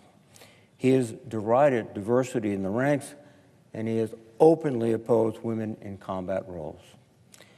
How can we expect our military to overcome recruiting challenges, maintain retention, and remain the most ready and lethal fighting force in the world if they do not have respect for their leader? Who would want to follow the orders of someone who belittles them? For better or worse, the industry and workforce that supports the Pentagon is enormous, complicated, and is a huge factor in our nation's economy as well as national security. Mismanaging it can cost fortunes in our taxpayers' investments, the American economy, and workers' lives. It has been widely documented that the extent of Mr. Hegseth's management experience was running two small veterans organizations, both of which he drove to the verge of bankruptcy and had to be relieved from his leadership roles. He has refused to acknowledge this, and he does not seem that he has learned from the experience. Do we want to risk an organization with a $900 billion annual budget to such a nominee? Another keystone of the United States military is that it is entirely professional, unlike many other nations' armies. The United States military is held in such high esteem around the world because we follow the rule of law and the Geneva Conventions. Our military is not like those of Russia, Iran, or North Korea, whose soldiers terrorize and kill civilians, pillage villages, and torture captives. When the U.S. military arrives, our enemies should be afraid, but civilians should be relieved, because we hold our service members to the highest standards. But in his writing, Mr. Hegseth has shown nothing but disdain for the rule of law and the men and women who attempt to keep our military personnel disciplined. He wants the U.S. to, quote, fight by our own rules. But do we want the U.S. military to fight like the Russian military that is destroying Ukraine? or the Chinese or Houthis who show no regard for international law? Do we want to vote for a nominee who will tear down 250 years of honorable service by the men and women of our U.S. forces? I hope not. As I hope my colleagues know, my top priority has always been national security, and I've tried to avoid partisanship. I don't think it has a place in that mission. I will always pick up the phone and call whoever holds the position of Secretary of Defense and seek opportunities to work with them to strengthen and support our military. Whoever they may be, I hope they comport themselves with wisdom, composure, and character that this awesome responsibility demands. Our military men and women, indeed, the American people deserve nothing less from the Secretary of Defense. The question I have is this: is Pete Hegseth truly the best we have to offer? I do not believe so, and I urge my colleagues to vote against this nominee. And with that, Mr. President, I would note the absence of quorum. The clerk will call the roll. Ms. Alsor-Brooks.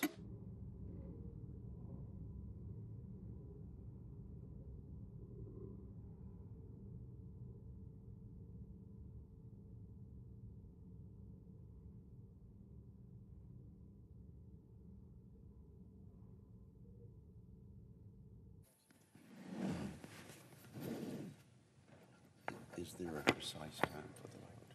In about 5 minutes. Oh, okay. I just don't want anyone to hear this.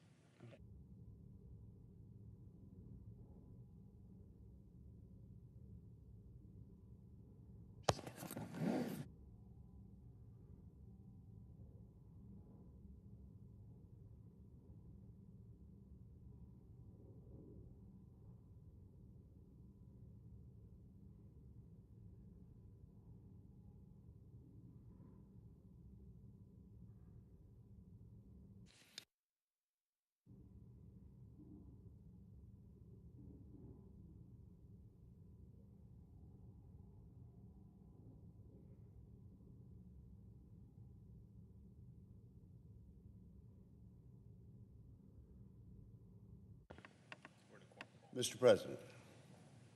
The senator from Mississippi. I suggest the quorum call be dismissed. Without objection. Mr. President, I agree with my friend from Rhode Island, the distinguished ranking member of the committee, that this is something senators need to think very carefully about. And I would remind my friend and my fellow senators and my fellow Americans that the voters of the United States spoke very strongly and very firmly and overwhelmingly on the first Tuesday of November for change. And over 75,000 Americans voted for change, not only domestically, which we're seeing being fulfilled even in the first week of this term, but also on the international scene. The United States needs to return to a position of strength. And through that strength and through that military might, we can assure peace for a generation. So I think one of the things that over 75 million Americans spoke for on Election Day was peace through strength. The president has made his choice, and he's putting his team together to strengthen our military and to get us ready. And the person he's chosen to lead the Defense Department is Pete Hegseth.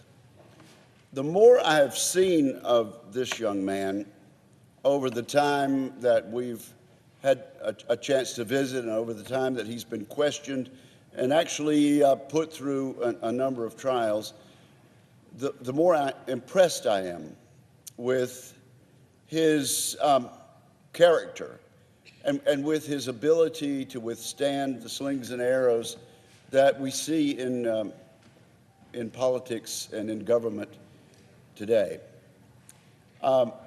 Pete Hegseth is ready to put forward the program of President Donald Trump. And he has satisfied me that he will be a change agent in the Department of Defense and that he's the person we need. He's the president's choice, and we owe it to this commander-in-chief to put him in this position unless he's not qualified for the office. He's a major. Mr. Hegseth is a retired major from the Army National Guard. He's had multiple combat tours of duty, and then he's come back and he's had some struggles. He's had some PTSD, and there are thousands and thousands of his comrades who have experienced the same thing, experienced problems after they came back. But he's overcome those. And those thousands of young officers and people who've been in combat for the United States are watching the United States Senate tonight, even so. And they're watching to see whether we've listened to the dreams and to the plans and to the hopes of this young man as the next Secretary of Defense. I agree with my friend. We should look carefully. But once we look carefully, I think we will decide that this president, who's had this mandate, is entitled to this remarkable young man as his Secretary of Defense. I'm going to vote for him early and enthusiastically, and I urge my colleagues to do the same. And I yield the floor. All post-cloture time has expired. The question occurs on the nomination. Is there a sufficient second? There appears to be. The clerk will call the roll. Ms. Also Brooks. Ms. Baldwin.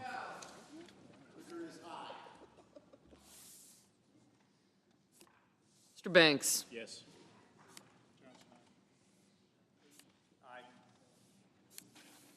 Mr. Barrasso. Mr. Bennett.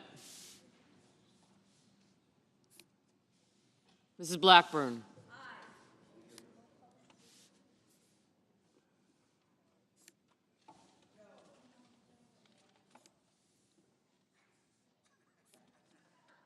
Mr. Blumenthal.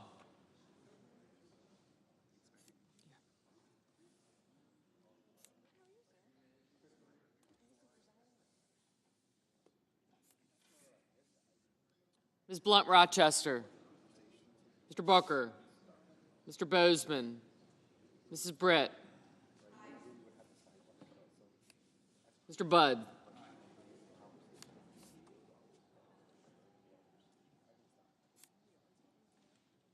Ms. Cantwell. Mrs. Capito. Mr. Cassidy.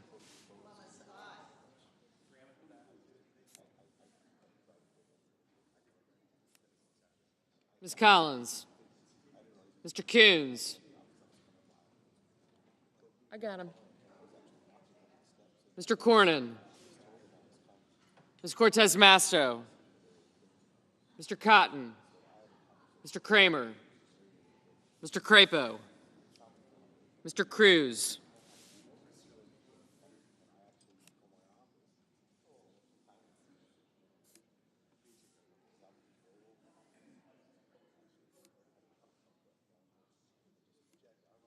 Mr. Curtis. Mr. Daines.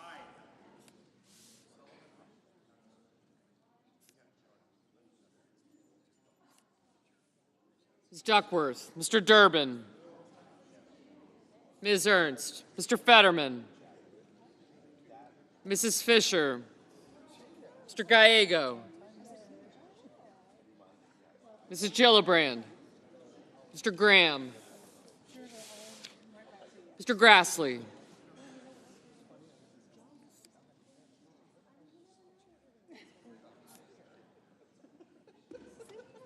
Mr. Haggerty.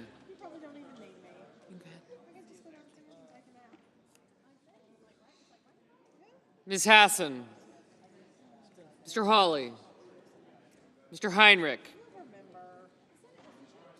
Mr. Hickenlooper, Ms. Hirono, Mr. Hoven, Mr. Husted, Mrs. Hyde-Smith, Mr. Johnson, Mr. Justice, Mr. Kane, Mr. Kelly, Mr. Kennedy,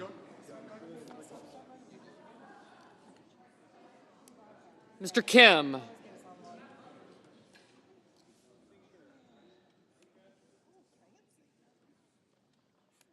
Mr. King, Ms. Klobuchar, Mr. Lankford, Mr. Lee, Mr. Lujan, Ms. Lummis, Mr. Markey, Mr. Marshall, Mr. McConnell, Mr. McCormick, Mr. Merkley, Mr. Moody, Mrs. Moody, Mr. Moran, Mr. Moreno, Mr. Mullen, Ms. Murkowski, Mr. Murphy, Mrs. Murray, Mr. Ossoff, Mr. Padilla, Mr. Paul, Mr. Peters, Mr. Reed, Mr. Ricketts, Mr. Risch, Ms. Rosen, Mr. Rounds, Mr. Sanders, Mr. Schatz, Mr. Schiff, Mr. Schmidt,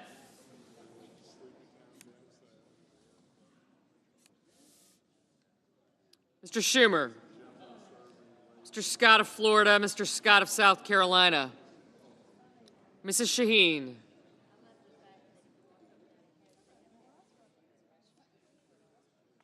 Mr. Sheehy,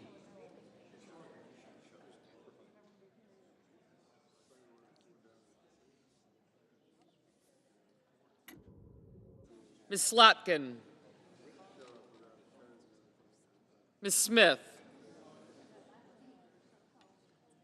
Mr. Sullivan,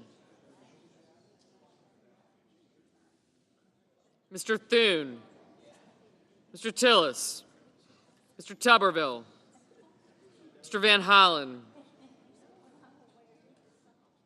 Mr. Warner, Mr. Warnock,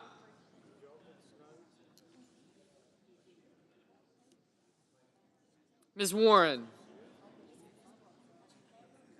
Mr. Welch, Mr. Whitehouse, Mr. Wicker, Mr. Wyden,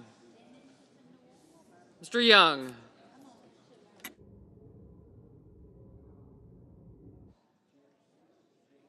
Senators voting in the affirmative: Banks, Barrasso, Blackburn, Budd, Daines, Ernst, Fisher, Graham, Haggerty, Hyde-Smith, Johnson, Justice, Kennedy, Lee, Lummis, Marshall, McCormick, Moreno, Mullen, Ricketts, Rounds, Scott of Florida, Sullivan, Thune, Tuberville, Wicker, and Young. Ms. Hassan? No. Mr. Blumenthal? No. Ms. Slotkin? Senators voting in the negative: Mr. Husted, aye. Senators voting in the negative: Baldwin, Blumenthal, Collins, Coons, Cortez Masto, Duckworth, Durbin, Hassan, Kane, Kelly, Kim, Lujan, Merkley, Murray, Padilla, Reed, Schatz, Schiff, Slotkin, and Wyden. Mr. Crapo, aye. Mr. Cotton, aye. Mrs. Moody, aye.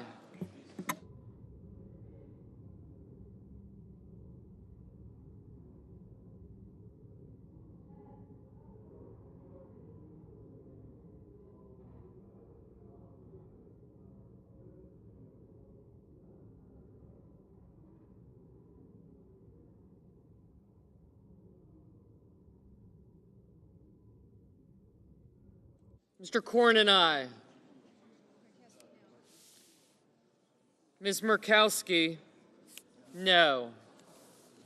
Mr. Warner, no.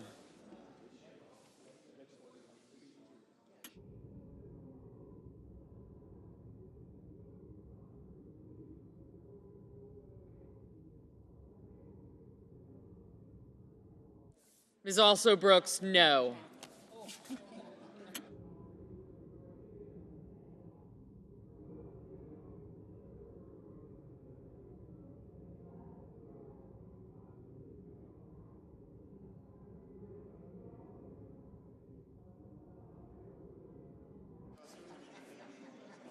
Mrs. Capito, aye.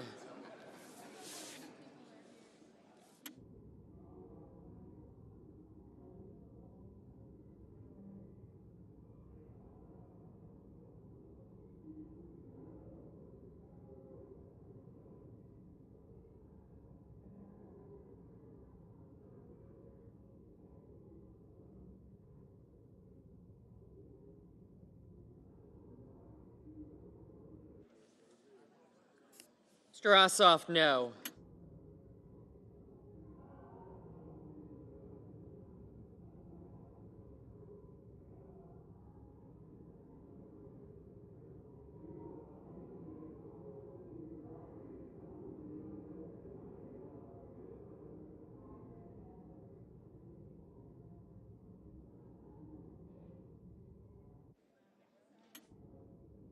Mr. Sanders, no. Mr. Risch, aye.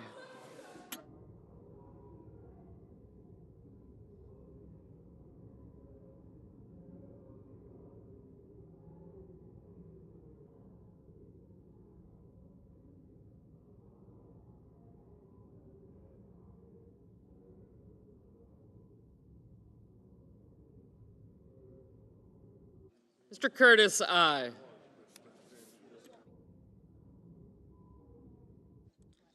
Mr. Sheehy, aye.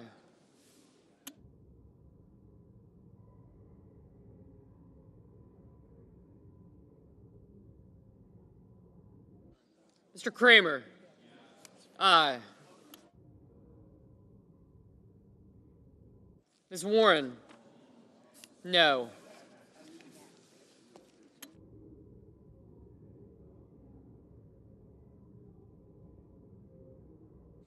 Ms. Hirono, no.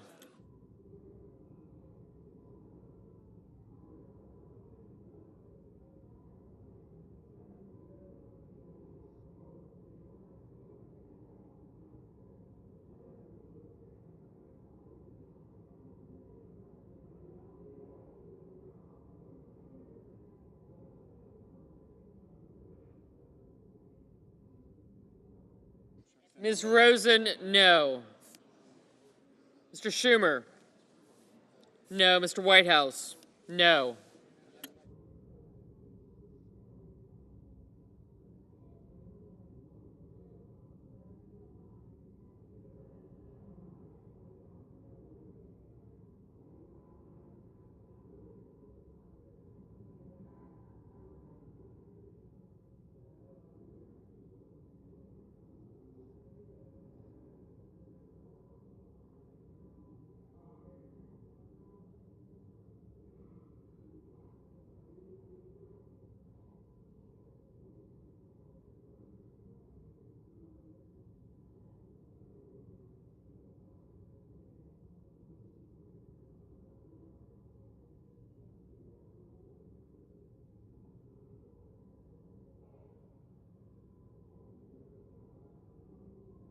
Mr. Murphy, no.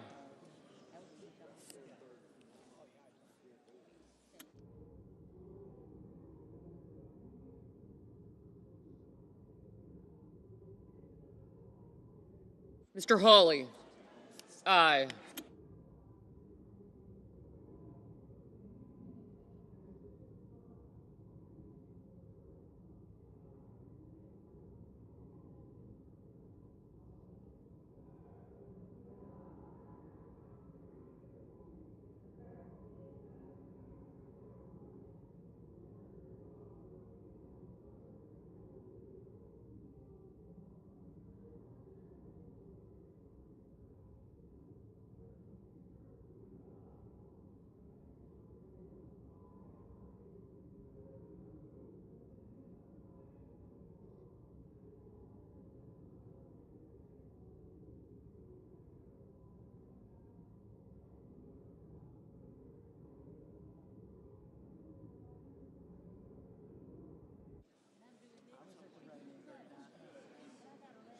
Mr. King? No. Mr. Heinrich? No. Mr. Warnock? No.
Ms. Cantwell? No. Ms. Blunt Rochester? No. Ms. Klobuchar? No. Mr. Gallego? No. Yeah. Mrs. Britt? Aye.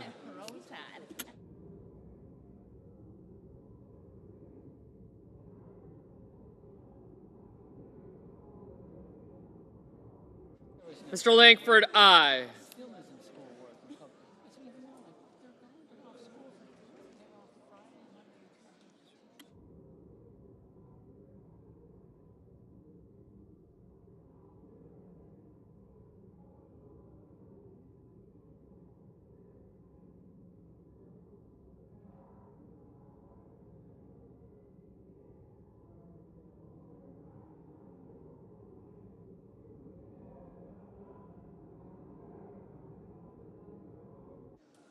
But they're old enough now to stay with themselves. Yeah, they're 13. They're fine. I don't worry about it. Mr. Van Hollen? No. Doing something stupid. Mr. Peters? No. Yeah. Mr. Markey? No. But I've been funny. I've been watching them all day. Mr. Bennett? No, I have like a track. No. And that's why I see Mr. Schmidt, aye. I've been like following them around. And they've been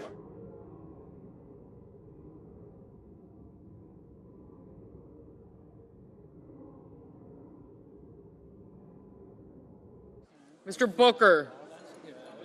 No. Mr. Cruz? Aye. at like 6:30. I looked at Mr. Grassley? about a mile. Aye.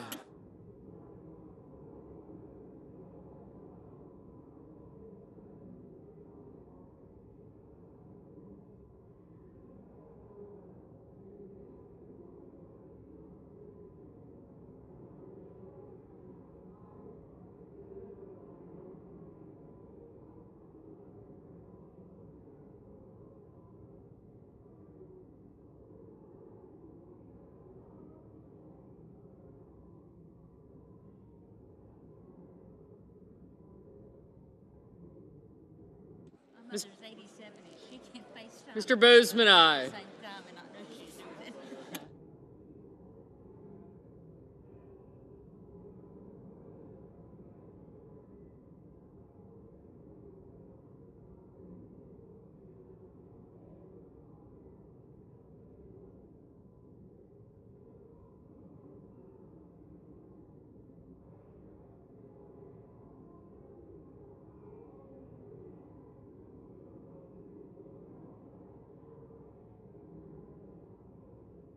Mr. Welch, no.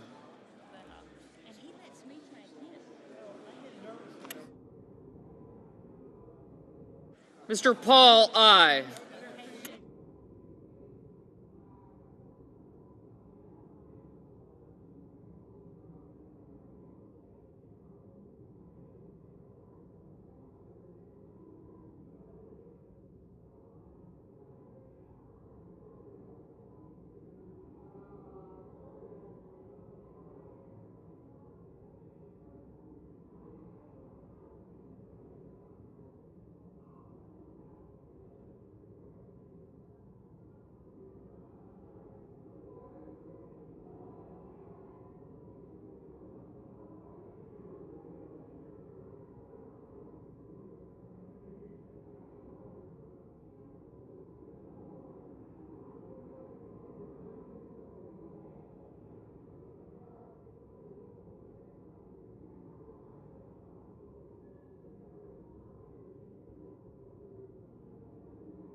Mr. McConnell? No.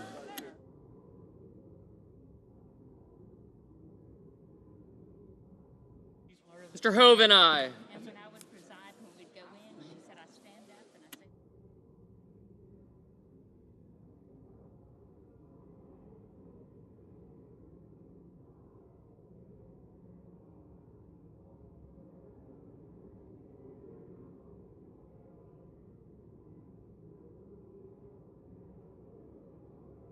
Ms. Smith, no.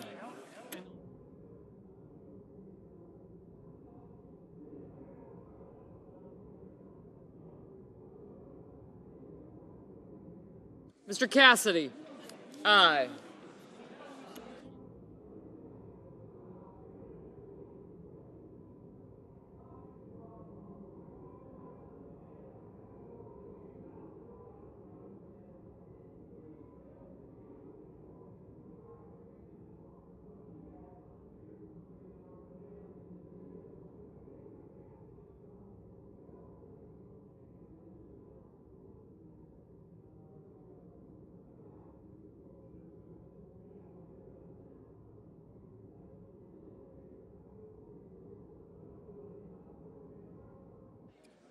Mr. Scott of South Carolina, aye.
Mr. Hickenlooper, no.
Mr. Fetterman, no.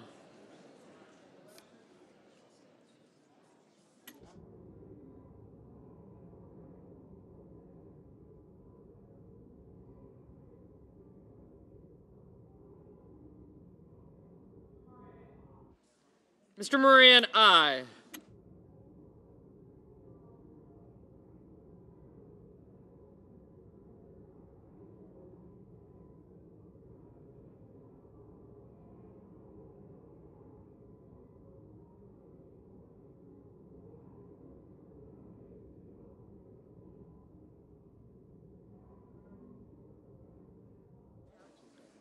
Mr. Tillis, aye. Mrs. Gillibrand, no.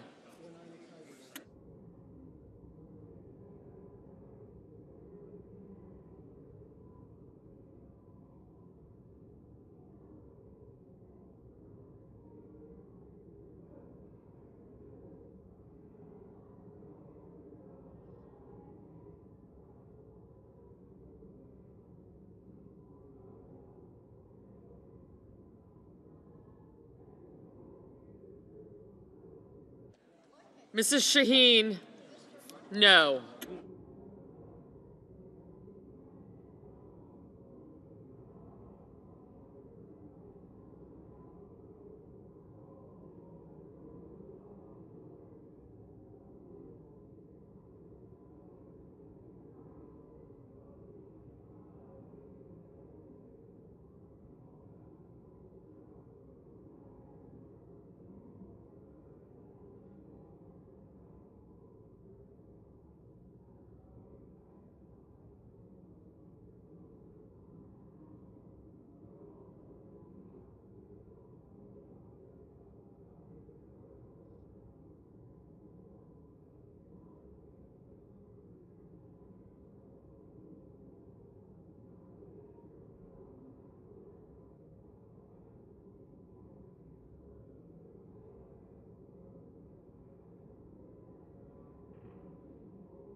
So what do we think about this Hegseth?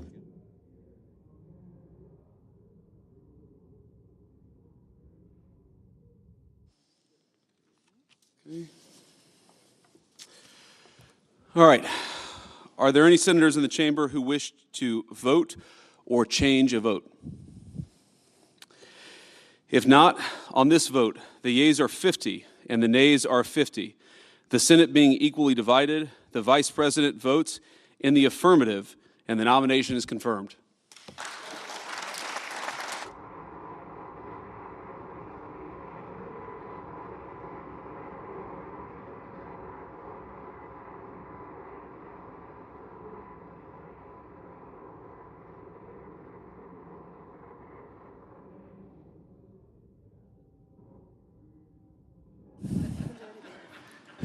The Majority Leader. And I ask unanimous consent that with respect to the Hegseth nomination, the motion to reconsider be considered made and laid upon the table, and the President be immediately notified of the Senate's action. Further, that the mandatory quorum call with respect to the Nome nomination be waived. Is there objection? Without objection, the clerk will report the motion to invoke cloture. Cloture motion. We, the undersigned senators, in accordance with the provisions of Rule 22 of the Standing Rules of the Senate, do hereby move to bring to a close debate on the nomination of Kristi Noem of South Dakota to be Secretary of Homeland Security. Signed by 17 senators. By unanimous consent, the mandatory quorum call has been waived. The question is it the sense of the Senate that debate on the nomination of Kristi Noem of South Dakota to be Secretary of Homeland Security shall be brought to a close? The yeas and nays are mandatory under the rule. The clerk will call the roll. Ms. Also Brooks.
Ms. Baldwin.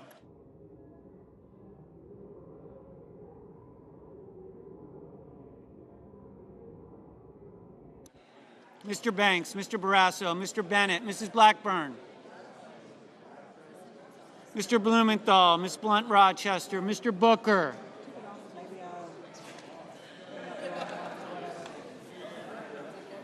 Mr. Bozeman.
Mrs. Britt, Mr. Budd, Ms. Cantwell, Mrs. Capito, Mr. Cassidy, Ms. Collins,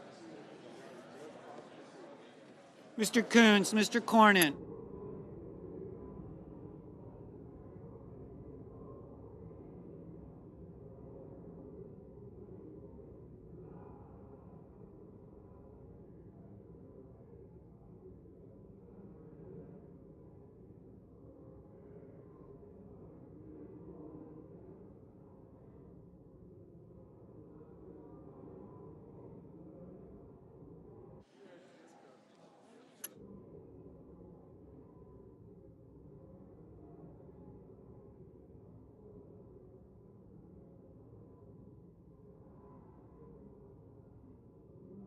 Ms. Cortez Masto, Mr. Cotton, Mr. Kramer, Mr. Crapo, Mr. Cruz, Mr. Curtis, Mr. Daines, Ms. Duckworth, Mr. Durbin, Ms. Ernst, Mr. Fetterman, Mrs. Fisher, Mr. Gallego, Mrs. Gillibrand, Mr. Graham, Mr. Grassley, Mr. Haggerty, Ms. Hassan, Mr. Hawley, Mr. Heinrich, Mr. Hickenlooper, Ms. Hirono, Mr. Hoven, Mr. Husted, Mrs. Hyde-Smith, Mr. Johnson, Mr. Justice,